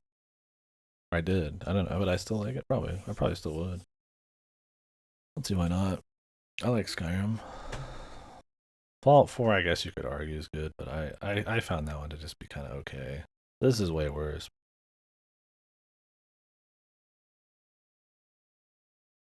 But yeah, incredible environmental storytelling. What do you mean? Where modding that too? A lot of people are just like, I mean, I just don't want to mod Skyrim or no, not Skyrim, Starfield. They're just like, it's funny. Some of the biggest modding groups were just like, the game's just not worth modding. We're gonna go back to Skyrim. Yeah, oh, and it runs like shit for sure.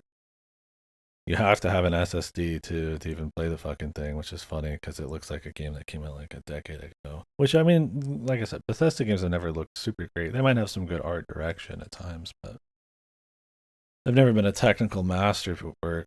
But man, yeah, God, yeah, this story. Yeah, I love that. Todd told everybody to upgrade their PCs, man. Holy fuck, the post cope on this game from the dev team was fucking hilarious, man. The damage control was so bad, man. No, that was the thing with Tracker. I can't remember the modding group. It was a pretty big modding group. That's pretty much what they said. It's just like it's not worth it. It's just too much fundamentally as shit. Like you're always gonna have those loading screen issues.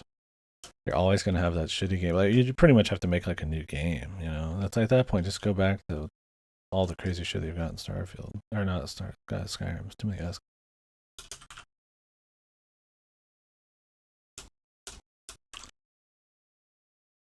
Yeah, the story is just wild, man.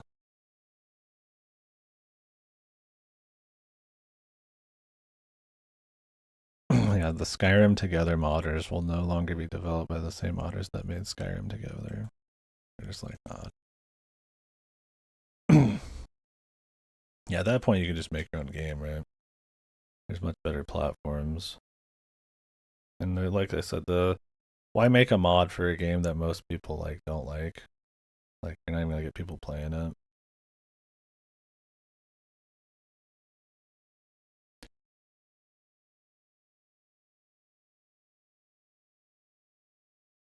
Do I put this on worst? Is that overkill?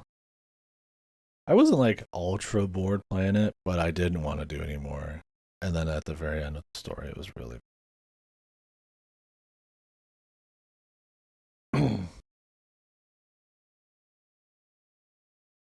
Yeah, probably. It's way more disappointing, absolutely. like like it's super disappointing. And I'm just for that alone, like the pedigree of who's making it, the budget, that they just couldn't get so many things right, that they just fucked up so many like fundamental parts of it, that even if it's not like I'm dying playing it, it's hard to look back on it and think anything was like worthy of praise. It's like there's games I played this year that I just was way more bored and thought were way worse, but it's like it's hard to give Starfield any credit. I feel like on principle I should put it on worst anyways. Star Rail. But yeah. Yeah. No, it's definitely one of the worst. Bad. Funny how the opinions on that change so much. So many people saying it's just this god game, and I was just watching these streams. Is it, buddy? Is it? And now it's like people say the exact opposite. It's crazy what hype marketing can get people into.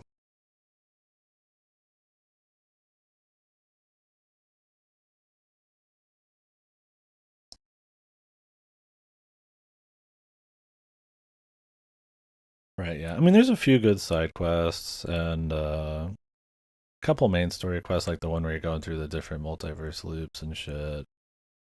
I'm sorry for that are like okay. Like I don't like the gunplay a whole lot, but it's not like fuck. Right? Like there's some stuff going on there.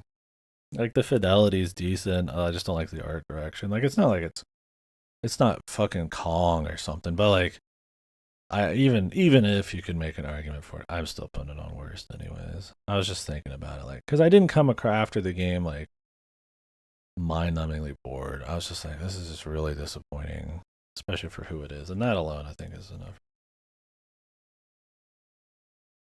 Triple A Shadow Drop with no marketing, probably.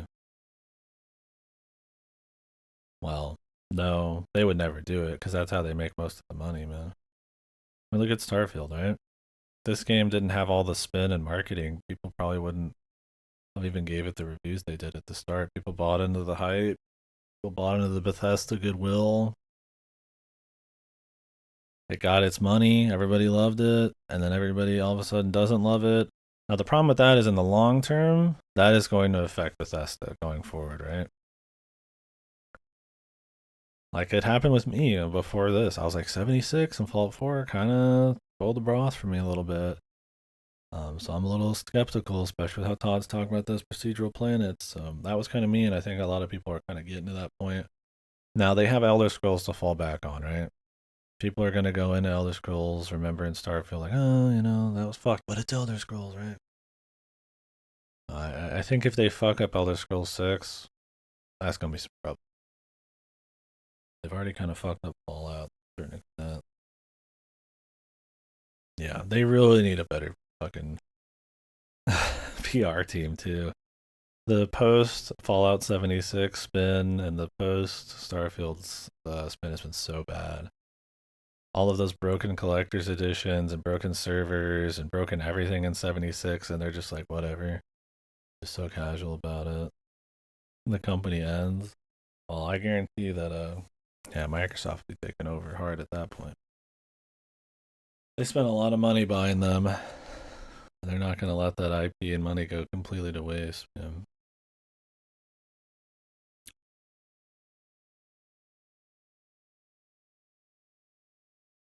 But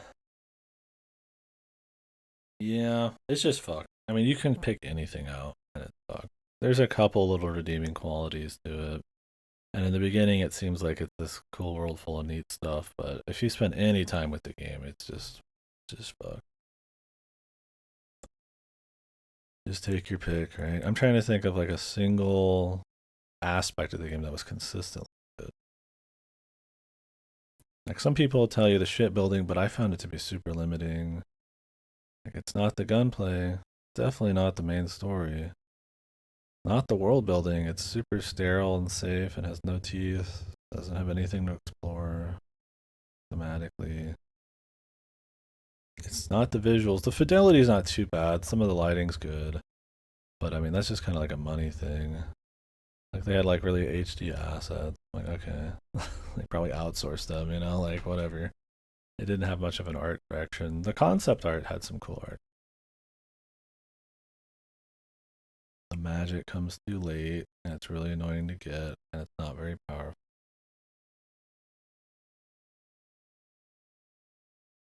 I don't like the characters. There's some good side content. There's a lot of shit. No feeling of exploration or adventure. I mean, it just I can't think of like one really good system thing. And I'm not just trying to be like an asshole. There's so much just wrong. Like even on the RPG, like I said, it's just level insanely slow, and everything's just like 10% attack power. Or now you can actually craft things. And it's just like this should have been in by default. Like everything in that game's perk tree should have been default. It needed to be way more varied and rich and more stuff you can actually do to make it feel like a proper like RPG, and then you build off of it, right? That's how the older Elder Scrolls games were. Anyways, I guess we can move on. I mean, I'm down to keep talking. Oh, now you can eat food without picking it up. Great. I did it. One of the best things about Starfield is they keep patching the issues. That's awesome. Thanks for fucking patching the game. Thanks for keeping up with it.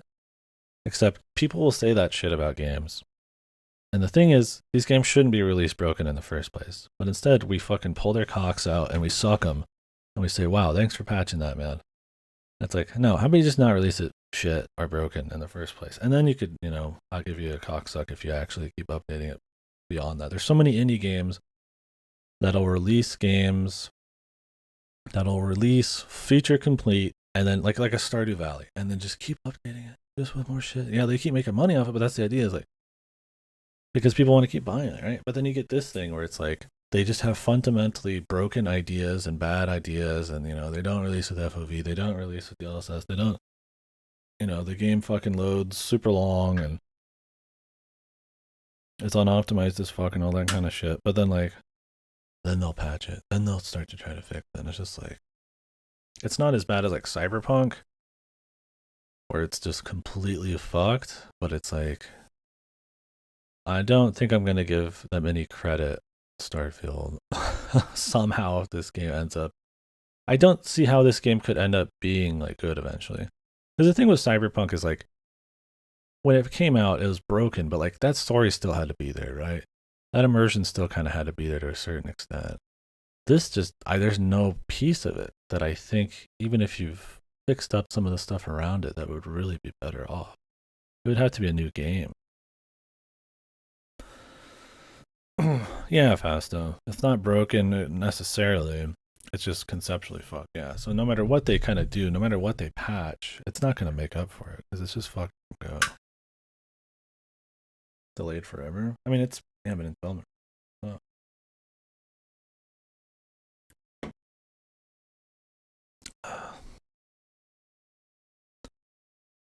Yeah, 343 is another one of those studios that's just fucked. Those don't release feature complete either. Cliffhanger stories, no forge, no firefight. Things that were in all the Halo games post 3 pretty much from launch. They can't get any of that. No co-op. They just dropped the co-op. Just like, what the fuck happened? Yeah, it's not like Bungie would be any better. I mean, they're eating shit now too. They've had so many layoffs, removed all the bonuses, removed all of their perks. I think they said, most people said with Bungie, it's just like everybody's just kind of like got no morale, super scared they're gonna lose their job, and it's like it's probably the case, man. Sony's got a clause where they can take over the company if things start going bad. So Bungie's definitely not in a good position either. I think it's more because the last expansion was bad, and live service is starting to eat a bit of shit.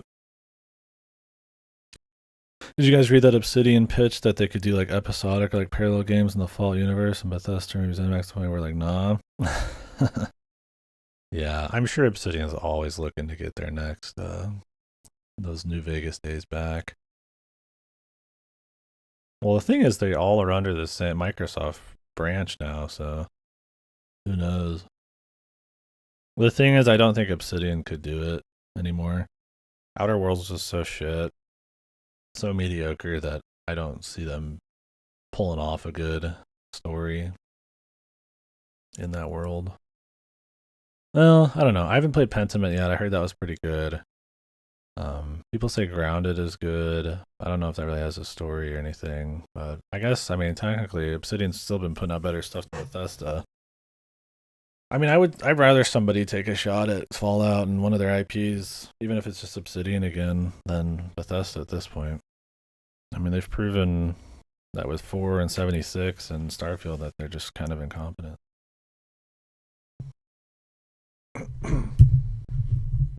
Which is a shame. Because, I mean, I played Morrowind like, what, last year before that? It was really good still. I really had fun with their games as I grew up, too. I mean, I didn't start on theirs until Oblivion, but then Fallout and all that stuff was a big deal to me. So.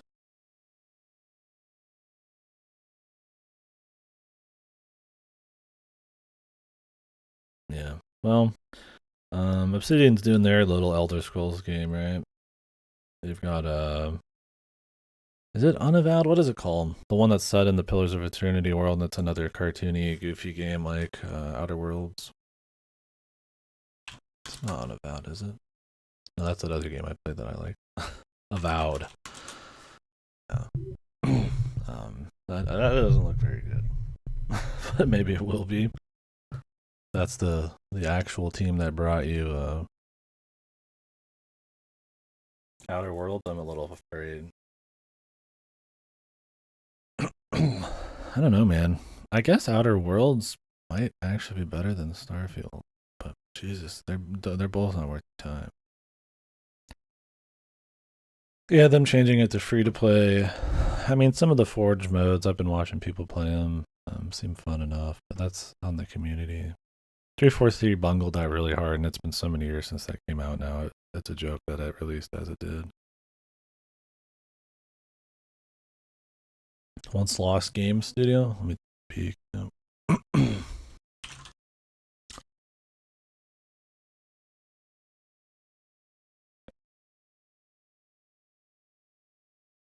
The Wayward Realms.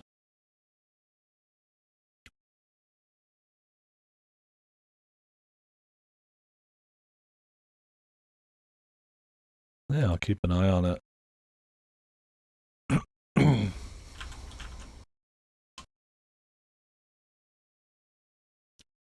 I think another thing that went really horribly for put it on the wish list. Yeah, I mean, I'm down. That went really horribly for Starfield is that it released like near with like Baldur's Gate 3 because Baldur's Gate 3 is like an actual like good full role playing fantasy game. Um, like a lot of the stuff that you would like in like a Bethesda game. It doesn't have that first person immersion, but that was not good for Starfield. It's funny because they pushed forward the release date for Baldur's Gate 3 to kind of dodge Starfield. It's funny though how that ended up being everybody liked it way better. It did really well.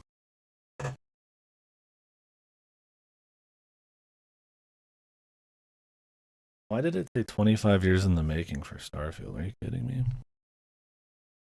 Stop saying shit like that. I thought about it in a dream when I was a kid in the chess club. You guys ever seen that video?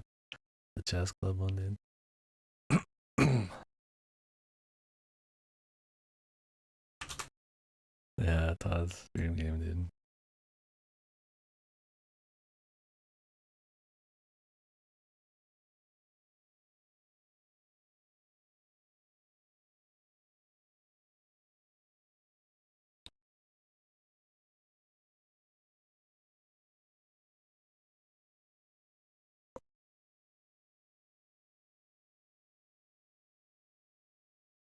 I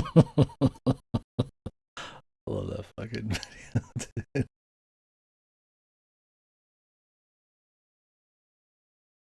Always love Todd and his bullshit. Those games kind of suck now. It's still just funny to like joke about. Who knows how he actually is? Yeah. That's the thing, is like you just got all that goodwill from those old Bethesda games, man. Well, another one of his dream games is making an Indiana Jones game, which is actually coming out, being made by Machine Games, the new Wolfenstein people. And so since Bethesda owns them, look forward to your next odd masterpiece there, baby, Indiana Jones. I'm not huge into the new Wolfensteins, but Machine Games maybe could do it. We'll see. It might be like a creative assembly thing where they do something a little outside the wheelhouse and it ends up good, like with Alien. So, I remember people saying he actually wasn't in the chess club. I wouldn't be surprised. I mean, the dude lies all the time. Yeah, give me dude, Indy in the fucking what is the engine called? The Marwin one. I can't remember.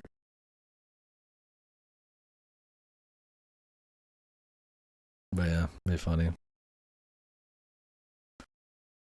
I don't know. Restart your BG3 run. Yeah, it's a fun game. But anyways, yeah, can't recommend Starfield. Extremely disappointing. Not really worth all the time that it takes to get through everything. Even if you bust through story, that's like the worst part of it. Um, yeah, I just don't know if Bethesda's got anymore. They're gonna have to go back to square one, man. Creation engine, yeah, I don't remember. Gamebryo, maybe. Yeah, I don't remember. I mean, it's changed a lot over the years, but some of the foundations still.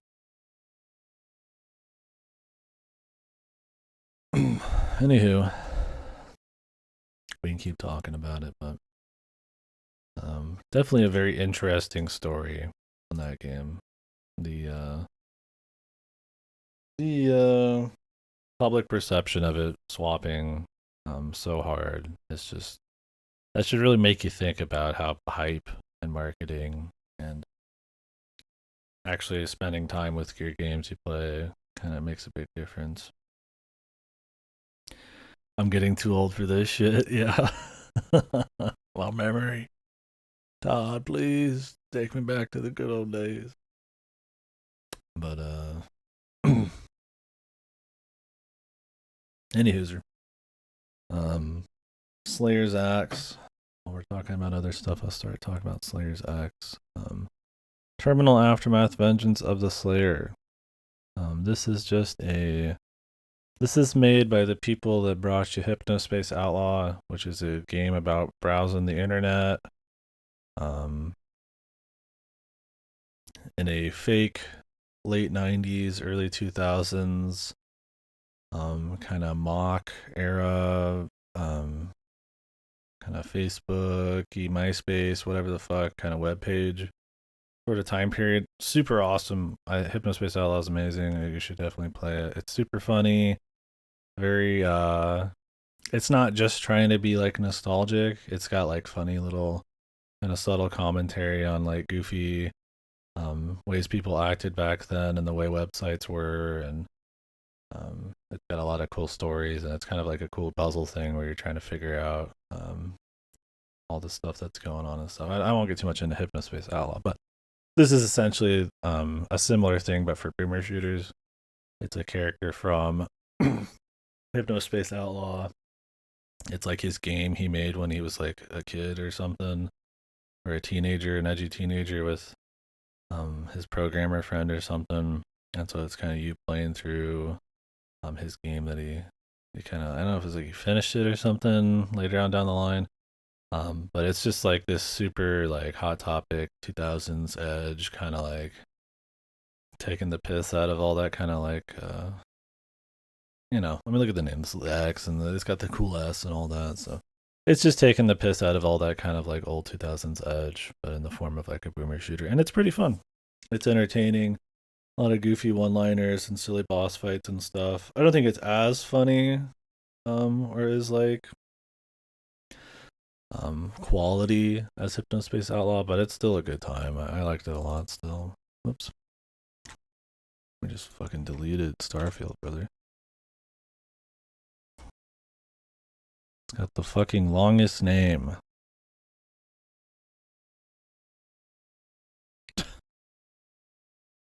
Yeah, it's for the best. So good game for sure.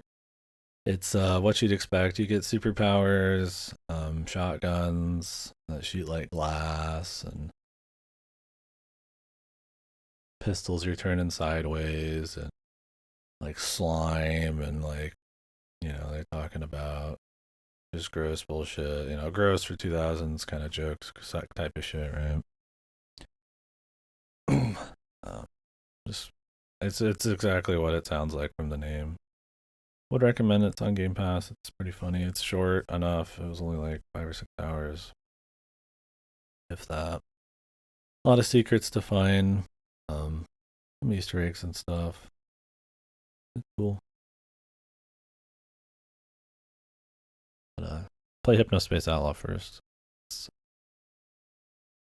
probably the better game. But Proteus. Um, this is another kind of boomer shooter esque thing going on. This one's obviously taking itself a bit more seriously. It is this kind of like 3D, but like kind of pixel looking art kind of style. Um, Plays a lot more like sort of like a Doom 2016, more of your old boomer shooter type of stuff. Big kind of maze levels with shitloads of different guns, lots of secrets to find. I think overall the feedback is really nice in this. It feels really good to shoot the guns. Guys aren't too meat shieldy, and you've got lots of different stuff you can mess around with. The gore is pretty nice, so that feels good when you're shooting dudes. And it's very fast. You move really quick. Um, oh yeah, it's not too bad when you're playing it. Might be one of those games where it's weird on stream, but it's not too bad. The blood sprays, yeah, quite a bit. All that, and the pixel look kind of looks rough when you're looking at it small. When it's blown up, I didn't have any issues seeing shit. Just think kind of like a brutal doom type of thing. Fast movement, cool jumping, dashing around, fun guns, good sound effects and feedback. Yeah, if you just like good shooting, it's a good time. I didn't play any multiplayer or anything like that or user maps, but the main campaign is kind of like a Mario World sort of map, where you get a certain amount of challenges done and secrets found, and you can unlock like different pathways and find enough secrets, and you can upgrade yourself and get new guns and hold more ammo and stuff like that. So there is like a progression too. That's kind of one of the modernizations. That one was also on Game Pass. I don't know. That was one I wasn't sure if I was gonna play, but I didn't. I didn't regret it. It was good.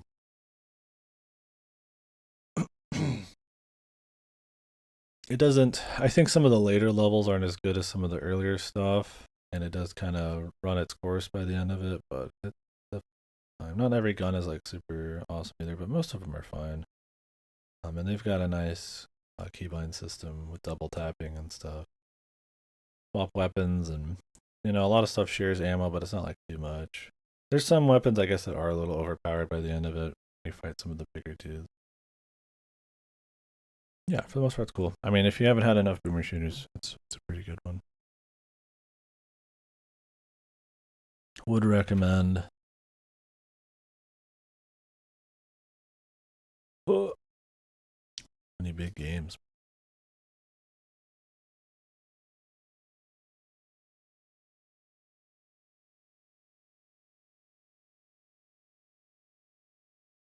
Some on my lip. Anyways, Cyberpunk 2077 and the DLC. So I did not play this when it came out. I was either going to like down patch it and play the shit version, or just kind of wait until they were done patching it. What ended up happening is I ended up waiting till it was done patched. I didn't want to play it twice. I'm glad I didn't because it wouldn't have the same impact probably playing it twice.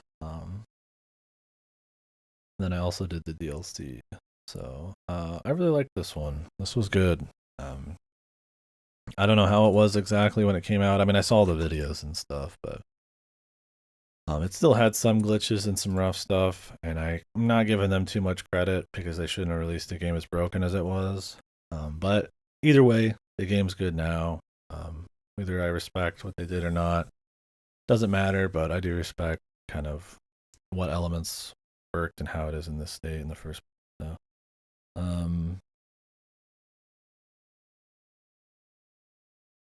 I never actually seen this trailer, but yeah. So probably one of the more immersive games in the business. It looks great. That it's always first person.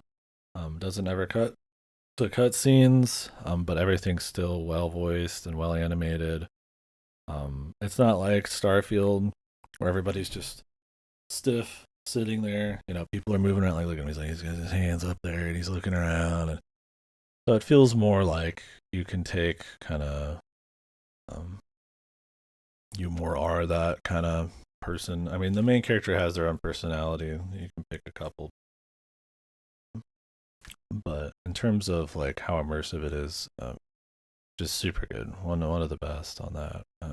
I like cyberpunk type of stuff in the first place, so it was always kind of something I knew I'd like a bit. Yeah, it's a.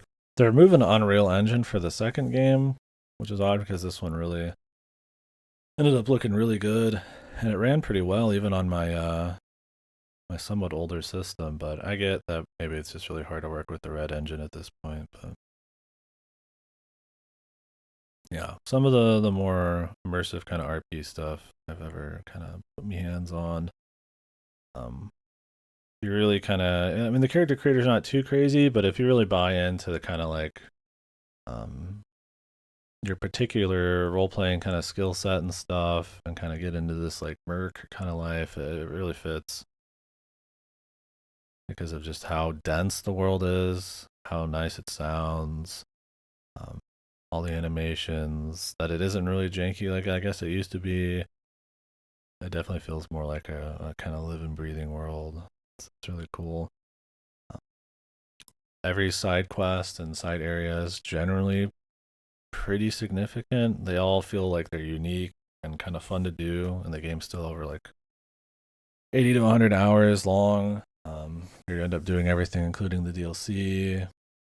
You know, you do a lot of just kind of like, oh, I'm gonna go to this building and kind of do a mission, but it's a unique building with like a unique objective to do, and there's a lot of approaches. I know they've redone all the perk system. I actually felt like I could stealth. I could make a stealth build. I could do some hacking. I could augment my body and change out, you know, what all I could actually pull off pretty significantly. You know, I could get more slow mo. Like, mind melt somebody. I can all do all sorts of shit.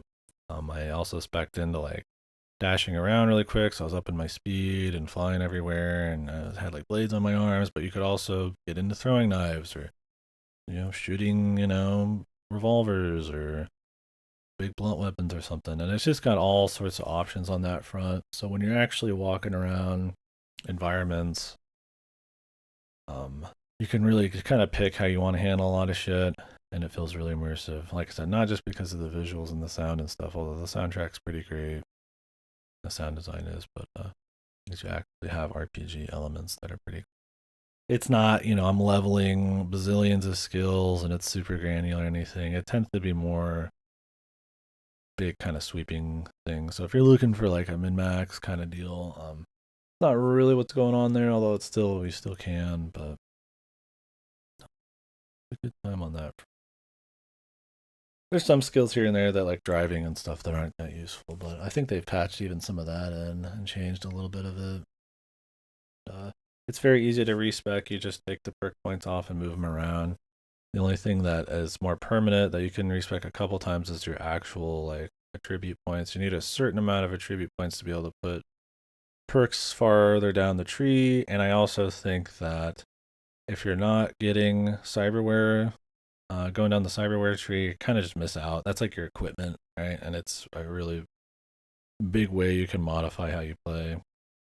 There's very little reason not to go down that, but you get so many perk points and just attribute points anyways. It's totally fine. I don't. Um, yeah, it's just kind of like a sure thing. They really, I feel like they could have just made that like a something you just leveled up on its own. It's fine.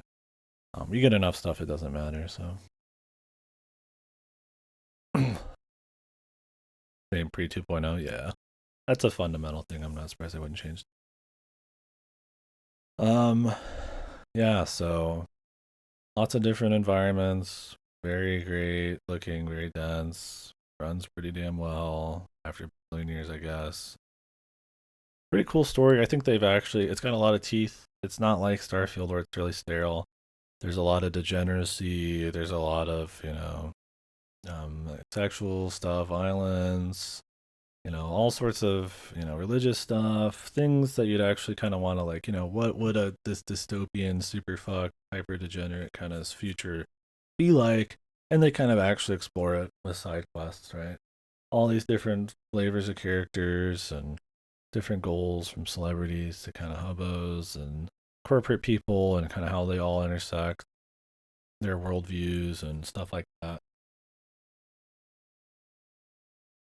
It's pretty cool there. It's not like the smartest written game ever, or anything, but it's got something to actually dig into and kind of enjoy, right? It actually has something to do with the sci-fi, like you would want in a near future thing, like a Ghost in the Shell or something. That kind of gets in a bit of that, but it's a bit more about degeneracy and uh, how bad everything is for everyone and that kind of shit.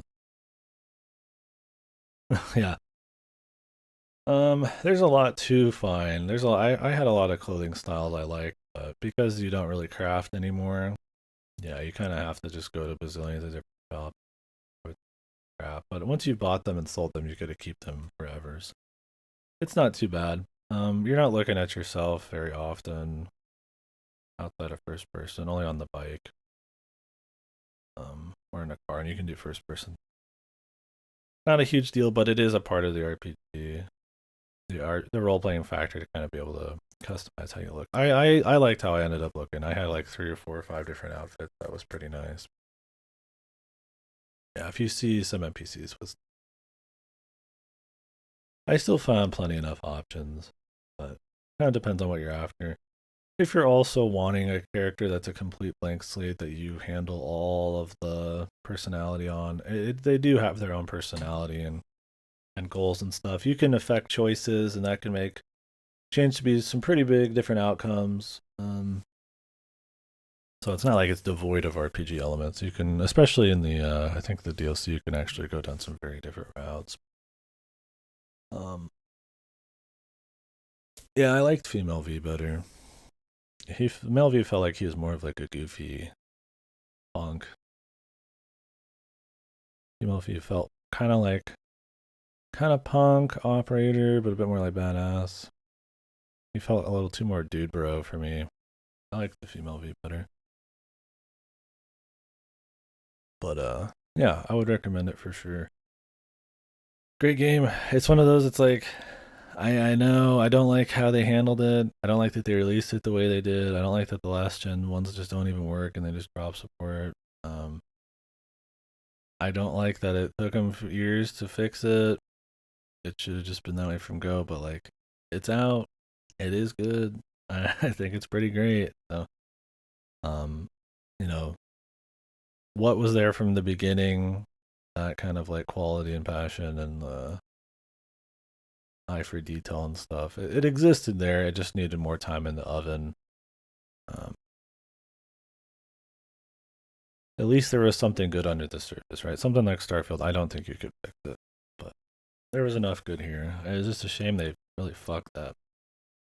Um, I would definitely recommend it. I haven't seen the show. The DLC I found not as impressive.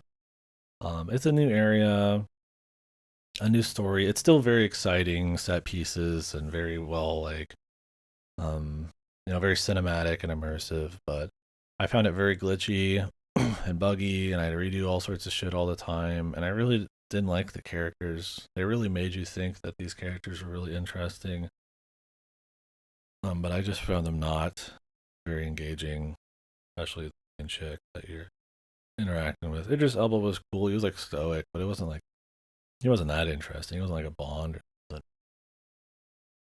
something. The beginning of it's a bit more exciting, but yeah, I think once it starts getting into the sob story with the chick, um, I just tapped out kind of on that. Um, it's still a cool DLC for sure. It introduces a lot of stuff and new types of like vehicle missions and shit like that, and the side stuff's still good. But yeah, definitely not like the most strong main story in my opinion, but still leagues above on production value than something like a Starfield. Would definitely recommend it. Like I said, I'm into this kind of sci or this near future thing already. Thing is, I have a bone to pick generally with like AAA open worlds, but I love this one.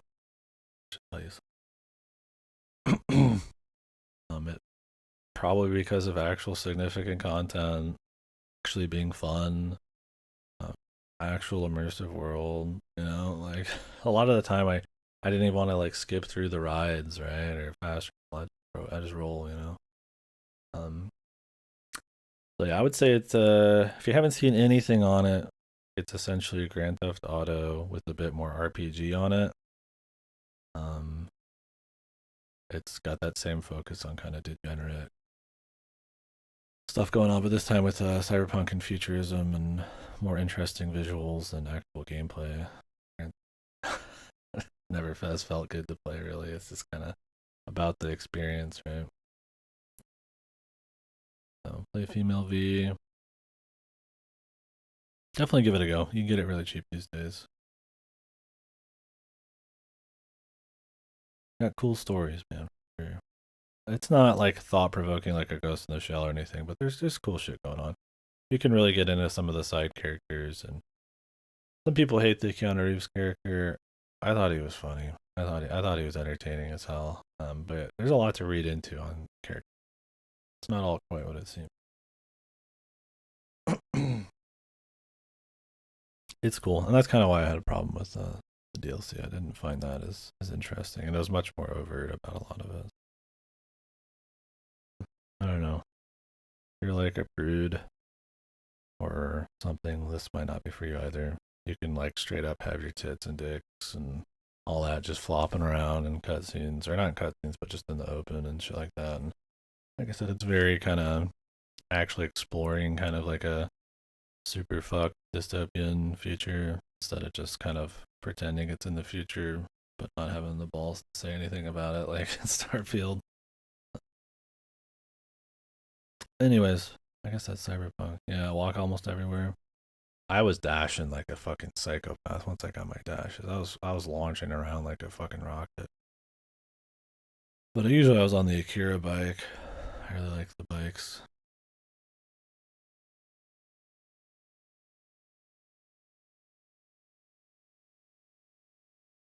Yeah, I would recommend playing it. I don't care how.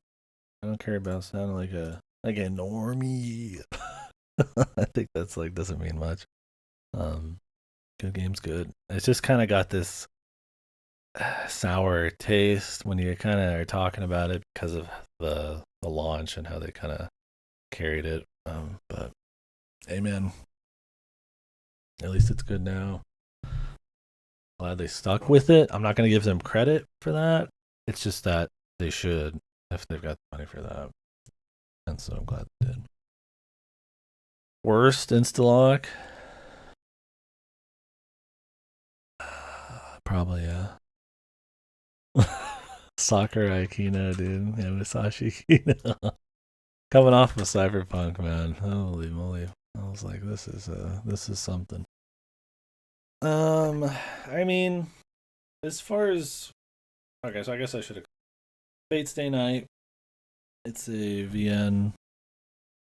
Nobody knows that anymore. It's a gotcha these days. And spin-off games. Um so the idea of Fate is that there's Holy Grail wars generally. And to get the Holy Grail and get a wish, this is very basic explanation of what's going on. You get the pig thing. Yeah, it's so funny though, dude. It's the character I know, and they turn you into Piggy. So these masters take part in this competition, the Holy Grail War, and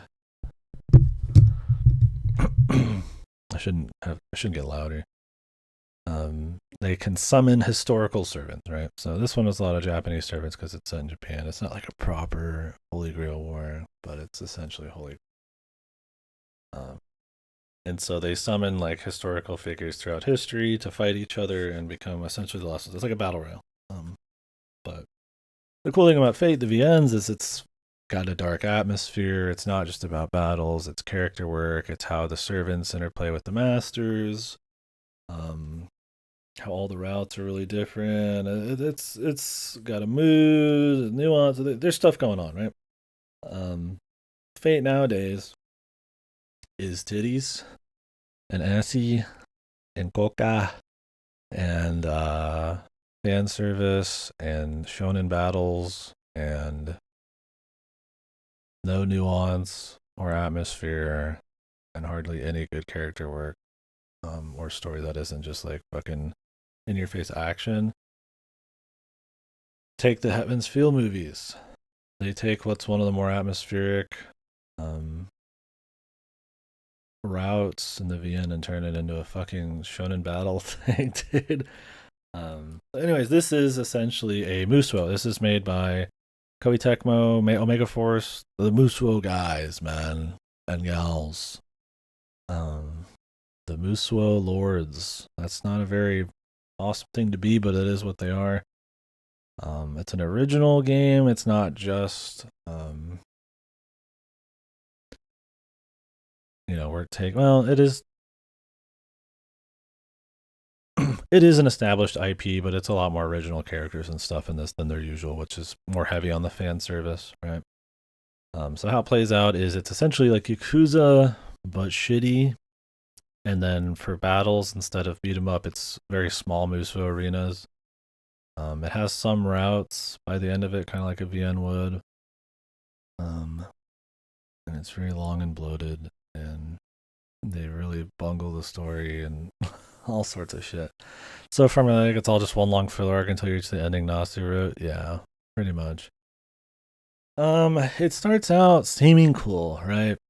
It's got, an actual Holy Grail War. Wow, there's not many of those these days. It's got a main character who seems to be, capable. He doesn't have a titty waifu as a servant. Okay, I got no problem with titty waifus as servants, but they're clearly not immediately going for sex fan service. I'm like, okay, maybe they got something. Maybe they're trying something, right? Maybe they've got some writing to show us, right? Maybe they got an atmosphere. We don't know many of the other servants. They're keeping it kind of closed.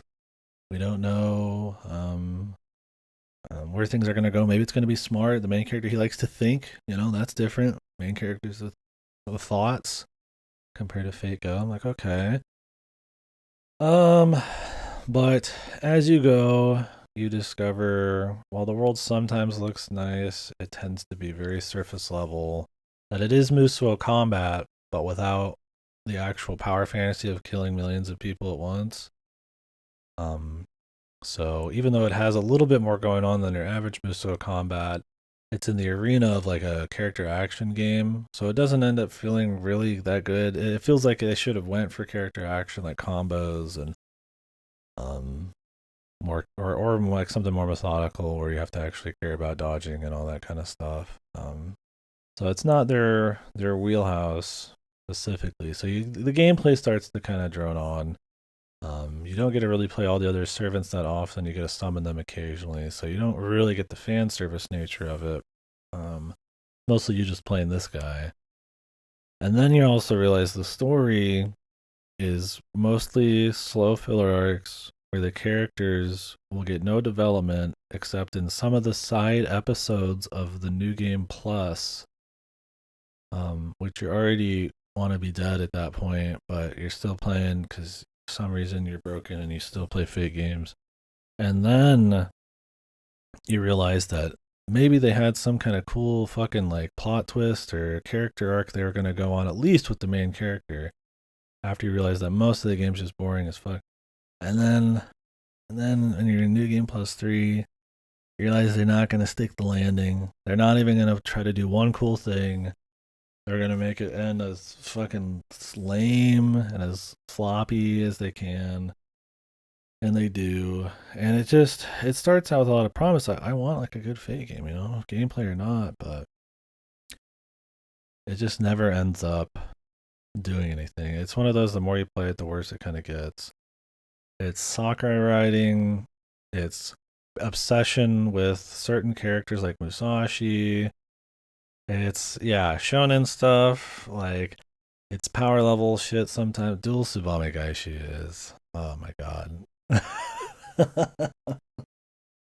That his master was the that guy anyways was funny, man. Because we joked about, we're like, he's gonna do the double Tsubame Gaishi, and it's like, oh my god, he actually did. It just falls apart. It's got potential, but the way it handles the pacing, the way it handles the choices and the routes, it's just essentially a collection of just random filler art. Like the final routes, it just cuts to the next chapter, goes through something that's clearly very disconnected from what happened before. Because you do essentially what's a final boss fight against the ultra evil Raiko or whatever, and then you do another chapter, which is the choice chapter, and then it like wraps up, and then it kind of just, you just do that for every route, and it feels like there wasn't a whole lot of like thought put into how cohesive the story is supposed to be told. There wasn't really going to end up being any mind games. You don't learn anything about the fucking servants hardly and how they bounce off of their masters. You learn a little bit about them in some side episodes, but it just had potential, man. It had the setup, right? And it just goes nowhere with it. It's not smart enough. It doesn't have enough of an atmosphere. It looks okay sometimes, and the gameplay gets old. So, yeah, exactly. That's exactly what goes on. And it's like, really, dude? Yeah, and then it's like, I say it doesn't have fan service, but it does have fan service in the essence that it still has this attachment to certain characters like Musashi that they just cannot let go, man. Yeah, exactly. Like they bring back a lot of the characters from like Fate Stay Night. That's like they have to have these characters, right? Like they might not have their titties and dicks out, but like they still have to have them, right? The sad thing is they're still some of the best parts because like at least they can still kind of write their like personalities. They have nothing to say about Gilgamesh. They have nothing to say about Ku. But his voice actor's good and his character's always been fun. So it's like sad because you're like, this is just like fan service essentially of a different nature, but it's like it's still like the better stuff. You're like, so they bring all those guys back. They're not a huge part of the story. They kind of just exist. Like you can't make a Fate game anymore without some kind of weird gameplay reason to have more servants. They wanted to have new servants, but they're like, well, we have to have Jean. Well, we have to have Gil. Well, we have to have Ku. We have to have these guys, and it's just like, so one of the new servants. I gotta wait till one of their names pops up on the screen. What about Super Evil Raiko, dude? I remember that the main servant guy is that like water hero dude from Japanese lore. I don't remember his name though. I mean, they're all Japanese names. I'm horrible about Japanese names. Oh wait, they had the Samson. Samson, I got Samson. Got him. The non-Japanese name guy. I remember, dude. Samson. Easy out, yeah. He also had like a very light emotional moment with that goofy Geisha chick. But yeah, I don't know. Fate's a tough one for me. I'm a huge fan of the VNs, and varying levels of entertainment value I've gotten out of everything that came after, and then a complete disdain for what it is now, especially with the gotcha. So this one I was getting a little hopeful. It doesn't look bad on the surface, but it's mostly a VN. And like I said, I don't think like some of the production value and shit's too bad um, for a Fate game and for a um, Omega Force game, but it just on a fundamental level in the writing and the gameplay is just kind of fun. So wouldn't recommend it. Some people love it though. Some people enjoy it quite a bit. That's fine. Um, I guess I'm just looking for a particular something in the Fate stories, a level of intelligence, level of atmosphere, a level of something at all. I just didn't get, yeah, looking for some kind of quality, right? Yeah, and Fate. Um, I mean, even if it was just like a fun power level shonen thing, like it'd be okay. But it's like the gameplay, like Musou gameplay does not work with the 15 guys in a room kind of thing, right? With like high health bars and like little bits of dodging. Like you really need to redesign that gameplay to go way harder, right? It needs to be more about evasion, like a Souls or Bayonetta or something, or more about like juggling combo stuff, or just go full Musou and just go power levels. And it's not the worst gameplay. Like I like it better than Excella, but there's nothing for that story to fall back onto. I think if the game actually ended with him being properly like evil psycho guy and winning, I probably would have gave it some credit because that'd be pretty ballsy. I'd really like that. They they fuck it. They fucking bungle it, man. He just loses. You're just like, really, dude. Like, wouldn't that be cool? He like finally beats his servant. Like, if you're gonna go ultra power level bullshit, this dude's Tsubame, double Tsubame Gaishi, and that would have been neat. No, wouldn't recommend it. Sadly, there'll never be a good Fate thing ever again. Please look forward to that. The Fate Extra remake, bro. Maybe they'll add in some bonus servants from Fate Go for us.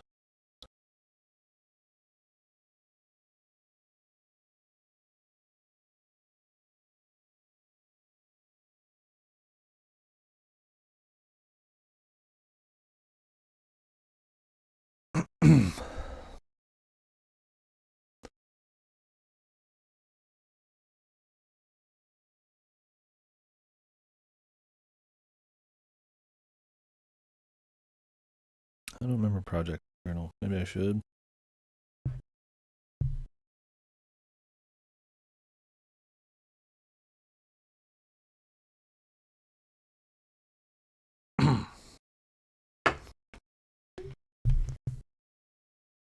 Taking a quick little micro break. I'm gonna say it. Oh, yeah, I remember you saying you like it. It's good. I mean, there's nothing wrong with it.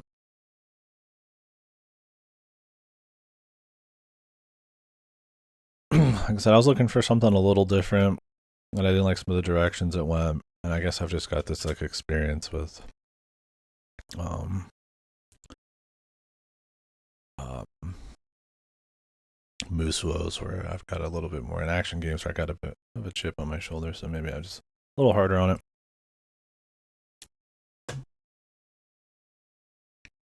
I don't think it's like beyond reproach or anything. It's or beyond the pale. I mean, it's like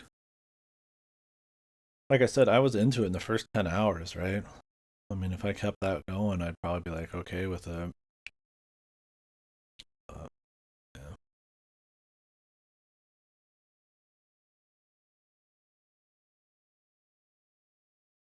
Yeah, that was one of the other problems I had too. Was the lack of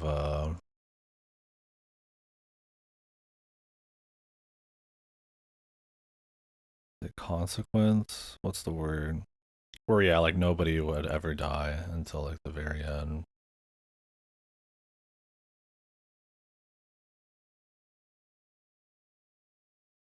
Everything felt very like convenient. But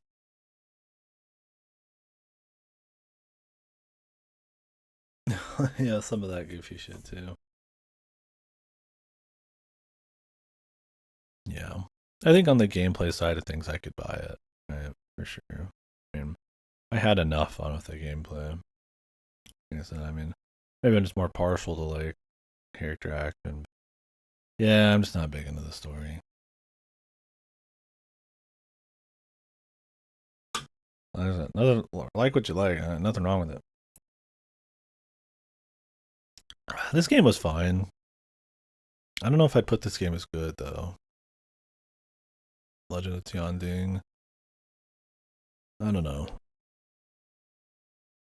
So this one had a lot of charm. Oh really?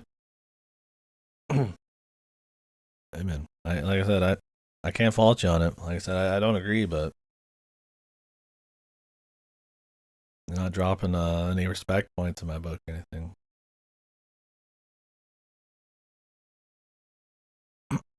I mean, it did have some production value, which is cool too, right? Can kind of get caught up in the fun of actual proper cutscenes and a fate thing and all that instead of just CGs and stuff. And I got like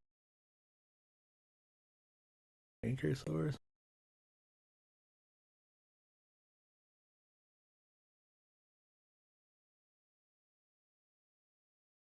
I mean, most people do seem to love it. Pretty well rated, right?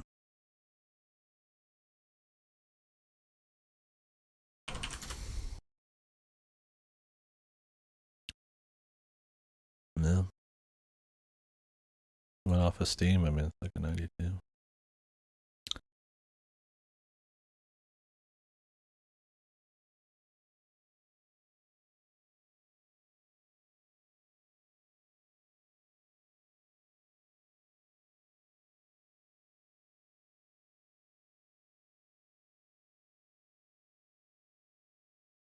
God, Jesus, don't read the reviews on that shit though. I've done it before. It's like, if anybody can cosplay a Saber, give me your socials. It's like stupid shit like that. Or Musashi posting.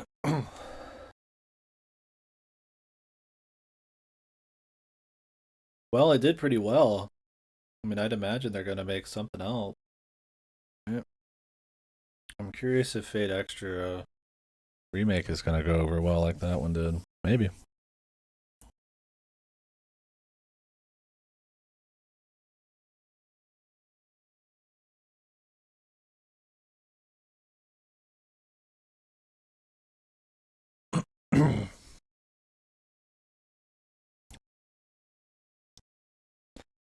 But yeah. Anyways, Legend of Tian Ding. While we're talking Fate still, knock this one out, I suppose. Is about a. Is it Indonesia? I don't remember exactly. Japanese occupied country. And this is kind of like a Robin Hood kind of character, right? This is kind of mythical, cultural dude. Did it? I'm not looking at the trailer. My eyes might be over there. I'm not looking at it. Taiwan. Right? Taiwan. Japanese occupied Taiwan. Um, so yeah, it's kind of like this Robin Hood esque character, this kind of Lupin, more of a, like a young punk, but like that kind of against the establishment kind of sort of character. Right? It's a 2D action platformer where you kind of have a hub world where a lot of the story will happen, and you can go back into levels and replay them and mess around and stuff like that. So it's a bit more focused. Well, it's got platforming, a bit more focused on kind of like combo-y melee combat, knocking dudes into other dudes and throwing them against walls and stuff like that. Not always the smoothest combat. I appreciate where it's going, but it does get a little samey. It doesn't really change much after the first few hours, but fun enough. It's a nice looking game. It's got a lot of soul, I should say. Like you can see how the trailer's mostly these cutouts because that's kind of like the most fun part. They're very expressive, very cool art, and it's kind of just a simple story about like asshole people and the guy kind of taking it to him. But the way they're animated and look and all that really kind of sells the whole style and really kind of Keeps everything feeling really fun because they pop up really often. The gameplay's fine enough. I mean, like I said, it's a lot of just like picking dudes up and throwing them around. Um, it's got its difficulty. It's not too crazy. Um, you're not going to come out of it saying this is the best action game or this is the best platformer. It's not even going to be close, but it's cool enough. You're not going to remember the story a whole lot. It really is going to just be kind of the charm of it. I enjoyed it. I don't know. I'd put it on like good. Yeah, gameplay comparable to Giga Wrecker, dude. Yeah. I mean, Giga Wrecker, everything's better than Giga Wrecker's gameplay, but like it's fun gameplay. It's not super long. Thing is, a lot of it's like going back through the levels is kind of boring. You can pick where you start, but having to go back to a linear level to grab like those side quests, um, and collectibles and what's up, Rocky? Yeah, we've been just rolling through, just chit chatting. It's day 2. Um, but yeah, most of the upgrades are gotten by just giving bums money. It's like the same bums. They're just all over the city, and you kind of just keep doing it. So it's kind of boring there. So there's elements of it that could be a little bit spicier, you know. But I would definitely play another game by these devs. It's cool. If anything, it's worth just watching some of it for the art, the comic strips. I mean, if you've got, well, it's not on Game Pass anymore, but I mean, if it's really cheap, it's worth running through. Like I said, it's got a lot of heart. Did not dislike my time with it, but I'm not coming away probably gonna like recommend it to a whole lot of people. I hope the devs do well. All right, now a game that everybody for sure will like. Nothing divisive about this one. Working on my Spades program with networking multiplayer. I made it down to Houston with all the stuff. Okay, that's how cool. Well, hopefully it was a smooth enough trip. Yeah, acclimated and all that. Enjoy your holidays too, man. Yeah, I've just been here. Car troubles, a lot of money and stuff. Need to go pay for that on Tuesday and great stuff. I'm gonna look into maybe getting into some kind of tax break file as a contractor because it is for work that car's kind of broke. We'll see, but yeah, I don't think about it too much. Just kind of having fun. They don't need my money and my time, so. But yeah, what did take my time, and I'll never get it back, is this game. This game, truly atrocious, insanely boring, barely funny. I mean, it's got some funny moments, but it's just like the first one, where it is mind fucking bogglingly boring. I don't know who thought it was a good idea to make this series a fucking essentially a VN about detectives and then have zero intelligent writing or mystery or like detective-y anything hardly going on. Like you technically are a detective. Yeah, memorable MC Adam Tony whatever man. What's his name? With his signature red hoodie. That they said that in the game it's his signature red hoodie. Like we're all gonna remember it. Tim Goodman. Alright, man. That's good of you to remember that.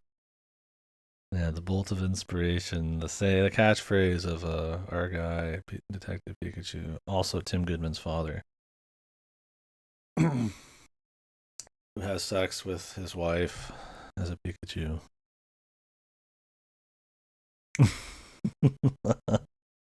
Yeah, that's what I'm saying though. It's like, yeah, there's like no thought behind this, but somebody gave up a year or two of their life deving this fucking game. Okay, I hope they got paid pretty well.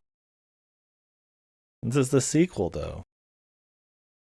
It's Pokemon. Yeah. Well, no kid deserves this shit either, dude. No kid's this stupid to like. This can't be fun for anyone. The thing is, who's it for? No kid wants to fucking read this much. or like go through this much just raw story. No kid like but no grown ass person is going to enjoy like the level of writing this is on either. It's like, who's it for? There's nothing going on in the story. No excitement. It's all story. It's all reading. Like, who is it for? Yeah, it's like I can't imagine. It's like World's End Club. Like, yeah, it's Pokemon, sure. So, like in theory, yeah, some parents gonna buy it for their kid, but like nobody, I imagine, would like this enough to get a second game. But here we are. Was it the movie? Is it just the power of Pokemon? Is it that this cheap? It's extremely cheap game. It looks super budget when you're in there. Um, the assets are all shit. Most of the game isn't voiced. There's some animation work, but it's pretty few and far between. Everybody looks like a Sims character from like the game. There's no systems or gameplay. It's just picking options essentially out of a fucking. I mean, you get to ride around on a Growlithe and you just walk, right? Yeah, it's mostly just Pikachu. Yeah, it's insanely boring. It's like it's a test of will to get through a lot of it. It's really, really funny at the end and in the beginning. Super funny at the end because of how overboard the story goes. The body swap shit, the legendaries fighting, the goofy voice acting, the unfailable QTEs. But good god, dude, it's like 20 hours, man. Like, so was the first one. The first one, at least, like, it was really bad and horrible and boring too, but like, at least it was kind of cool seeing Pokemon just existing in a real world, kind of, and seeing what they're up to. This one barely even felt. I barely felt anything about that. Probably because Pokemon Snap, the new one, was just kind of did that, but better. But yeah, the characters don't go anywhere really. I mean, you get to find out about the body swap. That's it. I mean, there's not really anything else going on. The Harry Goodman body swap with Pikachu. Or mind meld. I guess they mind meld and not body swap them. He got inserted into Pikachu's mind. Howard Myers, dude, best mayor ever, man. Yeah, I mean, if you don't know anything about the game, Pikachu talks. He's got like a Chicago or New York accent or whatever the fuck it is. And you are the aide, essentially the wingman to Tim Goodman, budding detective. And you just stumble upon shit conveniently, and it all has something to do with your own personal story, even though you're just out on vacation usually. And you solve a mystery, and it's not really a mystery, it's just kind of running around and going through events, and all of a sudden it's over, and that's it, man. It's insanely boring. I'd barely call it so bad it's good. The ending definitely saves it, but like if you're just watching this shit, put that shit on like times 50 speed, just just let it roll and then just watch. You're good. You didn't miss anything. Rancid game, man. Truly bad. I don't get how Pokemon can keep getting away with it, man. It's insane, dude. And this is like a spin-off too. Those are usually like a better, man. But somehow, dude. I mean, nobody's really talking this one up at least, right? Nobody's like, wow, man, it's so good. Like Legends of Arceus, right? This is just shit. You'd have to be a fucking freak to defend this one in front of anyone. Unless you're like 2 years old. And then hats off to you for actually reading so much dialogue at 2, man. That's pretty impressive. At that point, just go read something good. Next up, yeah, the PPP, the only we're dying for any feeling at all, any kind of comedy, anything that luckily that pops up, and yeah, I'm just laughing a shitload from it. Maybe I wouldn't have if it was actually funny the whole way through, but like I said yesterday, man, thirsty man in the desert kind of thing going on there. I would take anything. It was good. It was funny, but not probably worth 20 hours, man. I mean, I enjoy talking about it, so it was worth it for me in that essence. But I would never have anyone. I would never recommend anybody play that. Most people don't play so bad it's good games anyways. But if you were going to, there's much better options that are either shorter or much more consistently bad funnies. Anyways, because Mario Bros. Wonder was coming out, I figured, well, let's catch back up on all the 2D Marios that I haven't played. So I played New Super Mario Bros. Wii, New Super Mario Bros. 2, Mario Bros. The Lost Levels, and then we did Mario Bros. Wonder, kind of a little bit every few days. I didn't do them all back to back, but New Super Mario Bros. Wii. So I guess for starters, I don't think Mario Bros. 2D platformers are like really awesome. They're not like the best platformers by any means. I think they're influential. I think they are good. I really like Yoshi's Island, stuff like that. I like spin-offs like Wario Land 4 and stuff like that. I like Mario Land 2. Some of the ones that got a bit more creative visuals. I've always thought that Mario platforming tends to be a little floaty and a little too focused on finding little secrets and not having like really just clean, fun platforming execution. They're good. I think stuff like Donkey Kong Country ends up just kind of blowing it out of the water. And of course, I respect the influence, right? That's what ended up. I love 3D Mario games. I love the RPGs. And the obviously the originals are a huge deal. I mean, of course, nobody can understate how big a deal Super Mario Bros. Was. So I respect it a lot, but I'm not a huge on them. So you get to New Super Mario Bros. DS, which is kind of the first Mario Bros. Platformer, like core one since Yoshi's Island, pretty much, right?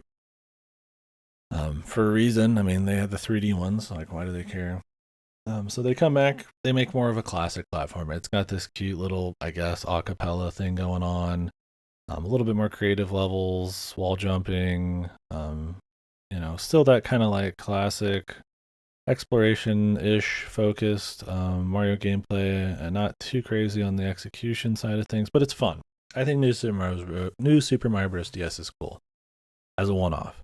It's a cool little mix up. It's a cool art style. It's different. The problem is that they take this fucking game and just keep redoing it for like a decade or more. Yeah, the co-op Mario. So this one is co-op. That's the big new thing here. Let me see. New Super Mario Bros. Yes. Came out in 2006. New Super Mario Bros. Wii U Deluxe.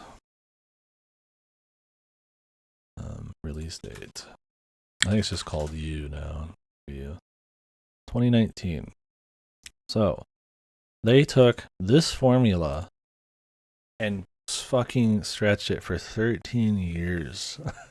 Like, it is essentially the same shit every time with like slightly different levels, not slightly different levels, varying levels of quality and music.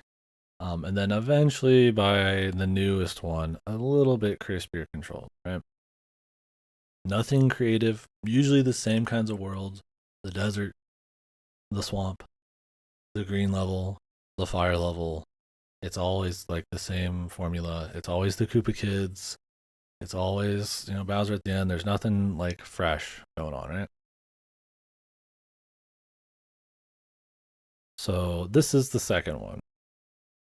Not the second one, but the actual second one. There is a New Super Mario Bros. 2, but this is the actual second New Super Mario Bros. Wii.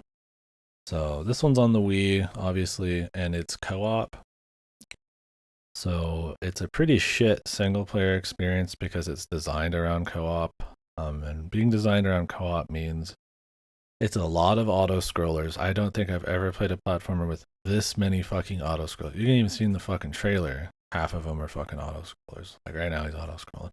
Because in co-op, you want to be able to punch your brother in the face or jump on your grandfather or whoever's playing with you.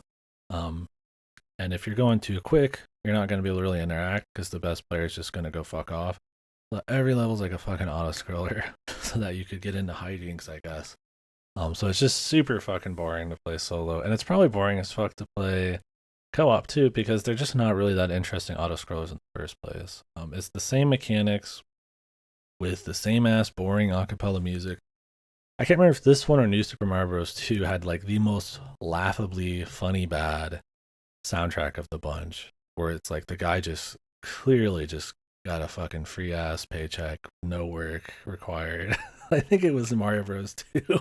It was like we took the fucking acapella thing and we just just slapped it in with like the most shitty quality babas and just yeah, it's just so underbaked, so lazy. It's a good um the music is a good like indicator of kind of what the whole thing's about. It's still fun. It's still like, you know, a platformer. It's still got enough of that kind of quality you'd hope that a fucking Nintendo game would probably have, especially their flagship series. That like it's still fun enough to jump around, wall jumping, all that kind of stuff. Just busting through the levels if you can is more fun than actually taking them slow because of the way kind of Mario controls and stuff. I find it much more interesting to just crank it, but there's so little creativity going on here. It's very safe trying to play it just, pretty much for a buck, right? So you get the 3D Marios in there. Super creative all the time. It's always like really different, and if it's not different, it's got extremely crispy controls or just at least creative level design like 3D World. But these just nothing. Like Yoshi's Island was way more creative than like anything here, right? And it worked fine for like I said, a reboot, but yeah, 13 years, man. So this one in particular, nothing really super different. It's an okay, just like afternoon to bust through it. If you have co-op, that's cool. Any game co-op feels pretty fun, but it's not a really good single player experience. If you're going to play a Mario, like a new Super Mario Bros. Game solo, just skip this one unless you really love 1 and 2 and the Wii U one, and you just gotta get more. I don't think it's bad. Like I said, I don't think Mario platforms are bad. I just don't prefer them over the competition. And the big thing is they just don't try to get creative. They only finally start getting creative in 2D Mario's since Yoshi's Island and Mario Bros. Wonder. And I feel like in that game, while it's good, it's solid. It's one of those where I feel like it's a thirsty man in a desert kind of thing, where it gets a little too much credit. It's really solid, but like it's only seems as good as it is because Mario's been super stagnant in 2D. I feel like there's plenty of like really good 2D platformers that do this. We'll get that when we get that. Cocoon. Remember that rant, I guess, before we get to the next one. I found this to be one of the more overrated games of the year. I don't quite know how this won so many awards. Good for the devs. I like some of their past stuff. Well, it's not the same devs. It's some of the same devs. People who made Limbo and Inside. The game designer of those. Which say what you will about the game design on those. It's more about that keeping it simple lets you focus on the art and the visuals and stuff.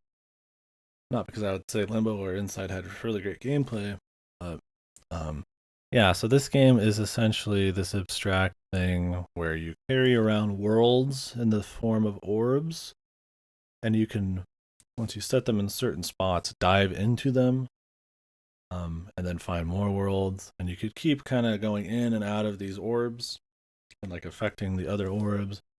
Like if you shoot a laser into one orb, it'll travel from that direction you shot through the world and maybe out something or in it'll hit something. So it sounds really neat, doesn't it? It sounds kind of cool. Like, oh, it's like this multi, like, like a, what do they call it?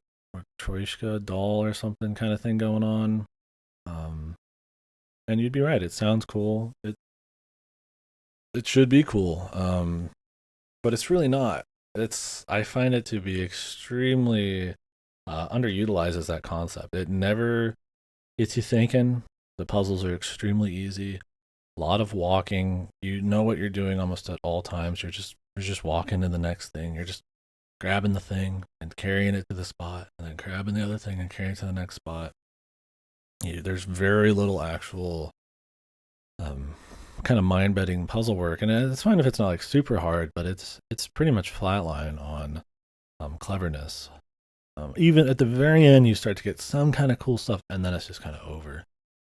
Um, Visually and the sound and stuff, it's pretty cool. There's some interesting aliens. I don't think it's cool enough to carry the game, but the bosses are pretty sweet and how they look and how they play. It tends to be kind of a genre mix up. You're kind of getting into more action and little gimmicks and stuff that you'll use to fight the bosses and all that stuff. But there's only like 4 or 5 bosses. It's nothing really super crazy. They are long, so you do have to actually get good at them. There's not really much consequence or anything. You'll generally just restart the whole fight or check play recurse. Yeah, I need to. Games that actually use these concepts a bit better. You played Cocoon, right, Fasto? Anybody in here play Cocoon? It's got like Indie of the Year in so many places. I just, I mean, it's not like fucked. I don't think it's just like bad. I'm not gonna put it as like worst or anything. It's just,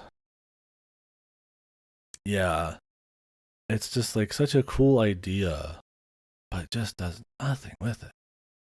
And when the puzzles, you don't have to think or there's nothing clever or exciting happening, then that means all it is just walking. It's one of those puzzlers, like Cube or something, where you already know what's going on.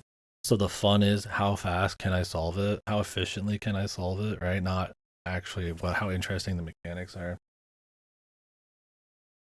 I mean, you can have easy puzzle games. Superliminal's easy, but it's really interesting. It's cute, like making objects bigger depending on perspective and stuff. Like, that's like a nice, effective, but not difficult kind of puzzle game. Like this, it's like, I mean, yeah, it feels like the Limbo Inside game designer, man. I mean, it's very, very walk heavy. It's not a Limbo like. It is a puzzle game, but I mean, it's a lot of huffing it, man. Um, not to an exaggerated degree.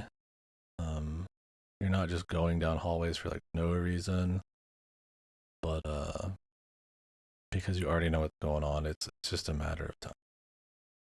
I just felt like I was missing something for most of it. I was like, there's got to be something I'm missing. Like this is better than I'm thinking, right? It's gonna start kicking up, right? The bosses are not too bad. The visuals are kind of cool.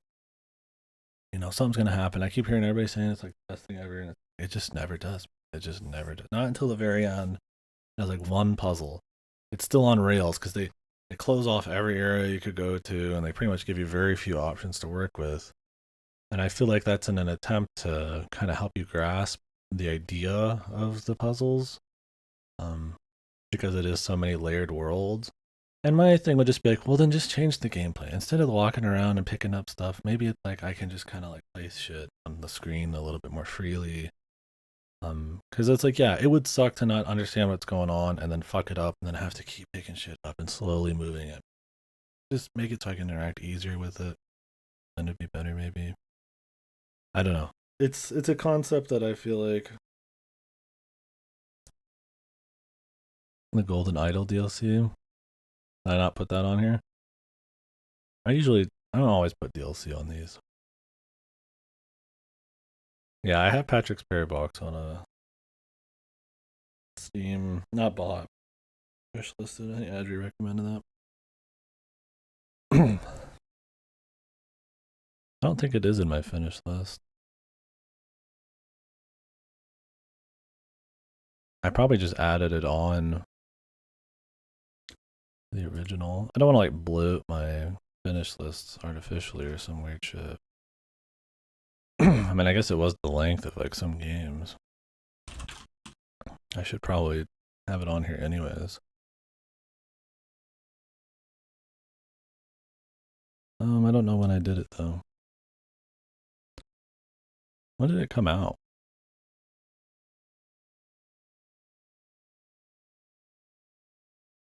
Let's see.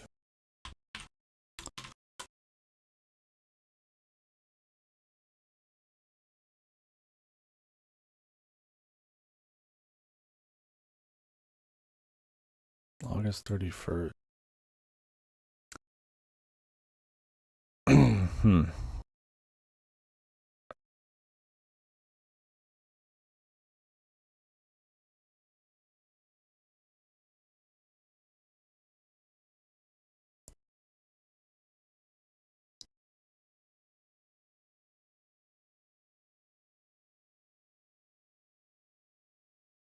I'm looking at the Rise of the Golden Idol right now.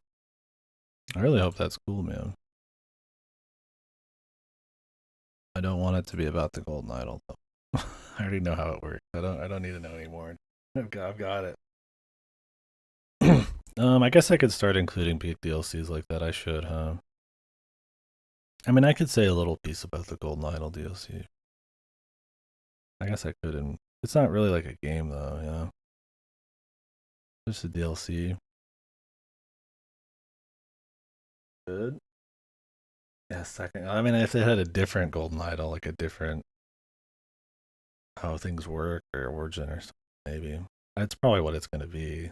There's no way they would just do the exact same one again, right? In the 1970s. Yeah, the DLC was good. I mean, it's as good as the main stuff. The thing is, it's just kind of like so. There's two DLCs now. They've already came out with two. So the first one is. Oh, I'm not gonna spoil it big. If you like how the game plays, it's still good puzzles and stuff. But as far as the story goes, they're both prequels. So like, you don't really care about the origins of it. Then you're not gonna care a whole lot. I think it's played out. I think the actual Golden Idol storyline is played out. I like the puzzle still. I like figuring out what's going on. There's a couple goofy parts, but I do like the gameplay of it. But the shit post, yeah, I don't care for the ending of the original super well, but it's not too bad. It just becomes more of like a joke. Yeah, it's got more of a dark kind of sinister atmosphere at times, and then it becomes almost a shit post. But the ones before the prequels are a bit more like how the rest of the game is. But I mean, they're prequels; they have to do with all that. It gets more into the mysticism and like tribal people and stuff like that. So I'd recommend playing it. They're both, take a few hours apiece. A little bit more difficult than some of the main stuff, but not too bad. I don't think either are good as the main game because, like I said, the story is kind of played out at that point, but they are good. They're worth playing. It's just like one's a prequel to the events right before the ship at the beginning, and then the other one is a prequel to like that essentially. Well, or is it a prequel and then it's a sequel to that prequel? Anyways, it just adds essentially like a -1, -2 kind of chapter to it. So it's fine. Like I said, I'm glad they're doing a sequel though in the 70s because I'd rather just have like a new thing going on. So we'll see. Hopefully they can mix it up a little bit and give me like a new story with cool art and another kind of more consistent tone, right? Anyway, that's I guess my little mini review of the DLC. It's good, but the story, I'm done with that story. It's a fun logic game, but I'm looking forward to new pastures. Yeah, maybe I'll start adding big DLCs because they do take time. Like it is gonna take a while. I just feel like it'd be like kind of lame to be like, oh, I played 150 games this year and like 10 of them are like DLC. I guess it doesn't matter. It's just about the talk. Who cares? Anyways, New Super Mario Bros. 2. Wow. Um, Honestly, I could barely tell you like any big differences between this and the Wii one. Well, I could. There's no auto scrollers really, or less auto scrollers. This one I would say is more fun than the Wii one because of that. The levels are maybe a slight bit more creative, and have a lot less auto scrollers and stuff. So some proper platforming happening, but it's still the same kind of visuals, still the same formula of locations. This one's more focused on like gathering lots of coins, which didn't really amount to a whole lot. It also just means you're just gonna have like infinite lives, which I am fine with. It also has like the worst soundtrack of the bunch. It's either this or the Wii one, but I mean they're pretty much the same. It will laughably to the coin rush guy. I was like, man, can you please? So yeah, it is laughably bad musically. Um well, okay, there's worse music, right? You could go play like Yoshi's New Island or whatever. Getting all the Hall of Famers in here, dude. But I don't know why. Yeah, the horsemen, dude. Have we met all four horsemen of the apocalypse? Maybe. That one guy had a ban after being here for a year. That was more of a sinister kind of guy. You know, we got, yeah, the adventures guy. We got the coin rush guy. The horsemen, dude. They're almost all here, man. I don't know. I mean, people really like coin rush in this game. So maybe it was somebody just wanting to relive their childhood, you know, like 10 years ago or whatever, when they were one. They're in my stream at 11 or something. When did this game come out? The 3DS game. Like, it was a cute mode, but uh, it's not. It was like 2012. So maybe they were like 12 years old or something. Or like, I mean, even if you're 15, that's pathetic. Whatever, man. Um,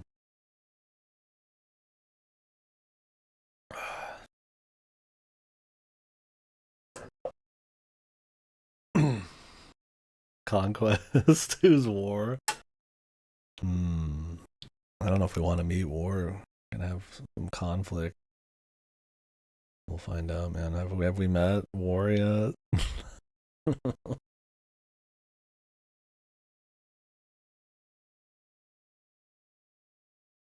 Maybe maybe that guy had to argue about in Okana.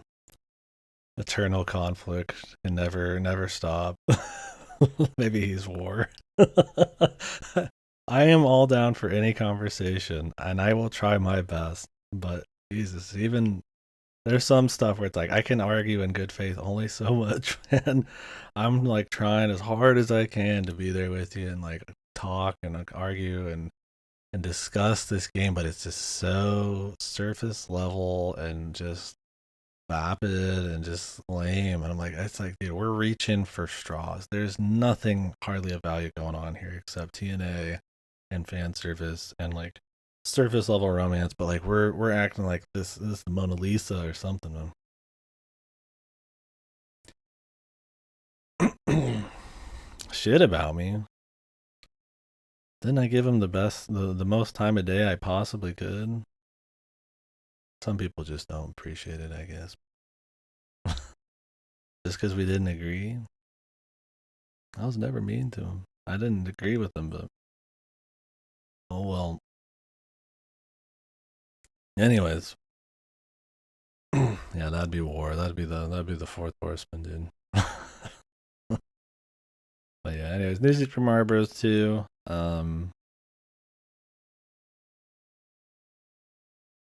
I would generally the fifth, dude. Who's the fifth horseman? How does that work? They're like a horseman overlord. Probably.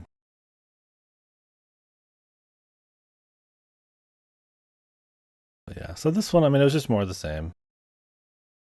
He was a good guy, yeah. He was like a redeemed, like an angel, fallen angel or something. I don't know. No, that's like the devil then, huh? Shit, I don't know. Yeah, it's hard for some people. I'm like it's I like people. Some people are just bad about like anybody who disagrees with them. Like I try to be in good faith, and I respect. Like I always say, like I respect if you like something or not. I just don't. I mean, it's like I get it. Sometimes I could be a little bit more maybe nasty about it, but it's just video game opinions at the end of the day, right? Like I don't think any less of anybody for a video game opinion, but that doesn't mean I can't get a little spirited and get into talking about them. But man, yeah, some people just don't agree. You're fucking Satan, dude. Pure Scientific Escape guy, good good sport. I mean, we pretty much chat on the game the whole time, so that has to suck as a fan. But I'm not gonna like lie, say it's like good.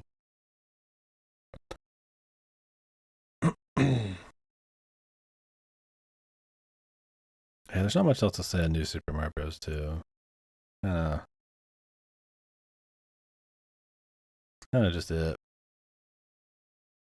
It is a slightly more interesting, less auto-scrolly, bad musicy, just typical New Super Mario Bros. Platformer. No big new strides, couple little gimmicks, fun enough to bust through. Not something I'd ever want to like 100%. I think the best of all these is probably either the first one or the last one. The last one has the new Super Mario Bros. U Luigi thing, where it's like short minute long levels that are all execution. I kind of like those. Um, and the controls are just crispier. And some of the character selections more fun. Still not creative at all, hardly, but that's just kind of how it goes with it. I'm not going to put it anywhere higher than this. It's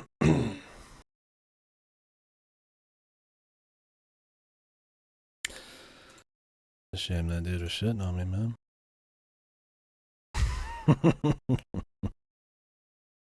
That's the fucking that's what you get for you try your best, man. You try to, appease. You try to be fair, but that's the DDoS guy. That's Palazzo. Remember them? Yeah, that guy was like ruining the stream. Yeah, he was that was schizocore for sure. I feel like I say his name and I'm gonna like summon him, dude. We're watching a VOD of that guy and it was like, whoa. He definitely had something going on. Glad you banned him. It was one of those things where it's like there's just some people like that. Very rarely, but it's like they're not doing anything particularly really bad. So it's kind of like, damn, it kind of suck to just kind of ban them because it's like they're just kind of going off, but you're like waiting for them to finally do that one thing over the edge, so you could just ban them, right? That was a cautionary tale there. Should have been that guy a fucking year before that. I should have. Yeah, because I remember I think he shat on, and I was like, oh, finally, I'm banning this guy, staying banned. Some weird shit happened after. I think it was a coincidence. My internet was going weird, but it was odd for sure because he was talking about like DDoS and shit. And you're just like, but then I never saw him again. Thank God. Hopefully, I never do. Not watching for years or something, waiting to be resummoned. One of the horsemen, dude. Yeah, no, I remember that guy, man. That was definitely schizocore. Yeah, exactly.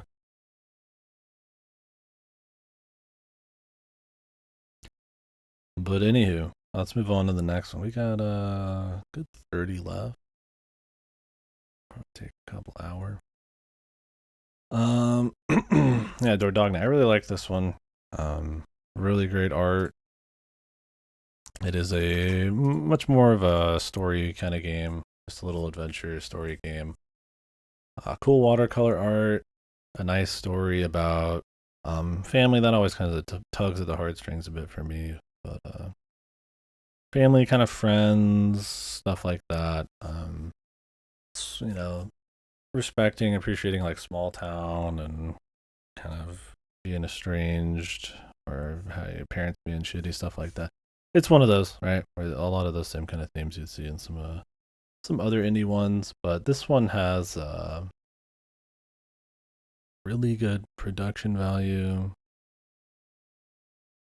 and kind of sound and visuals, and I really like the story. Like I said, I think it isn't like God mode story always, but it hits the right keys when it needs to, I suppose. Um, it's got something to say for sure. I can't really like spoil it, so it's got stuff to say. Absolutely. It's not gonna be like super thought provoking, but it is like a kind of heartstring tugger, and because of the production value and the aesthetics and art design and all that kind of stuff, it's hard not to get into it, at least on that level. So one of the other things about the game, I guess, is that you kind of pick out as you go through your day. Oh, I guess the premise is that you are some young chick who is visiting her grandma who lives out in like an Italian countryside or something. You haven't seen her in a long time. She's had issues with her son, the father, or whatever. Um, but well, so that's the chief thing of the story. You're actually older when you go there for the first time. It's kind of visiting her house after she's gone and that kind of stuff. Um, and kind of looking around for memories and trying to get some stuff, not like in a greedy way, but just kind of the seeing what's up with the house and all that kind of stuff because they were gonna sell it, but she wanted to like empty it out first and look through stuff nostalgically and all that. And then it's her looking back on herself visiting as a kid. I was talking about it earlier. So it gets in a lot of that kind of stuff.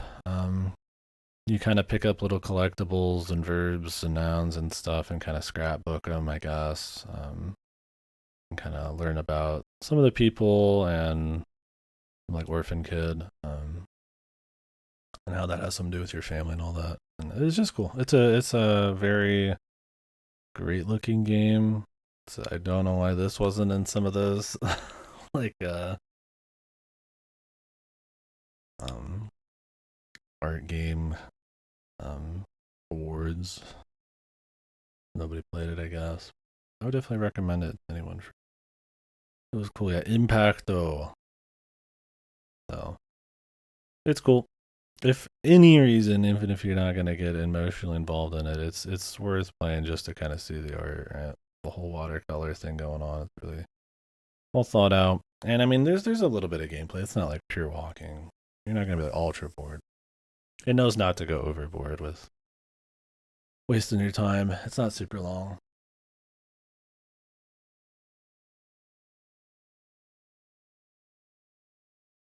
That one will be one of the best. I feel like hear from you. I liked it. What won't be one of the best is Lord Winklebottom Investigate. I don't think I'd put it as one of the worst, but it was just kind of okay. So what this is a point and click funny man game. It's like one of those, like a Monkey Island, where there's like a joke a second, and it's about making as many jokes as possible instead of good jokes.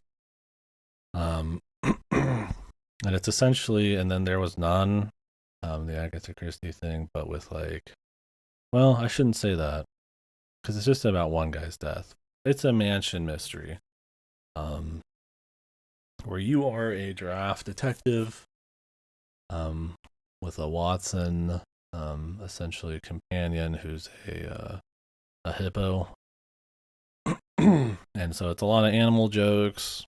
Um, it's a goofy premise in the first place. A lot of kind of just clicking around everywhere with random flags, essentially to kind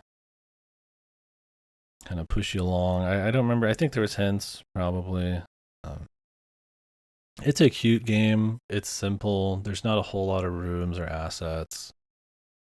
It is mostly all voiced. I think it is all voiced. The voice acting can be a bit hit or miss. Mostly it's fine. I would say though your main character and your where the hippo guy is kind of your worst voices, sadly. Especially the hippo guy. They'll do stuff like say, you know, it was weird, a what, and they'll say a what, and like it's supposed to be kind of like that's not you don't just say it casually. I feel like that. It's kind of got it's supposed to sound different, but he kind of just shits it out, and it's like there's like stuff like that where it's like there's clearly supposed to be like some like emotion or like some comedic in like exaggeration or timing to some of these things, and it kind of just he kind of just says it. He's trying to sound like a kind of more fat, deep voiced, like snarky British guy, and it kind of just it's a little flat at times. It's actually very jarring for the first hour or two. You get used to him. Um, and the main character's okay. I mean, he sounds a bit more, I don't say dweeby, but like kind of like that. But it's okay for I guess for a giraffe or something. But yeah, pretty simple assets. The stories kind of leaves off for more, but it's a kind of stock mystery. There's nothing really super surprising or anything. Not really anything super memorable. It's more about the antics you get into. Um, which I mean, some of them are funny. There's like fortune telling shit going on, and little animal jokes about like the seagull lady like stealing people's shit and eating them and all that kind of stuff. It's not one where you're gonna get your mind going. You're not gonna get the gray matter flowing. There's going to be some pixel hunting and like kind of arbitrary flag stuff. It's pretty typical. I feel like point and click kind of game. Nothing terribly fancy. A cute premise. Definitely feels kind of like maybe like a, maybe like an early one somebody's made, right? So hopefully they keep making stuff. I mean, I like point and click, so I'd play a sequel, I suppose. I think if you're the type to kind of laugh at every attempt at humor, you're probably gonna like this one. There's a lot of humor. Um, there's a lot to enjoy there. Like I said,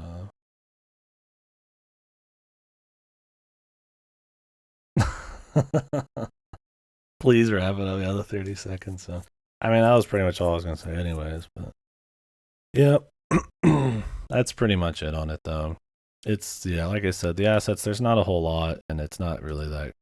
That's not that great looking in the first place.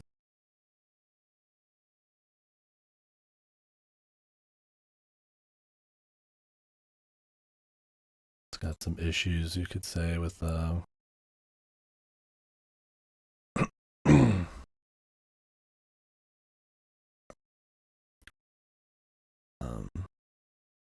not having a very interesting story or not being very funny. It's one of those like in Monkey Island, you could at least like kind of smile a bit all the whole time. Then it's never really funny, but it's like, okay, that was the essence of funny. And it's like the feeling of it being funny, right? It's kind of okay, but like this one, I don't think Cut even hit that. Anyways, yeah, another Mario game, Mario Bros. The Lost Levels. I really didn't like this one. Is this worse? It's not like I don't dislike it as much as Mario Bros. 2. And I like Mario Bros. 1 fine enough for what it is. Man, Lost Levels kind of suck. All it is it's essentially just like an official Kaizo, just not full Kaizo. There's some troll blocks and stuff, but just a harder Mario Bros. Harder Super Mario Bros. Super Mario Bros. Physics and mechanics and all that are not really that fun. It's a fine enough platformer, and I absolutely respect the influence. It's a big deal, but it's not really that crispy nowadays. It's a lot of sliding, a lot of really floaty momentum. Um, that's not necessarily a bad thing, but the level design never feels really super fun to make use of some of that kind of stuff. Um, not a whole lot of variety when it comes to like hazards or the kinds of stuff you can really do. It's mostly just raw platforming, right, with a lot of enemies. They don't have the tech to do like swinging or something really. So this one is more gimmicky. They do try to do some of that kind of stuff, like springs that launch you for like 30 seconds into the air off the screen where you can't even see where you're going. Lots of blind jumps, Kaizo blocks, stuff like squids, like we just saw there, and like land areas. The joy of it is on the All Stars version, especially, you can just restart the level, not the world. Um, None of the platforming looks hard because it's really not in theory, but it's that the controls are just so rough in the old Mario Bros. Compared to like Mario World or Mario 3. Mario 3 is great, you know. So you're kind of like always fighting these annoying controls coupled with more gimmicky levels with more difficult bullshit and silly mechanics and stuff. Like you're getting exit mazes, you're getting, you know, walls of like Hammer Bros, all that kind of stuff.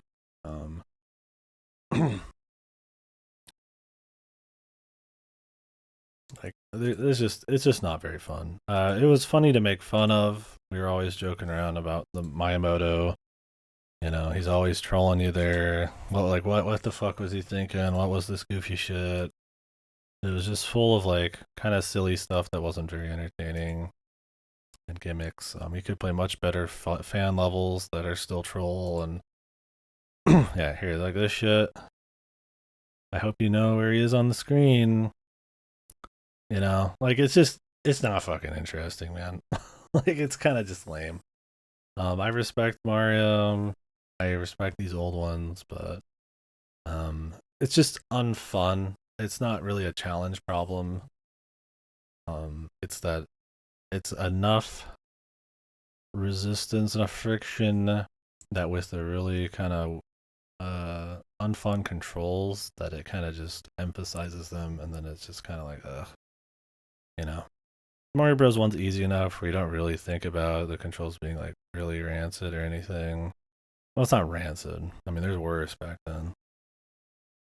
But compared to how things are now, where you can get a lot of challenge but still have like tight controls, feedback, and stuff, it's fine. And not that I'm saying perfect, awesome controls is always what you want. There's kinds of games that can have like fucked controls, and that's part of the fun, right? But that's not what they're kind of going for here. So. There's no new ideas either. Like I said, there's some gimmicks, but it does not feel like a Mario Bros. 3 where they're actually like evolving the formula, right? I mean, to the point where it like looks different and it plays a little different and new ideas with like power ups and power meters and stuff like that. And it is very much just essentially a ROM hack set of levels. So did not like it. Beat it. Don't like it. Zero Ranger. I did like. This is made by the people who brought you Void Stranger. This came first though. This is a kind of like celebration almost of like shmups. It's all sorts of different kind of shmup mechanics, side shooting, forward shooting, different powers, collectible powers, fucking 1cc and whatever, all sorts of fucking wacky shit going on with all sorts of music that sounds like something, you know, that could be like PC98, it could be something more arcadey, it could be Toho, just all sorts of stuff. It kind of feels like version type of game of all sorts of different kind of shmups. It's not super long because you're supposed to kind of replay it like most shmups. This one has a neat thing where your first runs, you can restart levels at certain. You can, instead of restarting the whole game, you restart at certain levels, and you unlock abilities in each of these levels that you can go back and kind of use through the other levels. So if you're having issues or anything, it's kind of made to be kind of played piecemeal, which is cool. It's kind of like a more accessible shmup in that sense. And it's kind of got this like, it's not a good story, but it's got a cool atmosphere. It's got some meta elements and some kind of weird time. I don't know if I'd say metaverse, but kind of elements like that. Like there's something else going on. Yeah, kind of. They're more permanent. They just kind of are added to your list. You can essentially pick between a different ability on one button, between two abilities on one button, two abilities on another button, different forms, and then you get two vehicle choices too. It's also got kind of like not an infinite mode, but like a more simplified, randomized mode with like new bosses and shit. I cannot have an opinion on it. So, anyways, yeah, you go through this whole thing, and it gets pretty hard. The final boss is pretty difficult. I did the final boss in a really gimmicky, goofy way. I really had a lot of fun with it. It was really hard. I spent like 5 hours plus on it, but I enjoyed it. Totally. It was just like I'm done after that. That was a good time. Like we made it, we finished. But it does have this moment where you get another like 5 minute sequence where, depending on how many lives you go into it with, you're supposed to kind of just survive until you get this point at the end and that you can touch. And then it's like technically it's over. So, and if you fail that, it kind of like erases the whole thing essentially. So you have to redo from scratch. It's not the worst thing, and I really like these devs for just kind of doing whatever the fuck they want. But I have no interest in like doing that. Like I had my fun. I had my super hard thing I did. That probably took more time than just replaying the damn thing, but I'm good on that. I respect it a lot, but it's one of those little weird things where I was just kind of like, I'm not really into that on this sense. I had fun with it as a shmup. It's definitely one of the better ones, but it's not like, if you're not like ultra in a shmup or something, it's not gonna like change your mind on it. It being a bit more accessible is cool, but I like my shmups. I enjoy them. My favorite games are like rail shooters and stuff, but um, I don't think you're gonna magically like. It's not reinventing the wheel. It's just very clean with very godly music. Um, the gateway drug to 1cc. Yeah, I just went ape shit on the fucking. You know me. I like my like, I guess, more bite-sized challenges where I'll spend 10 hours on them than like a single 2 hour challenge that's one run. This is two. I will see. With Tuhu, I know it's more of a deal, so I'd be more willing to do it. With this, it's just like I was just, 5 6 hours on the boss. I was like, that was awesome, and I'm done. I had a lot of fun on that boss. It was a great boss. I don't regret it. But yeah, I was just like, I'm not. I have no interest in doing any more of that. If they patch in more modes and stuff, I'll come back and do some of that shit. Maybe I'll do the White Lotus thing again. But yeah, great game overall though. I definitely recommend at least just a run through if you just do it how I did. Well, not with the sword thing at the end, but mm-mm. I went through a bit of it, but I was just talking and playing sloppy, so I just game over. Yeah, I heard it was cool. I figured I could do that in like the other mode if they ever patch it again. So. Like I said, after that boss, I was like, okay, I'm good. Like, not because I wasn't interested in playing anymore. I was just, decompress. I had a lot of fun. I chased the high for a while, and I was like, that just totally clean cut after that. But yeah, so some cool fights, cool patterns to learn, cool mechanics with like kind of cutting through bullets and blocking bullets and stuff like that. Um, Sometimes it has light readability issues because it is just kind of like a sort of two-color game, but for the most part, it's fine. Um, the different abilities and stuff are pretty cool to think about which one's the best and which one's not, but some of them are pretty clearly better.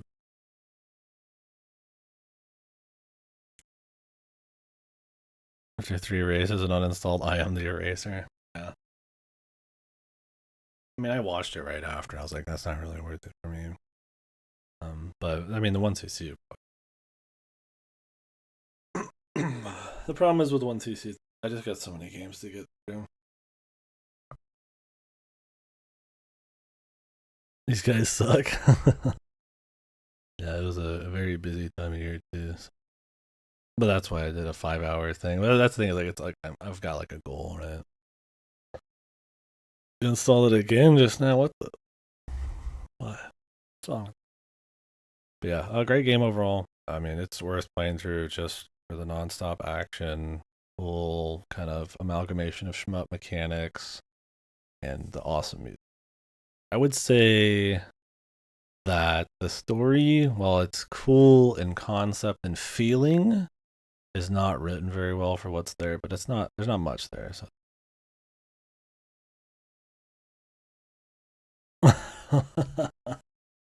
What do you mean? I like Dragon Quest XI post game. What the fuck was wrong with Dragon Quest XI, dude? That was just like the end of the game, man.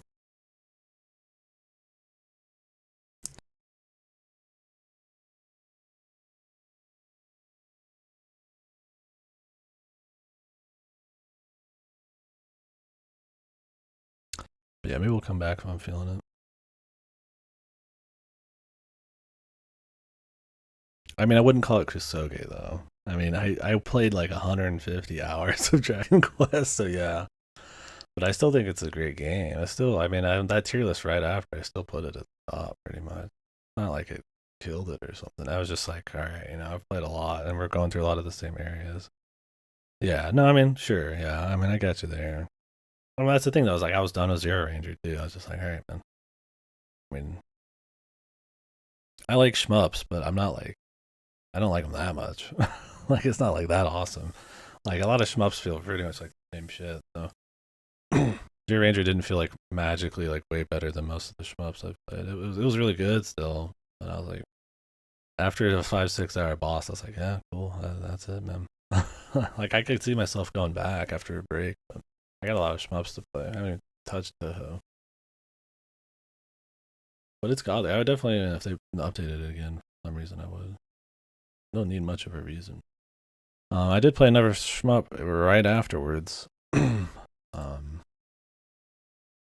Crimson Clover World Ignition. This one is just kind of a madman shmup. Um, you like can't see anything because it's just bullets everywhere. Crazy. Stars flying everywhere you pick up and just shit all over the screen. I mean, you can see clearly enough, but it's a lot. It's kind of supposed to be really overkill superpower fantasy. Kind of keeping yourself in this kind of combo state where you're always like super powered, and then going against bullet hell kind of bosses to just kind of clear the game. And it's not much else other than that. It's pretty standard in format, but the flavor of it pretty wild. A lot of different vehicles. I played through it 3 or 4 times, on different difficulties and stuff. I had fun with it. It's cool. I guess it's good. I mean, I'll put it as good. I think Zero Ranger's better, of course. Yeah, a lot of explosions. I mean, World Ignition. That should tell you everything. Um, but yeah, it's just a very over the top, just super energy, crazy shooting game. Where you're dodging lots of bullets, and you can block a lot of them and erase a lot of them, but it's mostly just crazy, like 1 hour long super a lot of difficulty modifiers. A lot of people say this is like kind of like an accessible bullet hell because of that. Um, Plenty of retries, plenty of things you can adjust, a lot of stuff to unlock. Didn't find it so engaging. I was like gonna unlock everything and start 1cc in it. This game on like normal compared to the hardest difficulties is very different. Almost 1cc normal, but I was like, all right. But I liked it. It was fun. It's unique, a lot of energy there. But I don't think I'd put it any higher than this.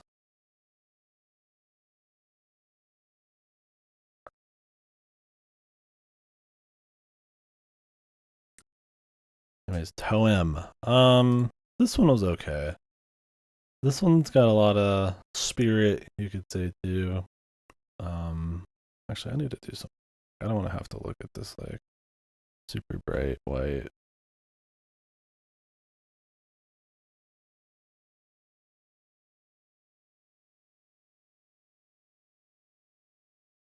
What the?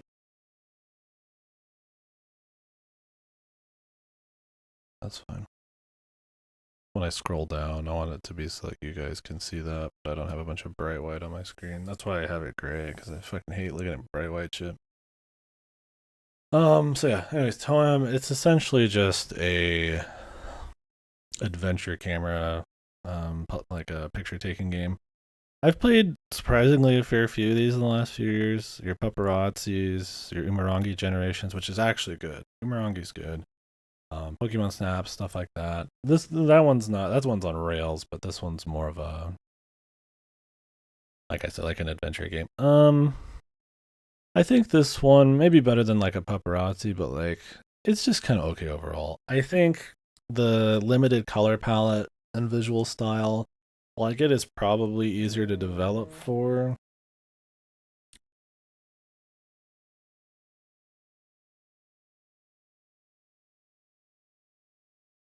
Use.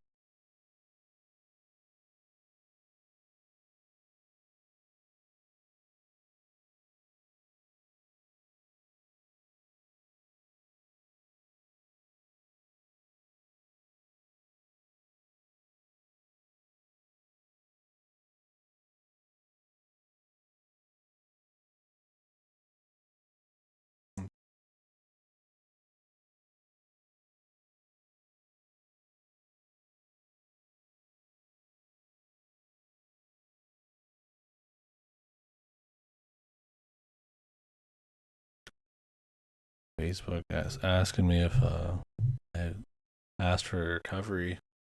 I don't use Facebook, but I technically have an account. I'm like, well, I don't care about that account much, but I don't want anybody stealing my shit anyway.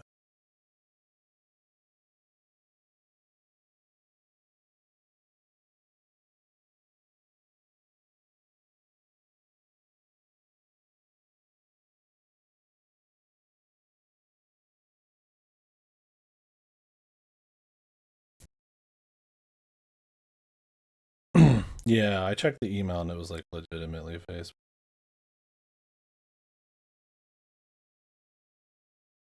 All I did was just hit um,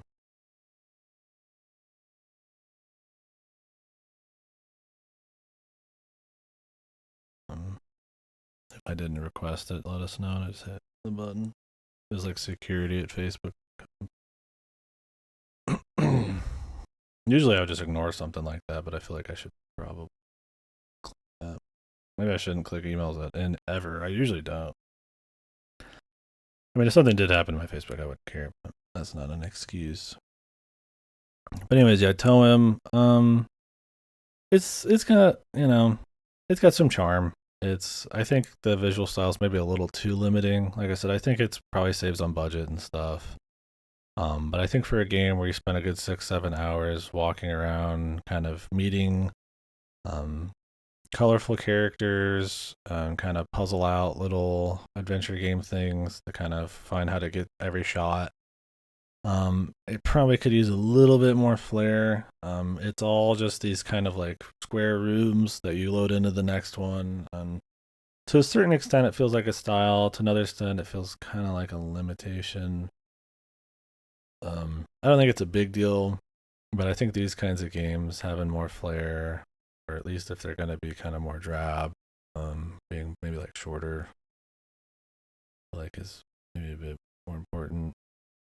There's a wide variety of areas you go to, cities, like ports, islands. They put in like a free DLC for the island, the forest, the mountains.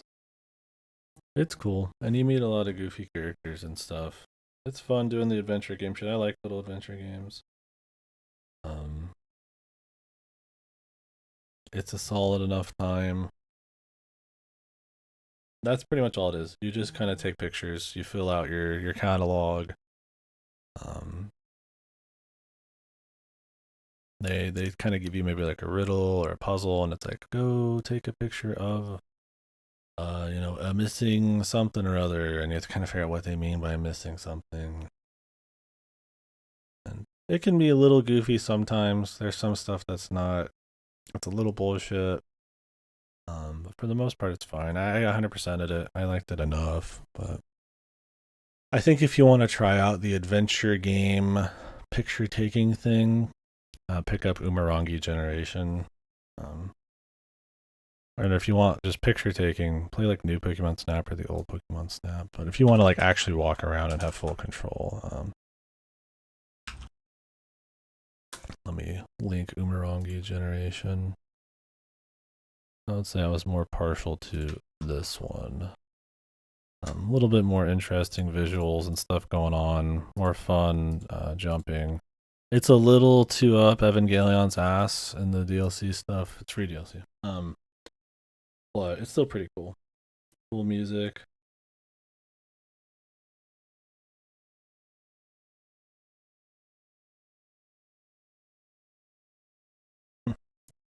Dog pics.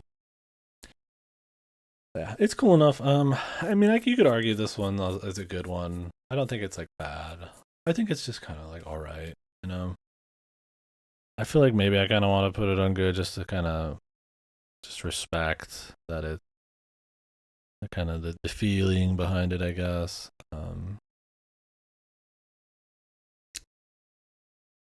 I would never replay it, and it wouldn't be like my first recommendation for these kinds of games. You know, I'm just gonna leave it. I think it's cool. I respect it, but it's just a little too fucking simple sometimes. I think, like I said, if it had some color or something, like just something to spice up what's going on, maybe. But um, I don't know. I mean, I don't know. I could put it on good. I mean, it's good. It's not like it's great. I'll put it. Good. I think maybe this one's kind of on the fringe, but we'll put it anyways.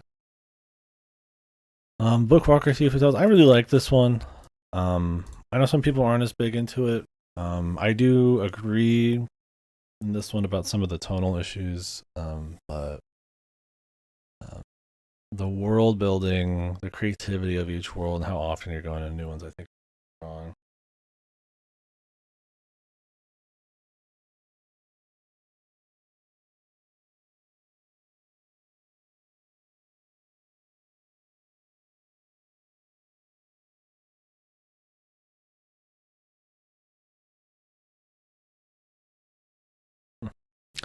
But anyways, the idea of it is you are a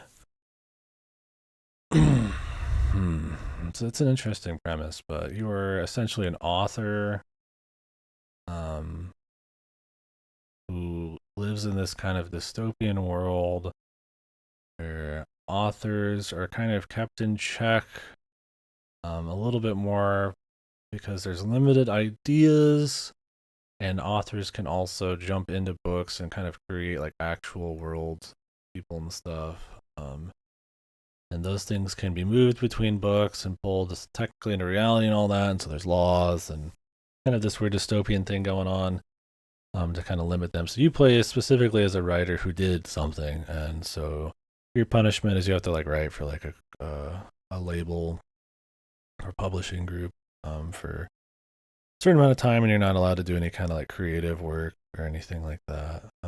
But you either do that or you, in this guy's case, tries to find a way for somebody to break his like creative shackles essentially.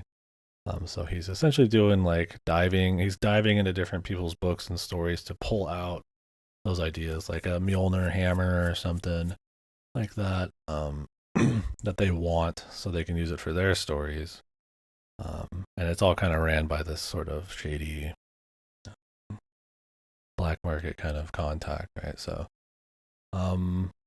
it's a cool setup, and it's all in first person until you get into the world, and then you kind of have this avatar. Um, so it's exploring like his apartment complex, and then jumping in and being like this avatar. And you have a kind of little attach on kind of buddy you meet who kind of goes with you through most of it. The standout is that each world is pretty creative. I found for you only spend, I mean, it's like a 8 hour game or something. You spend like an hour or two in most of these, and there's a good like 4 or 5 plus world, from what I remember. And they're all for something so short each time. Maybe I'm just it's a fucking parched man in the desert thing. I don't know, but like they're really cool, interesting worlds with like just enough lore and neat concepts and atmosphere that you really get into each one of them. Just even though they're just like an hour or two long, I got more in a lot of these worlds conceptually, atmospherically than I do in some of these like whole games. So I really like that element of it. Um, I think that carried it for me. I think that stayed really consistently interesting the whole way through. Um, Despite, I would say, kind of like what Fast was talking about here, it's having a bit more of like a dark comedy thing going on. It feels like it should be more just serious the whole way through, and it generally is, but it's kind of trying to do this like Disco Elysium thing, but it's not as funny or as witty as Disco Elysium, right? Like Disco Elysium can pull it off because it's just they're really good writers, and it's like kind of pervades through like every element of the thing. This feels like a concept that just fits a little better with something a little darker, or at least more kind of like smarter writing. It's not like not interesting writing. I mean, the whole game is mostly writing, but you kind of have to get over that the main character is going to start cracking wise despite his bad situation. Um, yeah, it is the Disco Elysium text box too. Yeah, I mentioned that when I was playing it. Um, so,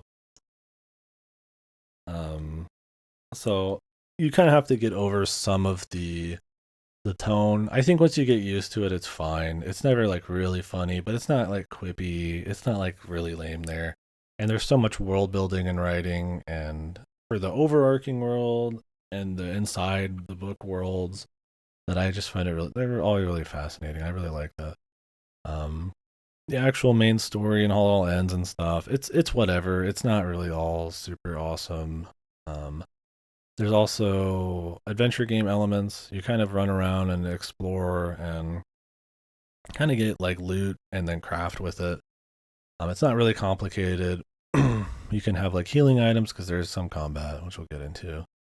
But it's mostly like, can I create, you know, the crowbar? And then most levels you can create a crowbar or some kind of alternative or lockpick. And you kind of just use these on areas, and if you're just exploring enough and use shit in somewhat right orders, you'll figure it out, and you might get some key items and stuff. Instead of just having like an inventory with actual,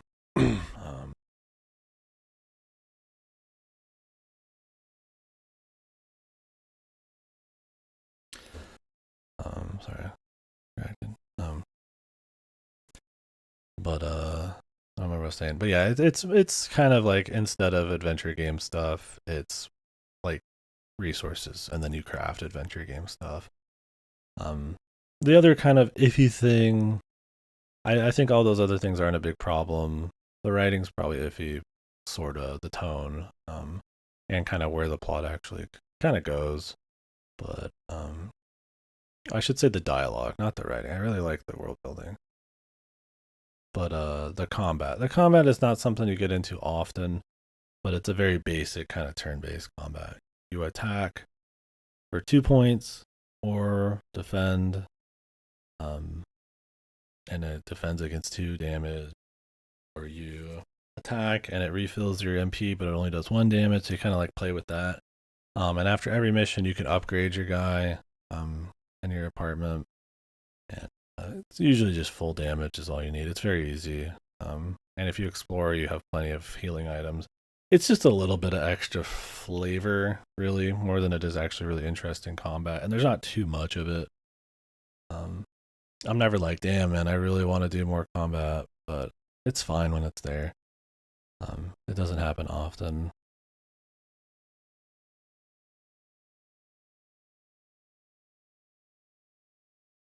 That too. That is one of the problems with the combat. Like I said, I don't think there's enough to really think it's a huge deal, but when you are in combat, um, sometimes you can definitely get into these situations where the enemy's clearly doing something that's going to hit for a lot, and you've maybe upgraded your shields or something. So you kind of just wait until they're on the pattern where they just don't do anything. It's very easy. Like I said, I went all in on attack power, which helps me skip through a lot of that quicker. So that was nice. You still end up doing it a bit. but it's like there's probably not even 20 fights in the game. Right? It's not much, and some of the bosses are kind of cute, I guess. It's pretty light. I don't think it's a big deal, but it's definitely not like a uh, like one of the things you're gonna come away loving. It's just kind of flavor. It's kind of like how the exploration kind of gives you uh, uh, resources to make adventure games. It's just kind of flavor. I mean, it's cool, but it's nothing like crazy. It's for me, it's the atmosphere, the genre mashup, um, and the world building, the settings. They're just really cool. Like you could make one of these like an entire CRPG, and they'll leave some of those worlds. They'll just say, "Hey, this is what's going on in this world. Something crazy might happen in it," and it's just kind of over. You don't go back, so it's cool. There's they kind of play with it. It's like the Page Master, but like better. I would know Macaulay Culkin, or however you say his name.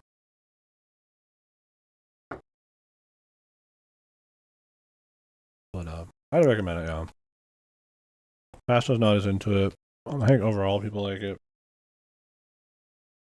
I like it quite a bit, but I'm a real sucker for atmosphere and those kind of unique worlds.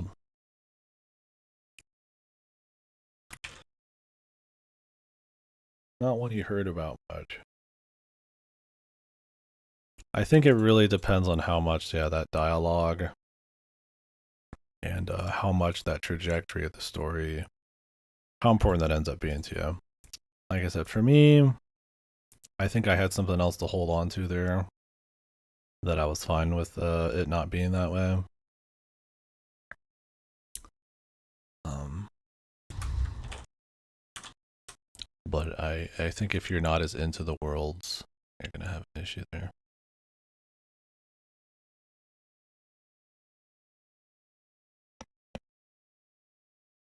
Jesus, this guy gave it a 1 out of 10 on his website. I guess because the console versions are really bad. What the fuck? What kind of professional fucking reviewer fucking gives something like a 1 out of 10, man? Unless it's absolutely unplayable. Maybe it is. Everybody's trashing it because of the. How does this game have a bad console port?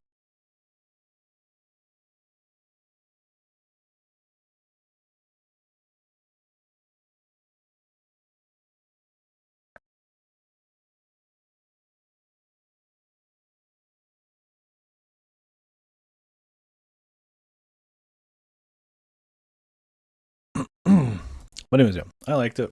I don't know if it'll be like on the best. Maybe. Like I said, I really like the worlds, but it is kind of have like a level of slop to some of the dialogue and I might. I kind of like. Maybe it just kind of hit at the right time too. Um, anyways, that might be one of those kind of guilty pleasure ones. I feel very guilty about it. It's like a Dragon Guard thing. What is F-Zero 99? It's good, right? I mean, why not? It's F-Zero. Old F-Zero style's cool. I don't think it's quite as good as something like GX, which just I feel like takes it to that next level. The 3D, the verticality of it all, just the raw speed and the music and stuff. It's just really unmatched. Some of the best racing in the business, F-Zero GX. But it all started somewhere, and I think making a battle royale 99 game for F Zero is just like a kind of a perfect pick. That's what it is in the games. It's like 50 people just killing each other, driving at like insane speeds on courses, 1,000 miles above the fucking surface. So it's really cool there. I think it works really well. There's lots of unlockables, lots of events, lots of stages, lots of cool music. Um, it's not going to keep you probably interested for like ever unless you're just really, really into the battle royale F-Zero stuff. Because like I said, I don't think it's as fun of a racer as like the later stuff. I haven't actually personally played a lot of the old F-Zeros, just GX, so I'd like to. But this was kind of really my first actual hands-on. I mean, everybody's seen a lot of F-Zero. Their speed runs are just kind of around, right? It's been a series that's been out forever. Um, it's cool though. I liked it. It's good. I don't think it was like crazy good. I mean, it's only so fun fighting like 99 guys at once, right? Especially in a racing game. You can affect what happens a bit. There's a little bit of catch-up mechanics with the golden orbs, stuff like that. If people kill other people, or weird crashes, or NPCs are like sitting in different spots, but for the most part, I mean, in a racer, you just kind of go, right? I mean, it's a racing game. It's not like some kind of duel or something amongst a bunch of people where there's a lot of like RNG that could happen. So, but yeah, I think this is a cool little free game. It kind of just it works really well. There's a lot of they're pulling out instruction manual art and concept art and kind of using that, and you can get like different palettes and stuff. It kind of feels like a cool little celebration F-Zero. It's kind of a shot in the dick that the newest F-Zero game isn't like really like a new F-Zero game. It's kind of just like I mean a 99 game's cool. I mean but I kind of wish they would really go hard. But it's cool enough. It's a good game, but nothing insane, oh man.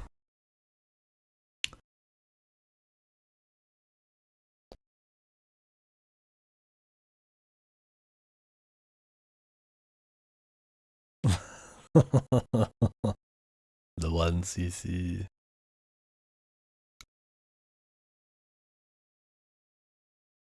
That was the gateway drug for you. Yeah.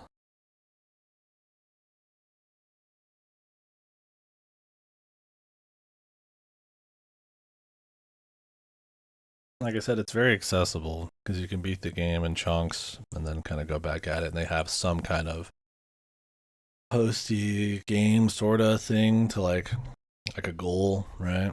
To get to.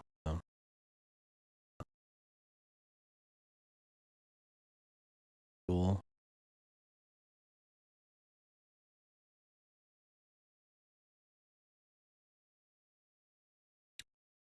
A little headache. Anyways, move on to Mario Bros. Wonder. We're getting there, man. We're on the last 25. The Mario Bros. Wonder. I kind of talked about it a little bit already. Mario's 2D Mario has been extremely stale for a while. Still fun, but not even not even close to how creative and interesting the 3D ones have been, or even for that part, some of the spin-offs. Because I mean, think about it, like all the RPGs kind of came out in between Yoshi's Island and there's a lot of cool stuff there. So this is kind of the first drop in the desert of Mario trying to get bringing its fetish on, dude. A lot of fetishes in this, man. Elephants, inflation. I think there's some vor. There's a little bit of everything in here for anyone. Slime, yeah, slime.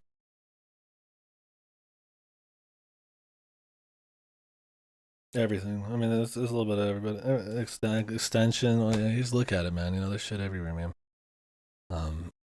So this is kind of the first like we're actually gonna try to be creative and do something fun with Mario, 2D Mario since like Yoshi's Island. So I think it's really good, but it's not like godly. Oop, what the fuck? Why is it smart filling me, dude? If I wanted a fucking smart fill, I would fucking ask for it, brother. Jeez. um, yeah. So it's really fun 100% to get everything. The controls are really crisp. There's little perks, abilities you can use to kind of modify how you play. I think those maybe could use a little extra work. You tend to not want to pick any of the minor stuff because why would you? Why wouldn't you pick something that actually affects your gameplay? So I think there could have been a couple like different kinds of perk slots or more slots or slots just for the silvers or slots just for the gold, slots just for the main ones. But it's a cool thing being able to like kind of mess with your game a little bit, the physics of it. And so that kind of lets you freestyle or kind of take levels in a different way. Obviously, they're not all designed with it in mind. There are specific challenges that are made for specific badges that you can equip. So those are cool because you really get to explore them. But for the most part, you kind of just use them in a freestyle way, which I really like that kind of stuff in 3D Mario. And the 2D one, I kind of want something a little bit more execution heavy, but it's still fine. I just wish you could equip more. But overall, it's a very, very creative game. Every level has like a couple like wonder stars you can get where wacky stuff happens, like all the piranha plants will start singing, or your controls will you'll start playing in top down or something like that. It's not wildly crazy creative. I feel like your Mario Galaxies and Mario Worlds and Odysseys have done way more interesting stuff way more often, but it's a step. It's kind of like in that vein. Um, and overall, it feels pretty crispy. Like I said, to play. There's some challenge levels that are fun. Not as fun challenging as like a 3D world or anything, but cool enough. I think it's a step in the right direction, and I feel like this is where Mario should have went after New Super Mario Bros. DS. Um, this doesn't feel like this feels like a game that should have probably have happened like during the Wii era. Um, Not a game that is in 2024. Well, not that it's bad in 2024, but it's kind of like it's been a bit, and so it's cool to see it finally kind of get a little stim pack in the ass. But I don't think it's like God. This isn't trumping Tropical Freeze. It's not as long. It's not as fun. Um, that came out like 10, 15 years ago. It's not as good as Rayman Origins or Legends as far as AAA platformers go. Those games just feel great, full of creative stuff. They have music levels. They have wacky levels with genre matchups. They have the black and white levels. A lot of this stuff is already kind of in all these other games, but with much crispier controls and more varied difficulty and stuff. It's still cool. I'd recommend it. Maybe I'll put it as one of the best. It depends on what's all on there. I think it's a little overrated, but it's cool. It's got a lot more soul, a lot more passion than. Oh, there's your big fetish elephant. What's up, then, Dyson? Rio. Oh, the co-op stuff's kind of cool though. I like the co-op. It's not true co-op, and it can kind of make some levels probably too easy, but it's kind of like this, I guess, Souls. You can compare it to that, where there's these ghosts flying around that you match up with, and they can kind of help you. You can like revive another ghost if you see them die. They don't actually interact with your world, but they kind of just they're playing alongside you, sort of. And you can send them items. You can make little emotes. You can put checkpoints down for them. And once again, it kind of messes with the difficulty, but it's not a big deal because it's kind of just like it's not the most fun execution game. It's more just about being goofy and fun, and I think it's good on that front. So I kind of like the co-op thing. It's interesting. It's a way to not make it auto scrollers and co-op and stuff, but still have it a little bit of feeling like people are there with you. And the flowers, the singing flowers, they had a couple of times. Musically, it was alright too. Nothing really that was like crazy, but there's some.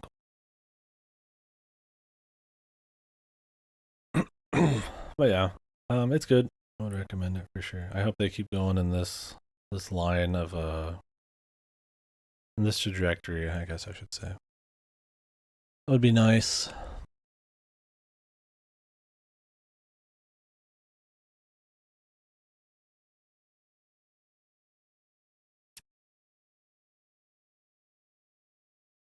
Yeah, just more fetish content would be great. Just like a full fetish DLC. We'll see. We can dream. Anyways, this is Jusant by Don't Nod. This is the people who made Life is Strange 1, Life is Strange 2, not the other ones. Vampire. Tell Me Why. That weird game. Not weird, but that one game where you play as like some kid pretending to be a superhero. It's another story kind of game. Like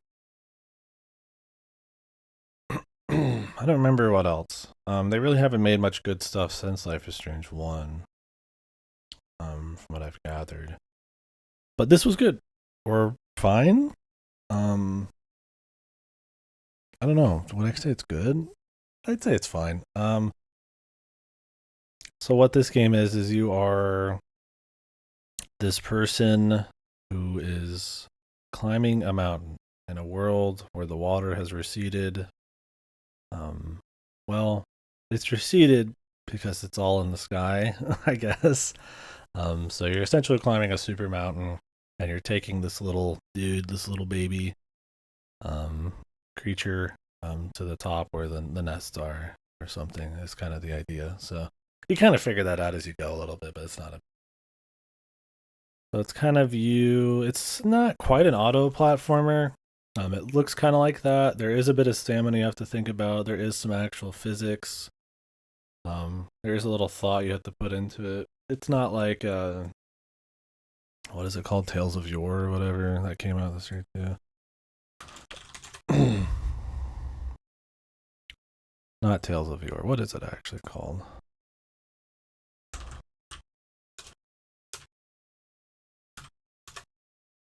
Peaks of Yore. Peaks of Yore is like a really hardcore, like climbing, super fucking climbing, like one of those like not like a Bennett Foddy, but kind of like that where it's like you're just rock climbing like crazy, and you could be hours climbing, limited resources. You gotta like hammer down your safety. This is a little bit more auto platformer than that, but it does have elements of that. You do kind of like make your own checkpoints and watch your stamina and have some kind of actual jumping that isn't just like gonna levitate you to stuff. That's a pretty low bar to give a game credit on, but at this point, I'm climbing a mountain indie games. I'm reaching the central point indie games. Any shot in the ass gameplay wise is something I respect. So get on them for having like an ounce of actual gameplay. It's not really like crazy. Like you can do some things to kind of get ahead or like express like a skill level, but it's not like wild. Um, it's fun enough. It's like a 3 to 5 hour game. It is on Game Pass. It's a cute little story. It's not like real world, so you don't have to sit there and be thinking about some goofy lore or something. They do have a lot of writing in the form of letters, which isn't super interesting, but it's cool enough. I don't know. This one's kind of on the fringe of just like fine to good. Just because I don't put it on good doesn't mean it's bad. That's for the worst games. It just kind of makes it more okay to mediocre. Maybe I can make an okay list as a decent list. Because I feel like we have a lot of games this year that I'm like, oh, I didn't hate it, but like I wouldn't call it like good. And then there's somewhere I'm like, that wasn't very good, but like it's not the worst. So it's just it's kind of a weird one. Yeah, game of the year, dude.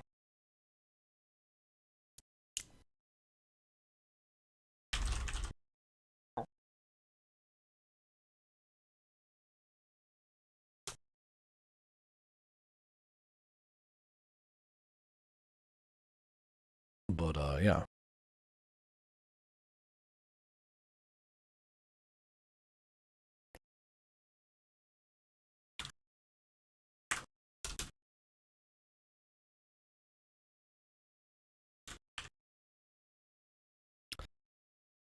Are we on Skull Island next? Shit, man. Oof. So I would recommend Jusant, but not like glowing recommendation. That's cool.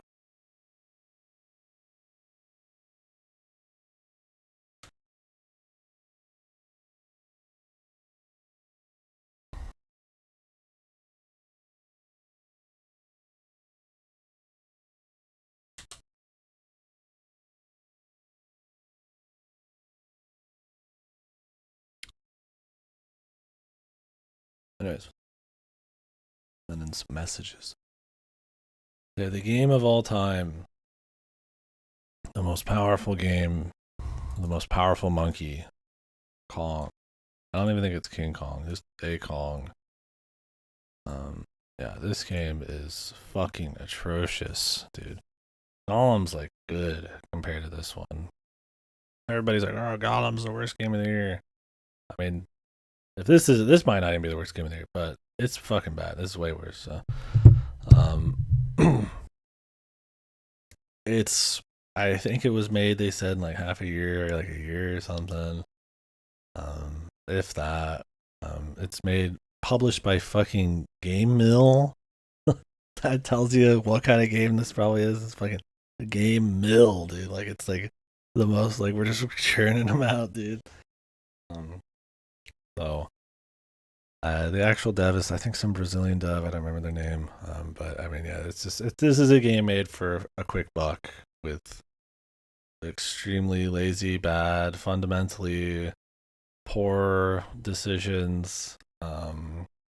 Along with just clearly no budget or time or care to really push it to the next level. I don't remember how much this cost at the. I rented it. Thank Christ. Um, so the premise of the game is you are the son of a Kong. Your parents have died. Yeah, it's $40 fucking. Similar to games you've played, Tevi. What? Tevi Bros. Not looking good, man. Skull, really? Skull and Kong, man. It's on the recommended. Yeah, $40.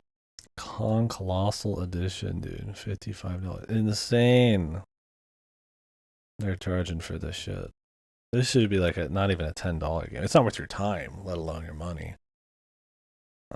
But yeah, so you are the son of a Kong, and you've your parents have been killed by the big raptor.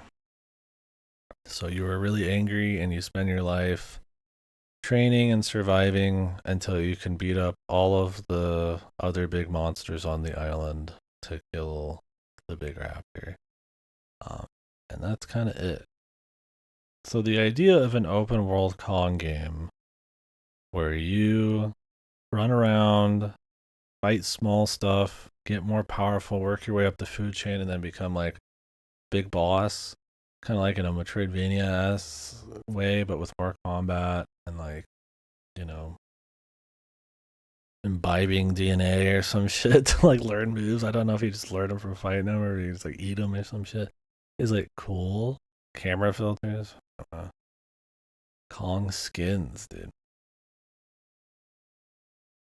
Couldn't even imagine what they look like. Um.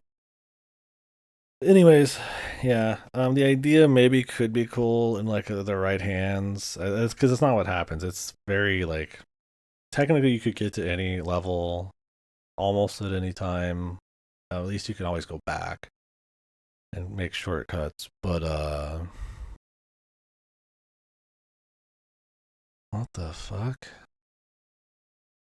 Cost $15? God damn. I love this motherfucker. The balls, man. Um so yeah. But mostly it's like linear-ish levels.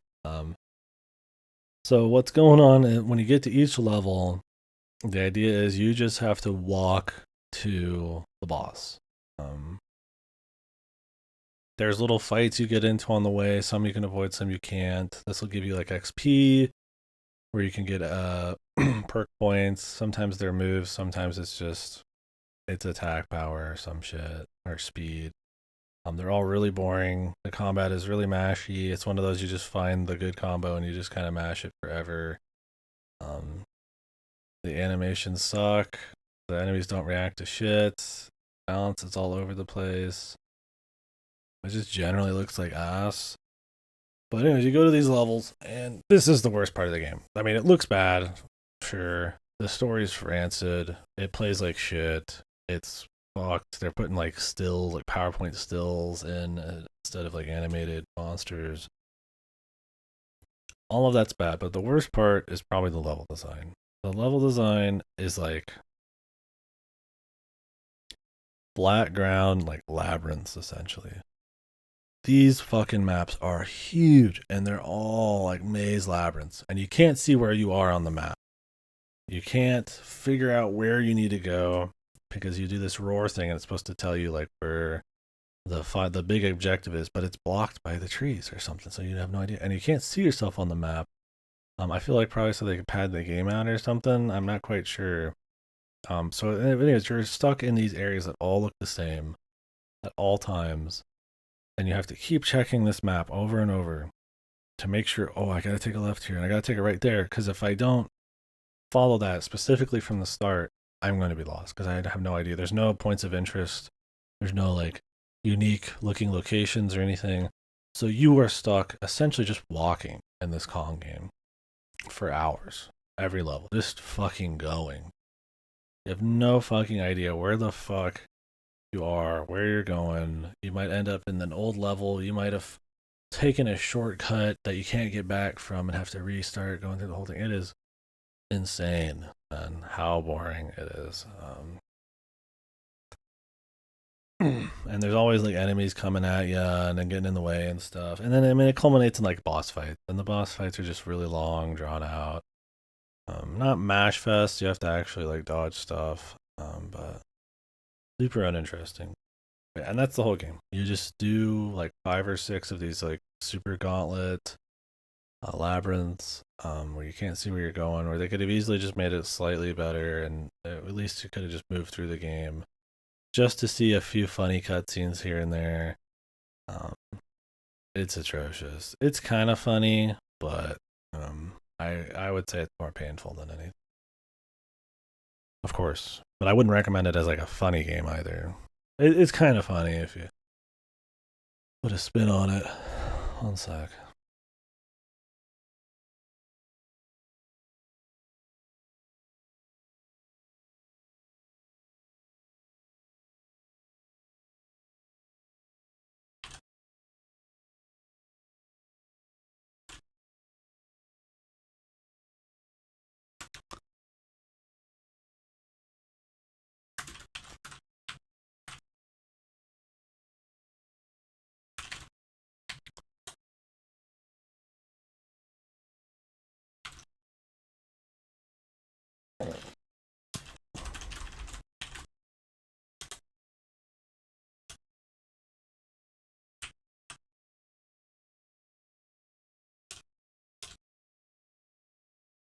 Yeah, it's one of those that it stops being funny. It's like Ride to Hell Retribution. That one's more funny more often. People consider that kind of a classic, so bad it's good sort of thing, but then you have to go through the gauntlets of enemies. It's a little not. It's not as bad in Ride to Hell Retribution, but it's a similar vein of existence.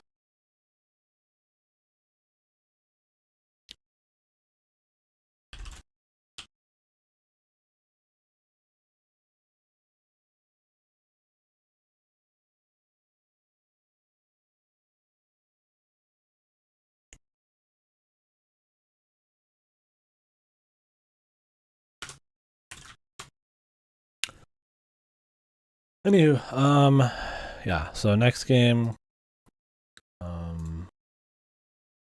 is Void Stranger. So this is made by the people that brought you Zero Ranger. You catching on to the naming scheme thing going on here? They are kind of connected, I suppose. Not supposed, but it's you don't need to know really. It's not a big deal. But um, yeah. So this game fucked, man. This was a good one. Um, like this one quite a bit. Niche to a certain extent, but it's one of those. Yeah, I'd really recommend it. It's one of those that is just like uncompromising. Just they've got a vision for it. It's two motherfuckers. One makes the music, one does the rest, and they just make a game, and it's got a lot of really cool, unique things going on. It can be tedious, can be obscure, abstract. It's just all sorts of stuff. The writing has gotten a bit better since Zero Ranger. Not that there's much in that. They actually have a decent little human story. Some of it's not all that great. I think some of the how it ends and stuff is weird. I'm not gonna get into it. I don't want to spoil it. But a lot stronger storytelling and um, really good like atmosphere and puzzle design. Yeah, Big Titty Snake